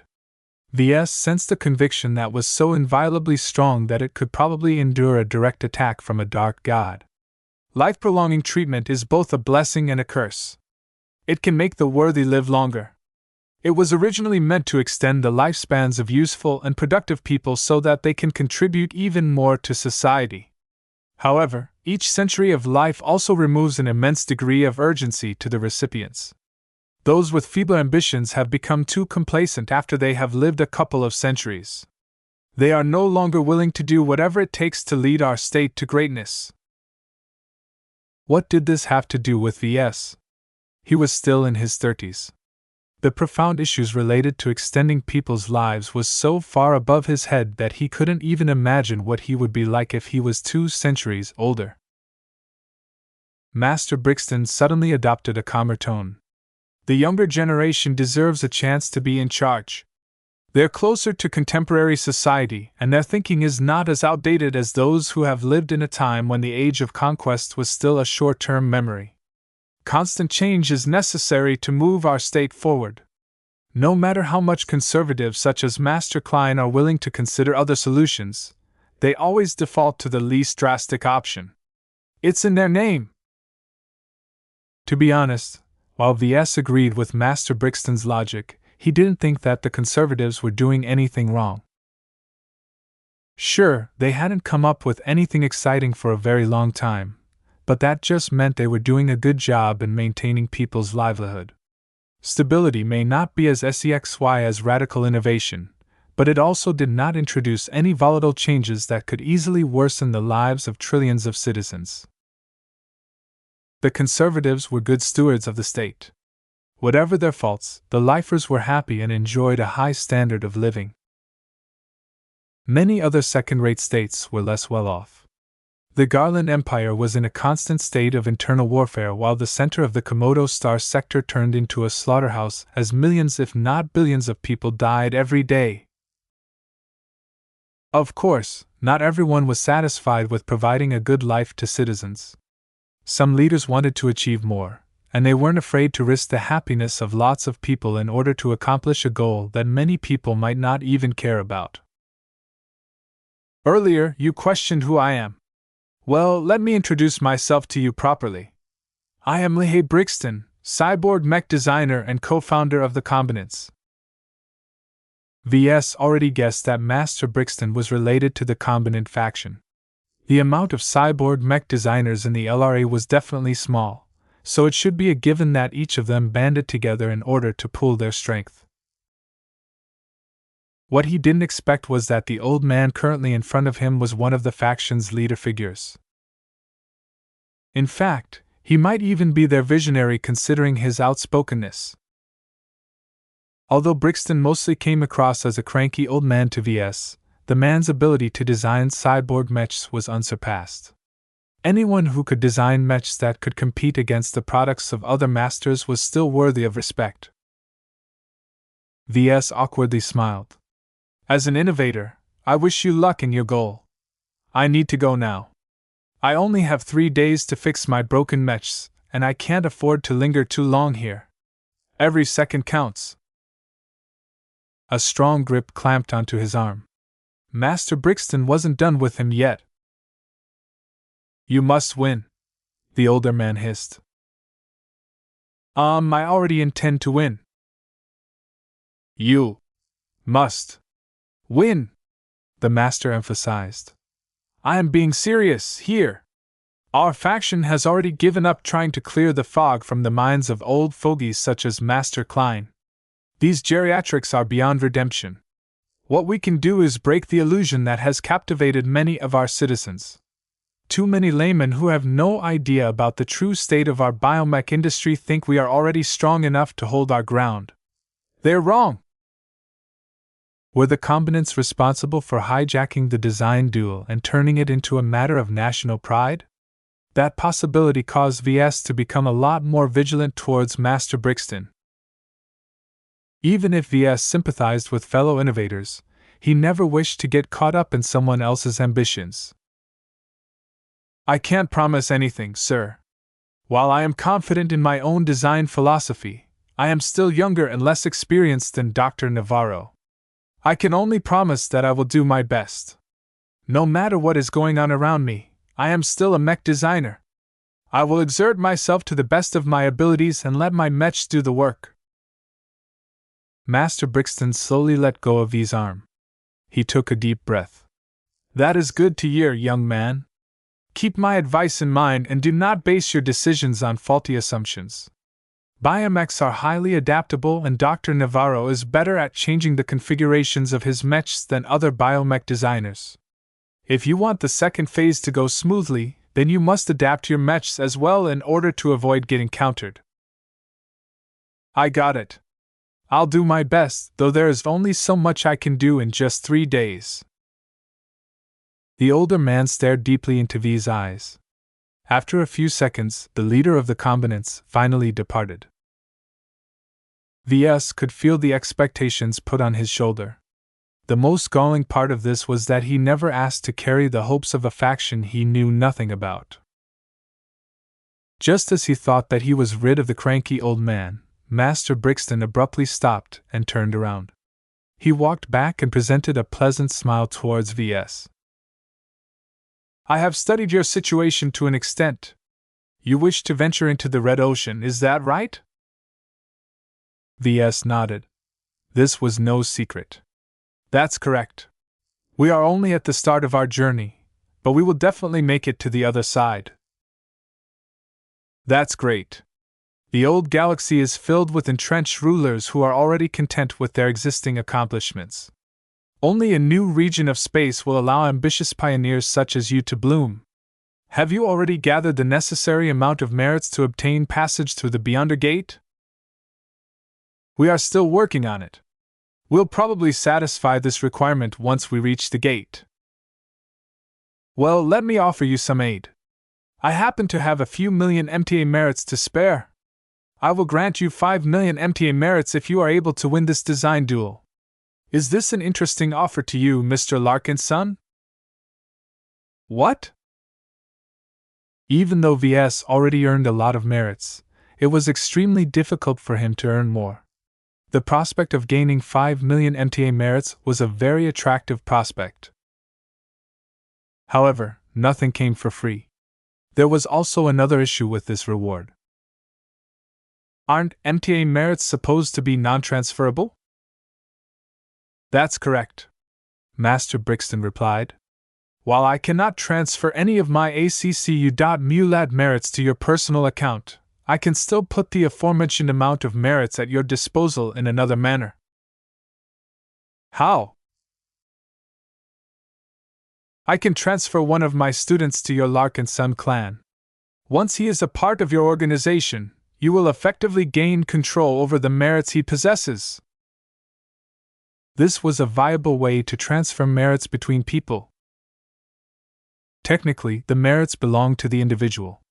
Master Brixton's apprentice could easily refuse to contribute his merits, but Ves didn't really care about this problem.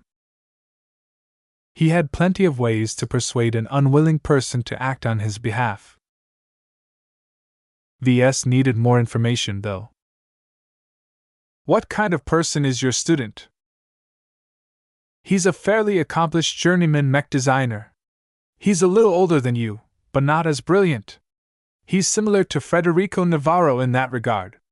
To be frank, he's one of my more disappointing disciples. I am not sorry to let him go, and he has already expressed a desire to leave and find his own way. That didn't sound very glowing. Still, awful mech designer or not, Ves was not about to let 5 million MTM rights slip from his grasp. Ves smiled. As long as your student is willing to be a part of my clan, then I will welcome him to the fold. I am certain he will be ecstatic to hear the news. The two had formed an agreement at that moment. Chapter 2797 Advantages. Majestic Teal was rife with plots. This was what everyone said about the Star Sector. Open warfare rarely broke out in this region, but that did not mean that everyone had lost their ambitions. In fact, the people who lived in the second-rate states of Majestic Teal felt both content and restricted. They were content because they lived in stable and well-run societies. They were frustrated because the lack of chaos restricted their upward mobility. With all of the centenarians and older folk clinging on to their positions of power for centuries at a time, the younger generation could only climb so much before they hit an impassable wall. The Supreme Sage was the most egregious case. Born before the advent of the Age of Mechs, he lived through multiple eras in the Life Research Association's history, and remained unquestionably on top for an immense amount of time. Since he monopolized a large amount of high-level resources for himself, the biotech researchers who were ranked just behind him had become increasingly more jealous at their leader's persistence. While it was true that the Supreme Sage was a treasure to the LRA, his noteworthy successes came at the cost of strangling the growth of his possible heirs. Plenty of renowned beast designers, biomech designers, geneticists, and other brilliant figures wished to perform groundbreaking experiments in one of the much-lauded Pinnacle labs, but the Supreme Sage was already putting these facilities to work for his own ends. Ves actually sympathized with the Supreme Sage. He felt that this legendary scientist's position was similar to his own. The Life Research Association largely owed its leadership position in biotechnology to the big guy's accomplishment. Without someone as brilliant as the Supreme Sage holding down the fort, the LRA would have been much worse off. The surrounding states wouldn't have been so restrained towards the state if their rulers didn't need the services of arguably the best native biotech expert in the star CLU.S.Ter. The success of the Supreme Sage elevated the prosperity and privileges of everyone under his care. People like Master Werther Klein and Master Lehigh Brixton only managed to climb up to their current positions by benefiting from the excellent growth conditions provided by their highly accomplished superior. Yet the lifers were split on whether they should be grateful to the living legend of their state. Conservatives such as Master Werther Klein remained humble, and recognized that they would have never attained their current level of success without their current shelter. Opponents such as Master Lehigh Brixton didn't even bother to look back. Instead, they solely complained about how their futures were blocked by their original benefactor. Ungrateful bastards! Ves muttered as he stepped into the mech workshop underneath Rusin Arena. As far as he was concerned, if the malcontents wanted to achieve a greater level of success, why not strike out on their own?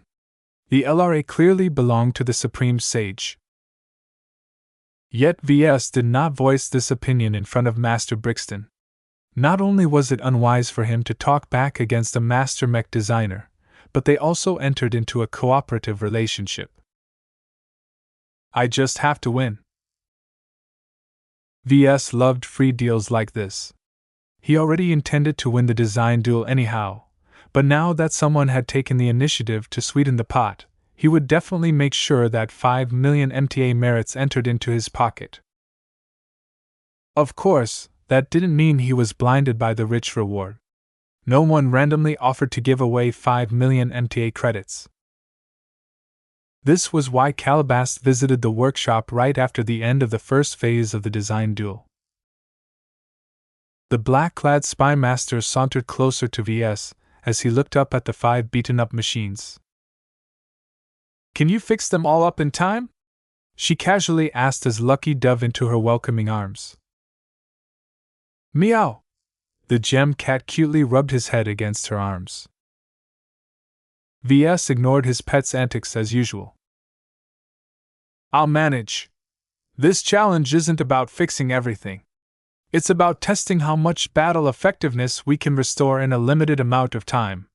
Granted, biomechs have an advantage in this aspect, but I am not about to let my opponent roll me over from this advantage alone. He didn't have to do a perfect job. He just had to be good enough for his mechs to remain competitive. As he scanned his eyes over his 5 dueling mechs, he was already cataloging which battle injuries he should address and which ones he should leave alone. Ves had to achieve the maximum amount of results in the least amount of the time. This meant that he had to forego many easy repairs because they yielded marginal results. Other repairs were drastically able to bring a mech closer to its peak condition, but took up too much time to complete. Both cases were undesirable. Time was the most valuable resource right now, so Ves had to ration it as efficiently as possible. Fortunately, Ves was already accustomed to these kinds of situations. He didn't panic and he didn't overestimate his capabilities. The lifers may have provided him with a pretty good workshop, but the tools and production equipment were not comparable to the ones in his personal workshop. He needed to take this into account as well.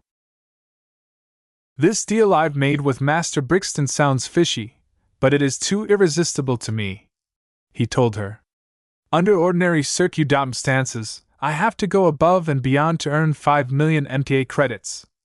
I have never encountered a situation where I can just bend down and pick it up from the street. You have to win the design duel, though, Calabast reminded him. From what I can tell, that's anything but certain. Ves briefly dropped his smile. That's true. I don't know what's in store for the second phase, but Dr. Navarro is limited by what he can do as well. Anyway, I didn't call you here to talk about this. What I'd like you to do is dig into Master Brixton's background and find out which of his students he wants to dump on my LAP. Are you expecting any problems on that front? No mech designer wants to get rid of a useful helper, Calabast. These kinds of people are worth their weight in high-grade exotics. They can provide so much assistance that it's an enormous waste to kick them out of orbit. There has to be a problem with this fellow. Master Brixton himself has already alluded that he isn't sad to let his student go. I'm definitely being scammed. I just want to know how I'm getting screwed. Calabast frowned as she tickled Lucky's belly. If you think this is such a bad deal, why entertain it at all? Oh, don't get me wrong. I still think this is a win-win arrangement. I am happy to take on any delinquent as long as I get my 5 million MTA merits. I just think that I'll be winning less than Master Brixton. Someone who is capable of earning so many merits through his own efforts is definitely a talent, but if that comes paired with behavioral problems, then I need to know as soon as possible. What he learned would largely determine his treatment of this unexpected addition to his clan.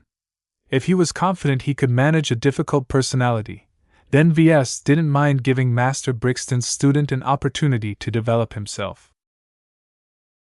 If not, then VS could just arrange an accident right after his expeditionary fleet passed through the Beyonder Gate.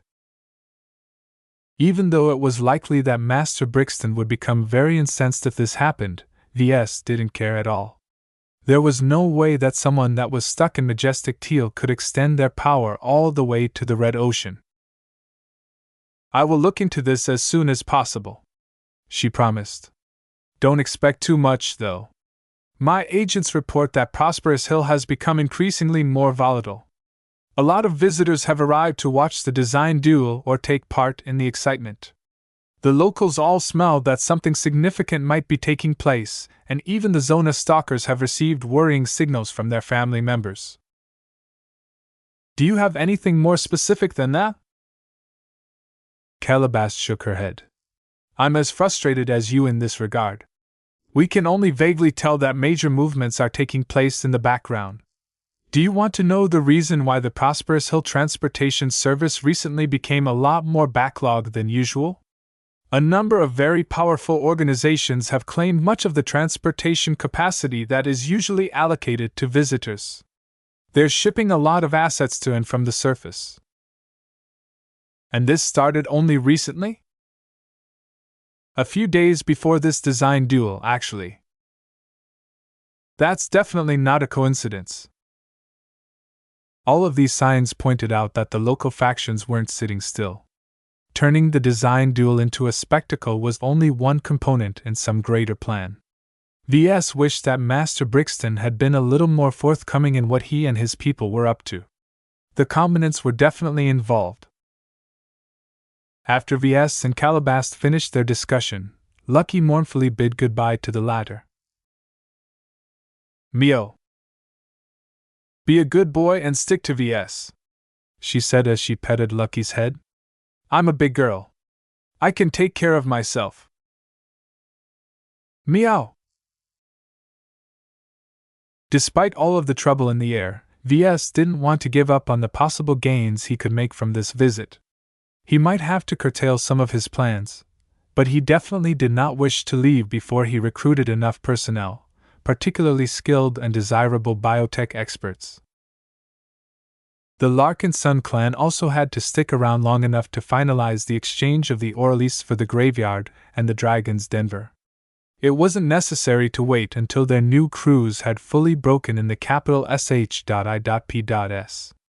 They could learn on the job if they had to. The two vessels just needed to be space-worthy enough to keep up with the rest of the fleet. Everything else could be worked out later. "All of this will take a few more weeks to complete," he estimated. "We can't leave until then." It was a pity that the Larkinsons wouldn't be able to replenish all of its mechs. The production of Bright Warrior IBs and other Larkinson-exclusive mechs was still limited, which meant that most of his mech pilots were still waiting to receive their new machines. The Larkinson clan might be forced to place a production order in one of their upcoming destinations, but VS was not very happy with this solution. Making a third-party company responsible for producing the mainstay mechs of his clan was no different from leaking their entire designs. Even if their glows and spiritual designs restricted unauthorized people from piloting them, their limitations and weak points would no longer be confidential. "I guess I'll have to contract the Infinity Guards on a longer-term basis," he muttered.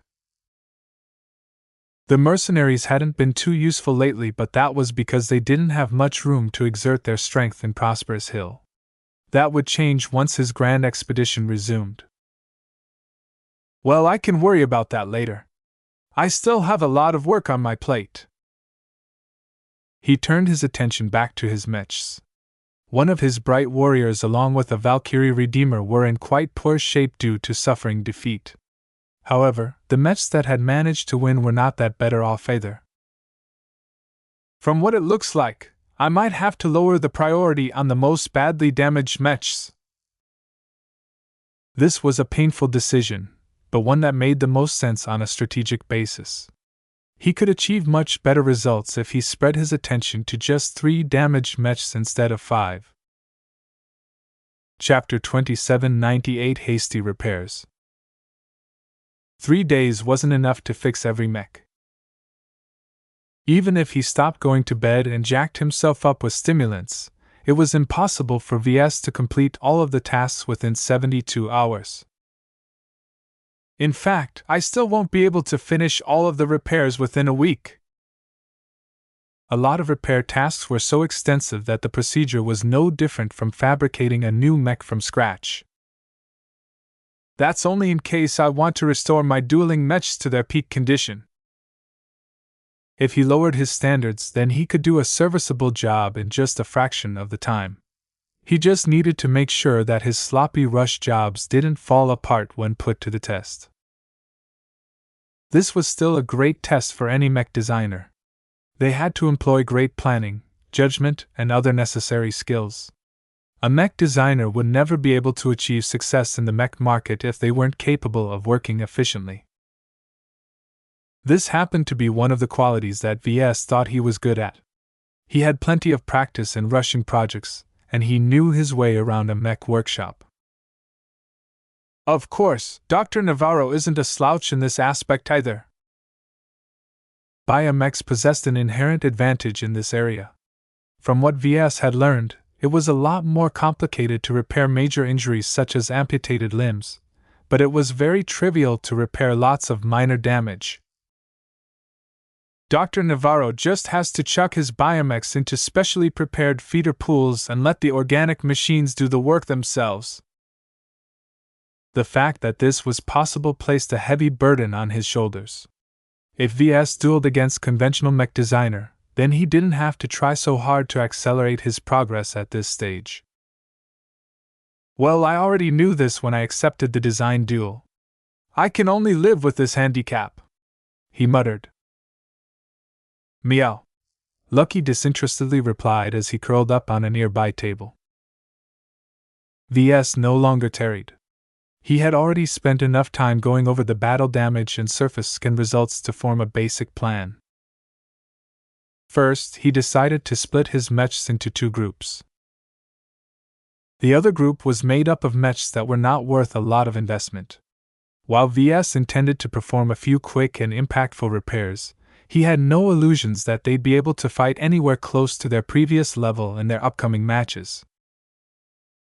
I still have a chance of winning, though. I just have to ensure that the piloting experience is still pleasant enough to woo the mech pilots, he consoled himself. Choosing which ones he should put on a lower priority was painful to Ves. All 5 mechs possessed their own merits. Each of them had qualities that made it worth it for them to be employed in the defense of his clan. Still, not every machine was suitable to fight in a dueling environment. Ves turned his eyes towards the defense-oriented Bright Warrior and the Valkyrie Redeemer. The former not only lost its tower shield, but also incurred heavy damage to its frame. It took at least several days to replace all of the damaged frontal armor plating, and that was just for a single mech. It's a waste of time to go through all of that effort, he muttered.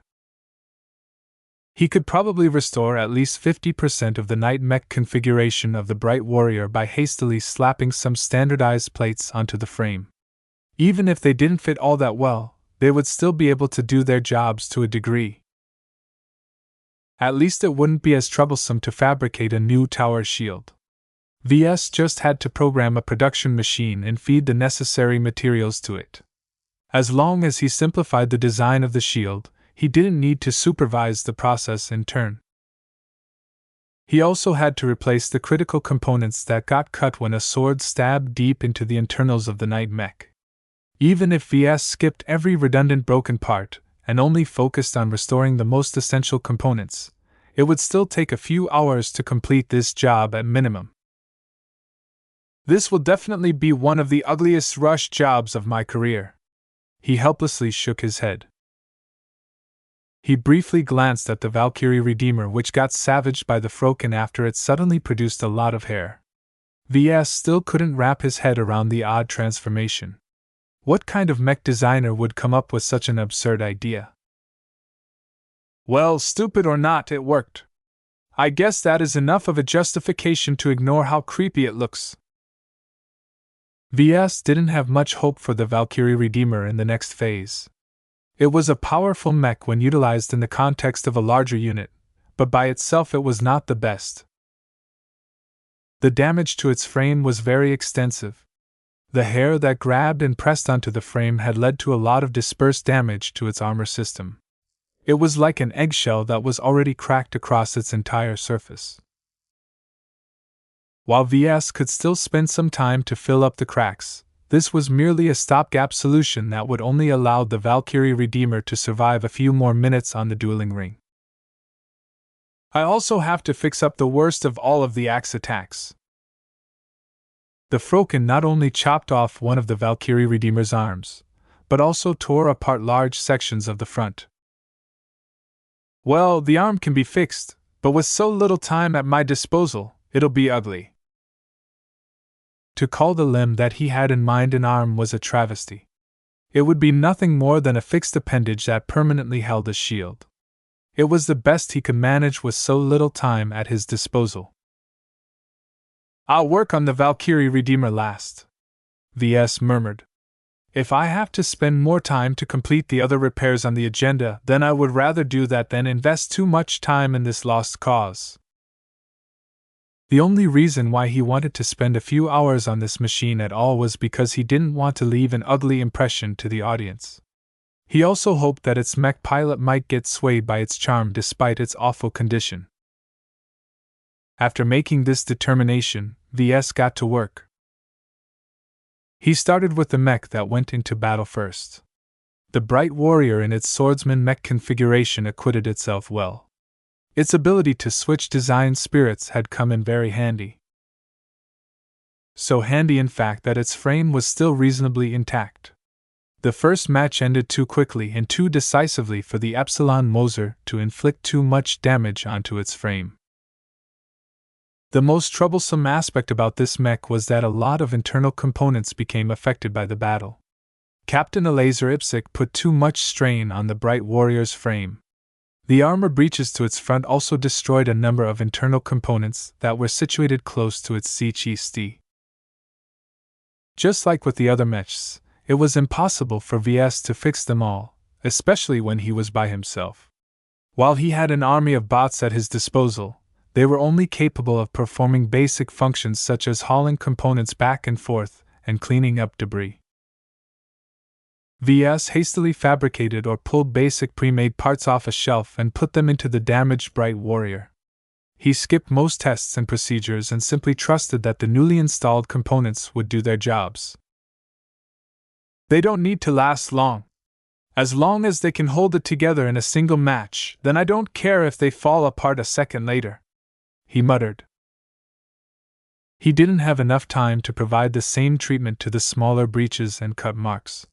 He simply filled up the gaps with filler materials that were much weaker than proper armor but could still withstand at least some damage. In certain spots, VS even patched up the holes with jury-rigged plates. In the end, the sword-wielding Bright Warrior got back into shape. Its offensive power had mostly been restored, but VS did not have too much confidence in its ability to withstand damage. It has to go on the attack. This mech will go down a lot faster if it is forced into a defensive posture. VS couldn't do much about that.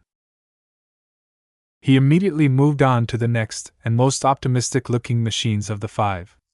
Out of all of his dueling mechs, his ferocious piranha performed the best by far. Its game-changing glow was too difficult to deal with against any melee opponent. This happened to turn the ferocious piranha into a nightmare against other light skirmishers. Still, even if it was his best mech, it had not come off its match unscathed. The fairy stinger had been able to inflict a decent amount of corrosive damage to the ferocious piranha. Even though its armor was quite good, it was also thin. VS quickly patched up the worst affected sections of the exterior of his mech. Even though these ugly repairs would likely slow down the ferocious piranha, it was better than exposing its fragile internals right away. Aside from that, he also performed more thorough repairs on the flight system. Mobility was one of the most important strengths of a light mech, so VS wanted to make sure the fairy stinger wouldn't be able to take out the wings. Since the ferocious piranha possessed a smaller frame than other mechs, it didn't take long for Ves to perform the most essential repairs. He moved on to the Transcendent Punisher last. This mech had taken an extensive beating.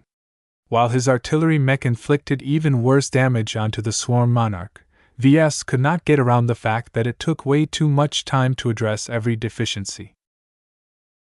Fortunately, much of the damage was contained to the surface.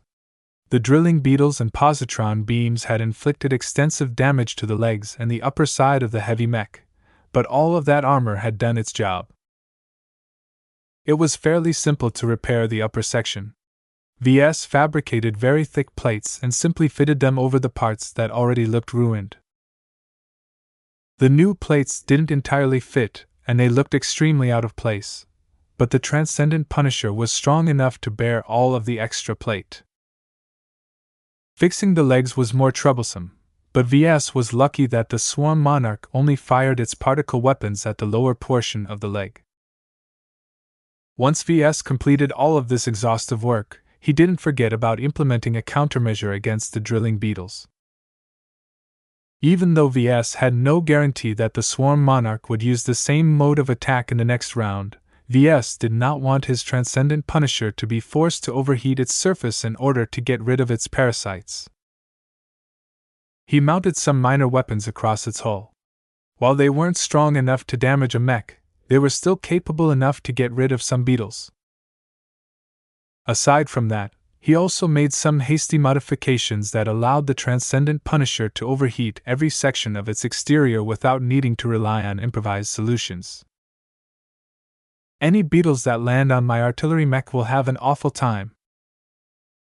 Chapter 2784 Vincent the Pundit. It was quite rare for journeymen like Ves and Gloriana to be able to talk to a genuine master mech designer. Even though this was not their first meeting with Professor Klein, the pair still wanted to take advantage of the moment. Do you believe that the biomech industry has fallen behind? Gloriana asked. This was a SENSITIV question, but it wasn't enough to rile up a master. Perhaps. The professor shrugged. Does that change anything? Not necessarily. When you live to my age, you think less in the moment and more across longer stretches of time. In my perspective, trends come and go, certain mechs become fashionable while others are phased out for whatever reason. These are all momentary events that are all part of a greater tapestry that tells the stories of mechs. Too many people make the mistake of focusing on the part of the tapestry that is in front of them. That is a short-sighted approach. You can gain an entirely different understanding if you take a few steps back and view the tapestry as a whole. Not everyone gets to live as long as you, Professor. Ves responded in a mild tone. What might be a moment for someone who is more than 3 centuries old can be half a lifetime to an average mech pilot. That is an unfortunate reality. Every society is diverse. That is what makes it so rich and vibrant. While it is regretful that life-prolonging treatment still hasn't become accessible to the wider population, I hope that will change one day. Our society will become very different if average citizens are able to reach my age. Ves wasn't so sure if he wanted to welcome such a future. When people lived beyond their natural lifespans, they tended to get very weird. If human civilization became filled with geriatrics with mentalities that were warped by age, then who knew what might happen to the future of their race? You have a very optimistic view of humanity. I cannot bring myself to accept your viewpoint. The proportions of humans in the galaxy that can only look at what is right in front of them far outnumber those who can view the entire tapestry. Even though the latter has a considerable say in how our civilization is run, it is the former who truly decides how we live. That is true. This is why education is important.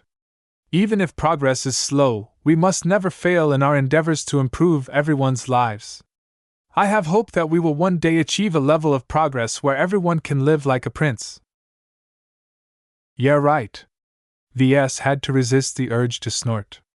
Instead, he offered a restrained answer. Many millennia have passed since humanity ascended to the stars. Even after going through the disaster that was the end of the Age of Conquest, the lives of many humans haven't fundamentally changed. Our tech has improved, but humans who are born today still have to struggle to make a living and get caught in the same senseless wars. The master mech designer looked tired. That is because the dominant model of our current civilization is an extension of the same flawed model of the past. The future that I and many of my colleagues are working towards is one where the solutions of biotechnology solved many of the shortcomings of societies outside our state. You may think us odd for favoring a technology base that seems alien to you, but we believe in our cause. You've been working for this cause for several hundred years, Gloriana noted. How much longer will it take to attain your goals? No one can answer that question. We can only continue to soldier on and wait until the moment is right. It might take centuries. It might take millennia. However, a time will come where the existing model has run its course. That is when our alternate model based on tech that works on different principles will show its value. Though the professor did not raise his voice, Ves could feel the older man's conviction. The strength of a master mech designer's belief was very strong. Still, Ves wasn't fooled. Just because someone lived several centuries old, and just because someone had become extremely good at designing mechs didn't mean he was automatically right in everything else. Even masters could be wrong. Ves had to remind himself of this truth. They continued to talk about other topics until the duel was finally slated to begin. As was usual in glitzy occasions like these, an extensive introduction followed first. As the announcers started to address the crowds of spectators who were all sitting on different viewing platforms extending from different tree structures, Ves and Gloriana sat down next to Riella and Vincent. The lifers are really pulling out all the stops. Vincent looked impressed as a famous celebrity from the LRA appeared on the center stage in order to sing an inspiring song. Riella smirked. They have to be. This is the biggest show that the LRA has held in a while. It's all a bit rushed, though. The lifers could have organized a much better introduction if they had a few extra months to prepare in advance. Ves found their remarks to be intriguing. Are you saying that the organizers are going above and beyond to popularize the design duel? Duh. A single design duel isn't all that special, to be honest. The only ones who really have a stake in the outcome are the two mech designers taking part along with the mech pilots that fight on their behalf. It's not an interesting spectator sport, to be honest, because the real competition is too technical and abstract to laymen. She was right. Mech designers were able to understand much of the nuance of design duels. As for ordinary people, they much preferred to view ordinary mech duels where passionate fighters instead of bookish engineers were the protagonists. While there was a sense that the LRA had to put out its best foot in the eyes of the public and foreign viewers, Ves still found it to be an odd decision to organize such an elaborate show. As singers, performers, and even biomechs began to dance and sway with the music, Ves felt as if the lifers were doubling down. For some reason, the higher-ups, which was mostly made up of conservatives, were very confident in Dr. Navarro's victory. Even with all of the effort they had undertaken to level the playing field as much as possible, the leaders still acted as if their fellow lifer would ultimately prevail. What gave them the confidence? What caused them to act as if Dr. Navarro had already won? Ves didn't know the answer.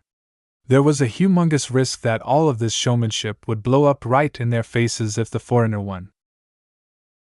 Once the festivities ran their course, the main arena finally cleared. The enthusiastic announcer dramatically began to introduce the first pair of mechs. Now, the moment that you have been waiting for has finally arrived. Please welcome the first mech to enter the field. No one clapped or shouted when a gold-coated mech passed through the entrance and entered the field. The Bright Warrior Mark I version B is one of Mr. Larkinson's most recent mech designs that are exclusive to his clan. It is a modular mech platform that possesses multiple configurations and infinite versatility. This particular machine comes in the swordsman mech configuration. Its main armament is a balanced sword, but that is not the only weapon. The Bright Warrior is a flight-capable mech that fights best in space but can handle other environments as well due to its flexible design. VS was a bit upset that so many people got a good look at one of the mainstay mechs of the Larkinson clan. It was not good if others were able to witness the Bright Warrior IB's performance and be able to analyze its strengths and weaknesses from the footage. However, it was not as if his mechs would be able to remain obscure forever. Deploying them on regular patrols around his fleet already exposed their external appearances to any sensors pointed in their direction. Any decent mech designer would be able to make a lot of estimates about the Bright Warrior model's performance from those long-ranged observations alone. Yet estimates were quite different from solid data.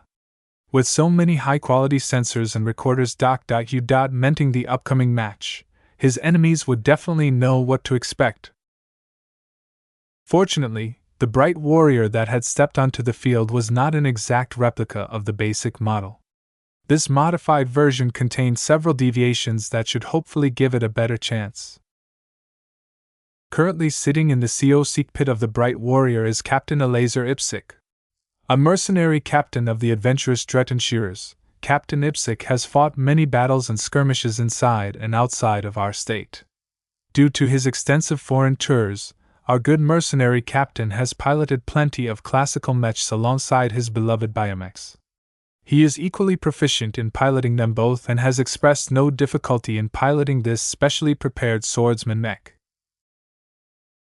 The projected profile image of Captain Ipsic displayed a typical mercenary officer. As was customary among second-class mercenaries, the captain dressed well and took pride in his work. He was anything but the sloven cowards that VS typically associated with third-class mercenaries. He didn't know much about the man, though. The selection of mech pilots was out of his hands. He could only put his faith in the assurance that every selected mech pilot would be impartial in their evaluation of the mechs they utilized in the first and second phase of the design duel. Since the winner and loser of the design duel rested in the hands of mech pilots like Captain Ipsic, VS felt quite uncertain how much bias would play a role. "He's been through a lot, that's for sure," Vincent commented from the side. "You can tell he's a real survivor, like me. He's been through rougher times than me, though. You can see it in the eyes. Those are the eyes of a man who has dropped into hell and used his own 2 hands to crawl out of it. Experiences like that changes people. I can also tell that Captain Ipsic really needs a girlfriend, though." VS disregarded the last sentence but did not discount the rest. As idiotic as Vincent sounded sometimes, he was quite good with people. "How will he fight in battle?" "That depends." Vincent paused and thought. "Mech pilots like Captain Ipsic will fight with caution for the most part. It's baked in the DNA of a merc, but it's also due to his nature as a survivor. However, if he ever becomes cornered, you'll see a different side of him. Survivors can burst out a lot of strength if they feel their life is on the line." Riella looked a bit skeptical at her boyfriend.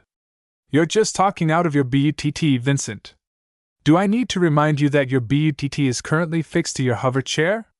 There's no way your psychoanalysis is accurate." "That's because you're a woman, babe. Mark my words. That fellow will fight exactly how I've described.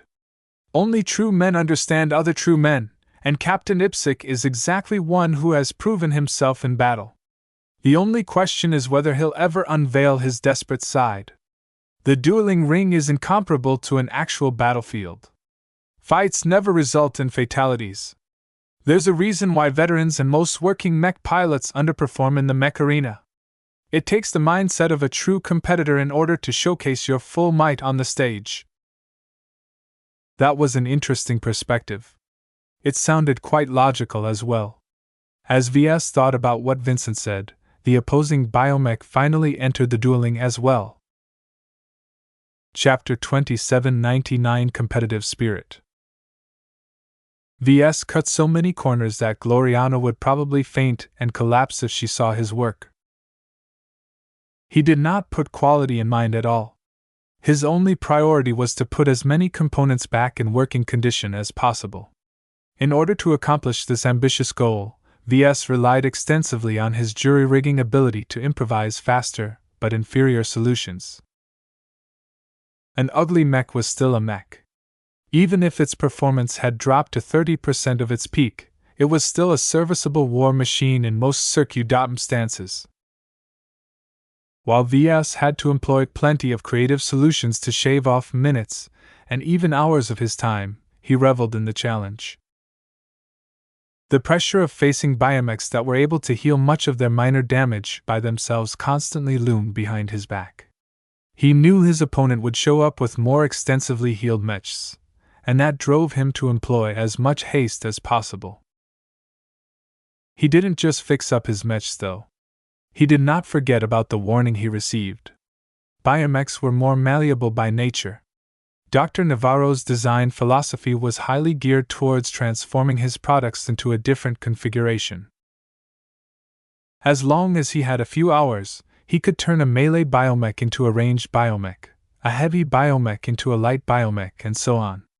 Of course, not all transformations worked out, and it was very difficult to ensure a biomech retained enough battle effectiveness after going through an extensive transformation. This was why Ves didn't expect Dr. Navarro to pull any unexpected rabbits out of his hat. With all of the constraints he faced, it was much more reasonable to assume he would only make targeted transformations. This was already difficult enough to deal with, though. The uncertainty of the situation daunted him the most. The fact that Ves wasn't able to predict what surprises his opponent might add to his damaged biomechs meant that he had to take thousands of possibilities into account. What if he prepared his mech to face a melee mech only to encounter a ranged mech that employed kiting tactics? What if Dr. Navarro transformed his Swarm Monarch mech from a heavy artillery mech to a melee mech? Although it sounded absurd, biomechs offered enough versatility to enable such a transformation. Even if the resulting melee biomech wasn't comparable in performance to a proper melee mech, it could still thrash the Transcendent Punisher if it survived long enough to get close. "It would be great if I got a sneak peek of his work," he idly muttered. A few seconds later, he froze. Was it possible for him to obtain advance notice of the modifications that Dr. Navarro applied to his biomechs? If Ves was able to obtain even a single image of the biomechs as they were being worked on, he could derive a lot of useful information out of what was visible. In fact, it would be even better if he could obtain detailed scanning data and Dr. Navarro's own doc.u documentation. The more information, the better. Normally, Ves would treat this diary as an idle daydream. Dr. Navarro was fixing up his mech somewhere else, and it wasn't as if they could pay a visit to each other's workshops. Yet what if he could circumvent these restrictions? What if he could obtain the information he needed? He actually thought of at least 3 different methods to gain the intelligence he desired. James may be dead, but Ylvain was still alive. The religious design spirit actually fared a bit better these days, as the Ylvanian contingent of the clan had managed to recruit several hundred new worshippers. This was not bad considering the background of the new recruits. It was much harder to persuade second-raters to abandon their old convictions and embrace new ones. Even so, Ylvain was still a pauper. Ves didn't think it was a good idea for him to tax the design spirit's energy unless it was a life-and-death situation. The other option he thought about was trying to utilize his spirituality to take a peek. He had already developed several ways to extend his perception beyond his visual sight by forming specialized spiritual projections and constructs. The problem was that he was never good at extending them beyond a modest range. The underground complex below Rosen Arena covered a lot of distance. Dr. Navarro's workshop might be situated at least a kilometer away from his current position. Ves stretched his arms and pretended to need a break from his work. He slowly sauntered over to the table where Lucky was blissfully dozing off. The lazy gem cat treated this period like a nice vacation. Yet before he came close enough to put his cat to work, Ves stopped in his tracks. Was this the right course of action? That was an important question. Using Lucky to sneak into Dr. Navarro's workshop in order to gather very pertinent intelligence was not within the scope of the design duel. It was cheating. Ves wasn't supposed to gain advance notice of what his mechs would have to deal with in the second phase. The same applied to Dr. Navarro. Both of them were supposed to be working blind and depend on their own judgment to prepare their mechs for the subsequent matches. If Ves managed to gain a peek at Dr. Navarro's biomechs while denying his opponent the same opportunity, then the sanctity of the design duel came into question. No matter how Ves rationalized it, it was undeniable that he cheated. His ability to spy and gather information was not related to his capacity as a mech designer. While Ves didn't mind cheating and taking advantage of a situation in order to advance his cause, the problem right now was that this would have the opposite effect. I can lie to others, but I can't lie to myself, he reminded himself. Even if Ves pulled it off without getting caught, he would always know in his heart that he had acted improperly. While he was currently under a lot of pressure, his design philosophy thrived off the situation. Abiding by the rules put a lot of restrictions on him, which forced him to utilize his mech design abilities to the utmost. Cheating would put an end to this process. If he wouldn't feel as pressured anymore, then he wouldn't be able to make as much progress as he expected. In fact, his design philosophy might stagnate and regress because of his actions. By betraying the core principles of a mech designer and acting against the competitive spirit of his profession, Ves feared that he might consider himself unworthy to go further. This was a complicated matter that Ves could not adequately put into words. He just knew in the depth of his heart that there were some lines that he should never cross if he wanted to become a great mech designer. Yet just before his professionalism asserted itself, he briefly recalled what was at stake. Leaving aside intangible gains such as advancing his reputation and generating lots of publicity for the LMC, Ves could also look forward to receiving 5 million MTA merits. This was a very attractive reward in itself. It was almost worth cheating for this alone. Yet, it wasn't enough in the end. If gaining 5 million MTA merits came at the cost of ruining his future prospects as a mech designer, then Ves could not bring himself to accept this solution. A contrarian thought emerged from his heart. There is no need for me to resort to this option. If I am confident in my own abilities, then I should depend on myself in order to prevail in this design duel. This was how a true competitor behaved. Ves was not weak when it came to designing mechs, so he definitely had a chance of winning if he just played by the rules. I will grasp victory with my own hands. He gripped his fist in front of his face. His drive and competitive spirit became more stoked than ever before. While he already wanted to win in order to earn a lot of extra merits, this time he wanted to win in order to prove to himself that he was stronger than his peers. Ves began to apply various different modifications to his dueling mechs. All 5 of them received some special attention that tweaked and altered them to varying degrees. This was necessary because he knew that his opponent would definitely learn from the first phase and configure his biomechs to counter what he had seen.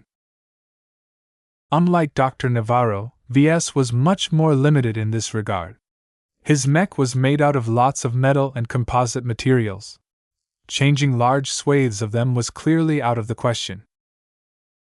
Some mechs can't be changed at all, he sighed.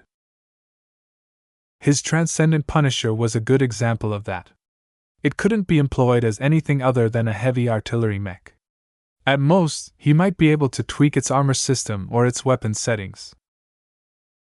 He had a bit more flexibility with his other mechs. He could outfit them with different weapons or alter their flight characteristics. In the end, Ves only applied a modest amount of changes.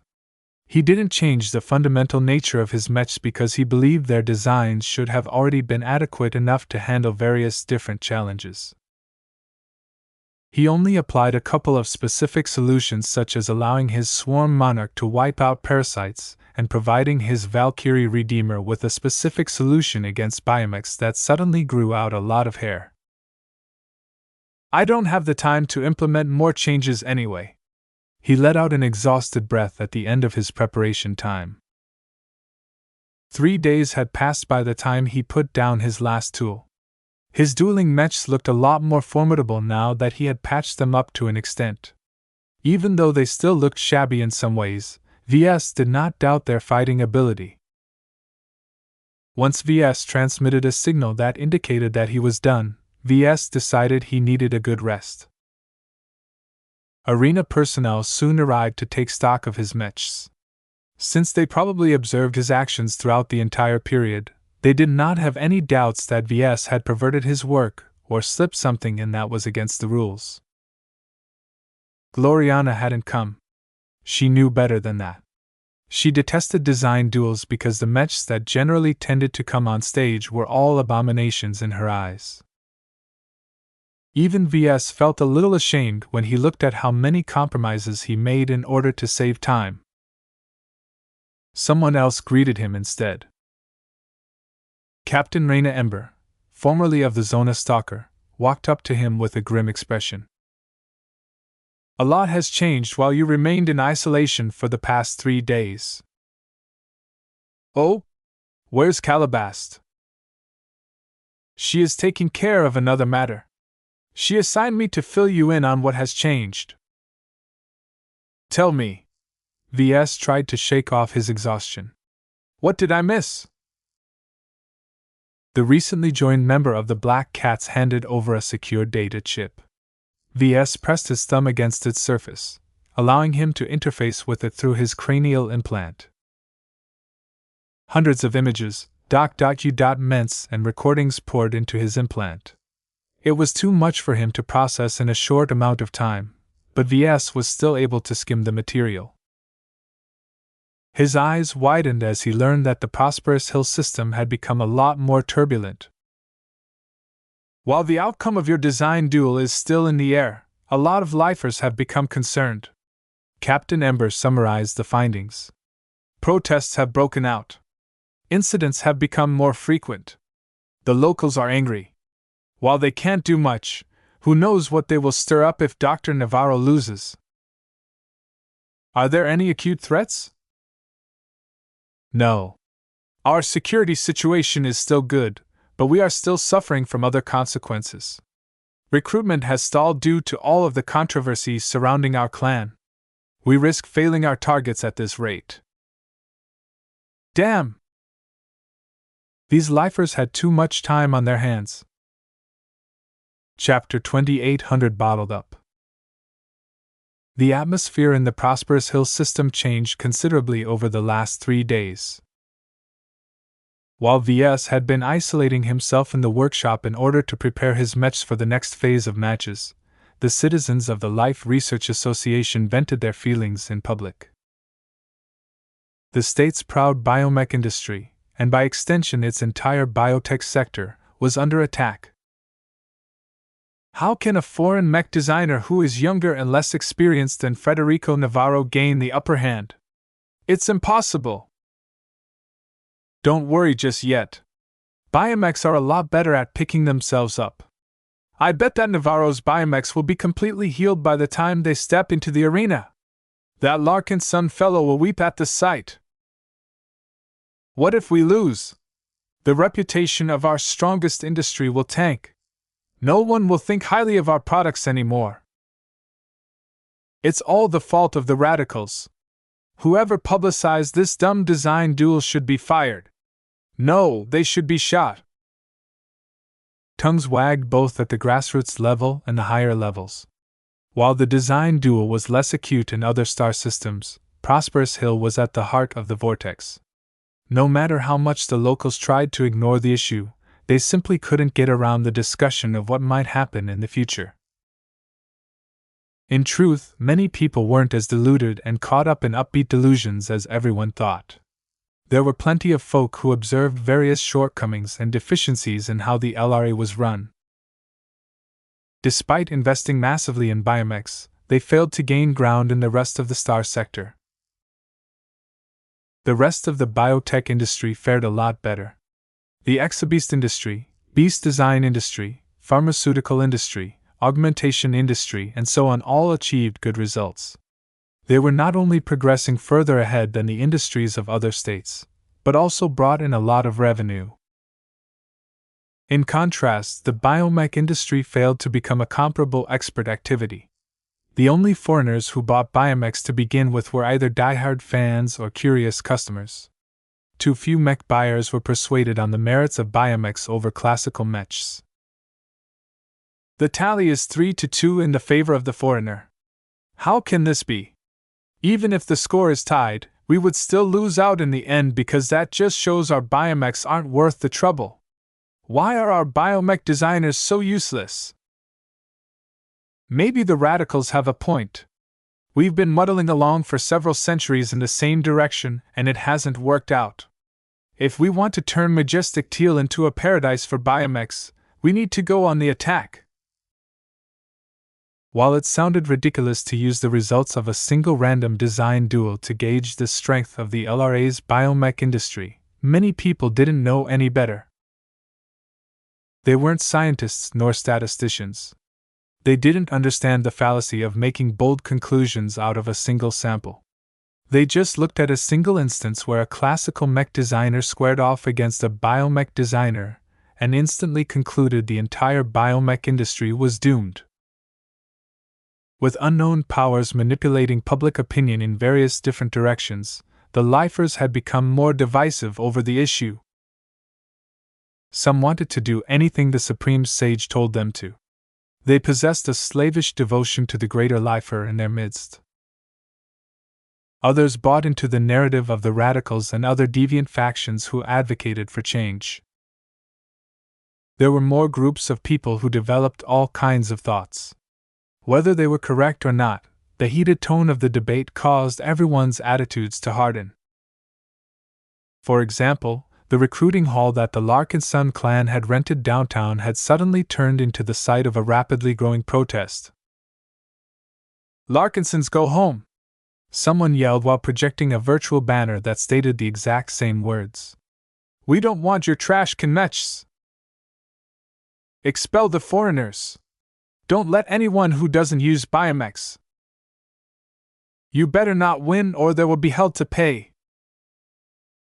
The protesters were fairly harmless. No one carried any weapons, and even if they did, the security measures were robust enough to withstand any attack that didn't involve mechs. Regardless, the demonstration had become far too disruptive. A lot of prospective recruits decided to turn around as soon as they noticed the angry crowd parked in front of the recruiting hall. The Larkinson clan was forced to abandon the original recruitment hall and rent a more inaccessible site that was situated higher up the tree buildings. With the relatively strict traffic rules, it was impossible for protesters to approach a building from mid-air and linger for a long period of time. It was simply too hazardous to let them mill around at an altitude. Still, the relocation and deteriorating public opinion disrupted a lot of arrangements. The Larkinson clan succeeded in recruiting tens of thousands of eager recruits in the past few weeks, but it still suffered a shortfall in many different positions. Many other transactions experienced disruptions as well due to the spreading discontent in Prosperous Hill. Even though the planet depended heavily on acting as a nexus of foreign trade, the locals became increasingly more hostile towards foreigners who were responsible for injecting lots of wealth into their economy. The people were restless. Traffic had lessened, but there were significantly more people on the streets. More mechs were visible as the demand for armed escorts increased. Although no one had crossed the line and opened fire on someone, that was only because the planet was too well regulated. Yet the authorities were very reluctant to tighten the rules even further. They were keenly aware that humans could only tolerate so much control over their lives. Besides, there were plenty of factions who wanted to give ordinary people the room to voice their discontent. "It's all building up to something," Ves whispered his guess. "No one riles up so many people for nothing. The radicals and combinants don't seem like the types who make so many moves in order to achieve a minor shift. There's a greater goal in mind." "Are you suggesting that the opposition is seeking to depose the conservatives from power?" Captain Raina Ember looked increasingly more concerned. "You're the lifer here. What do you think?" "We've been out of touch for several decades," the Zona stalker depreciating said. "My fellow comrades and I all tried to cling on to our identity as lifers, but now that we have returned to our original home, we suddenly feel out of place. Life here is too mundane. The amount of people I've met who come across as spoiled and entitled beggars belief. These WHINers won't last a single day in the Nixian Gap." Ves understood the former pirate's sentiment. He spent enough time in lawless space to know that the veneer of civilization was a lot thinner than everyone thought. The LRA may have been peaceful for a long period of time, but that meant that various grievances and causes never had a chance to vent. Instead, all of these underlying issues continued to bottle up until the pressure reached a point where the entire container might be on the verge of exploding. Calabas promised to investigate the details surrounding Master Lehigh Brixton. "Have you gathered any useful news?" We've gathered plenty of material.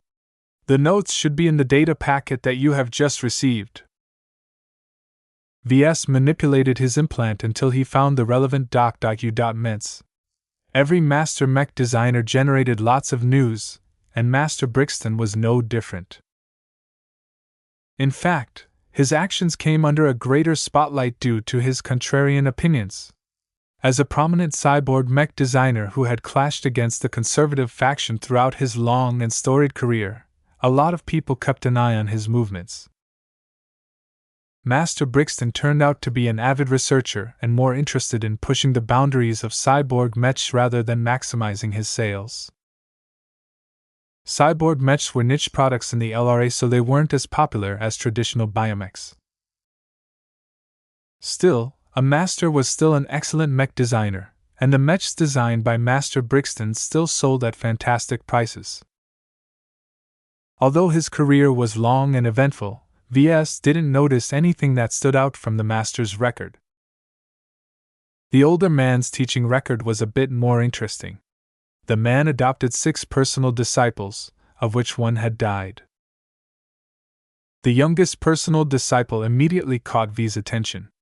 The newest mech designer who received Master Brixton's inheritance was a 45-year-old journeyman who also worked with cyborg mechs. Master Brixton's latest pupil advanced to his current position when he was 37 years old, which was not an exceptional result but still sufficient enough to enjoy a bright future. Yet there were a few details that put this cyborg mech designer in a different light. "Dr. Leonardo Brixton is Master Lehigh Brixton's great-grandson," Ves stated. "That's correct. While the relationship between the two isn't described in public, our sources have gathered several rumors that suggest it isn't as cordial as it seems in public." "Great." Ves had a hunch that Leonardo was in fact the person that Master Brixton intended to dump onto V's LAP. It made too much sense. If Leonardo wasn't the master's relative, then it would have been easy enough to kick the disciple onto the streets. Yet because of their familial relationship, it was important to project harmony to the public. No one wanted to air their dirty laundry in public. In this regard, passing a problematic descendant onto the Larkinson clan was a good way to get rid of someone troublesome. The Red Ocean held a lot of attraction to ambitious young people, so it would be easy to excuse Leonardo's departure as a willingness to seek the unknown and work towards his own future. This way, the reputation of everyone involved would remain intact even if both sides hated each other's guts. Ves let out a sigh in relief. Lack of information always discomfited him. Now that he became aware of Leonardo's existence and potential entry into the Larkinson clan, he could plan ahead. Good work, but I need more information. Please dig into Dr. Leonardo Brixton's details and try to find what is going on behind the scenes. Since he is a relative of a master, there should definitely be something concerning about him if he wasn't welcome anymore. We are already in the process of doing so, sir, but we are dealing with limited access. There is only so much information that we can gather from public records and asking our relatives. Well, get used to it, because you'll encounter these situations plenty of times. Ves studied Dr. Leonardo Brixton's record one last time. Even though the information surrounding him was rather sparse on details, the man was still an accomplished journeyman. In fact, Leonardo was probably stronger than Dr. Navarro due to his age. That gave Ves some headaches as well. If Leonardo ever joined the Larkinsons, then the design department would likely welcome an older and more experienced mech designer.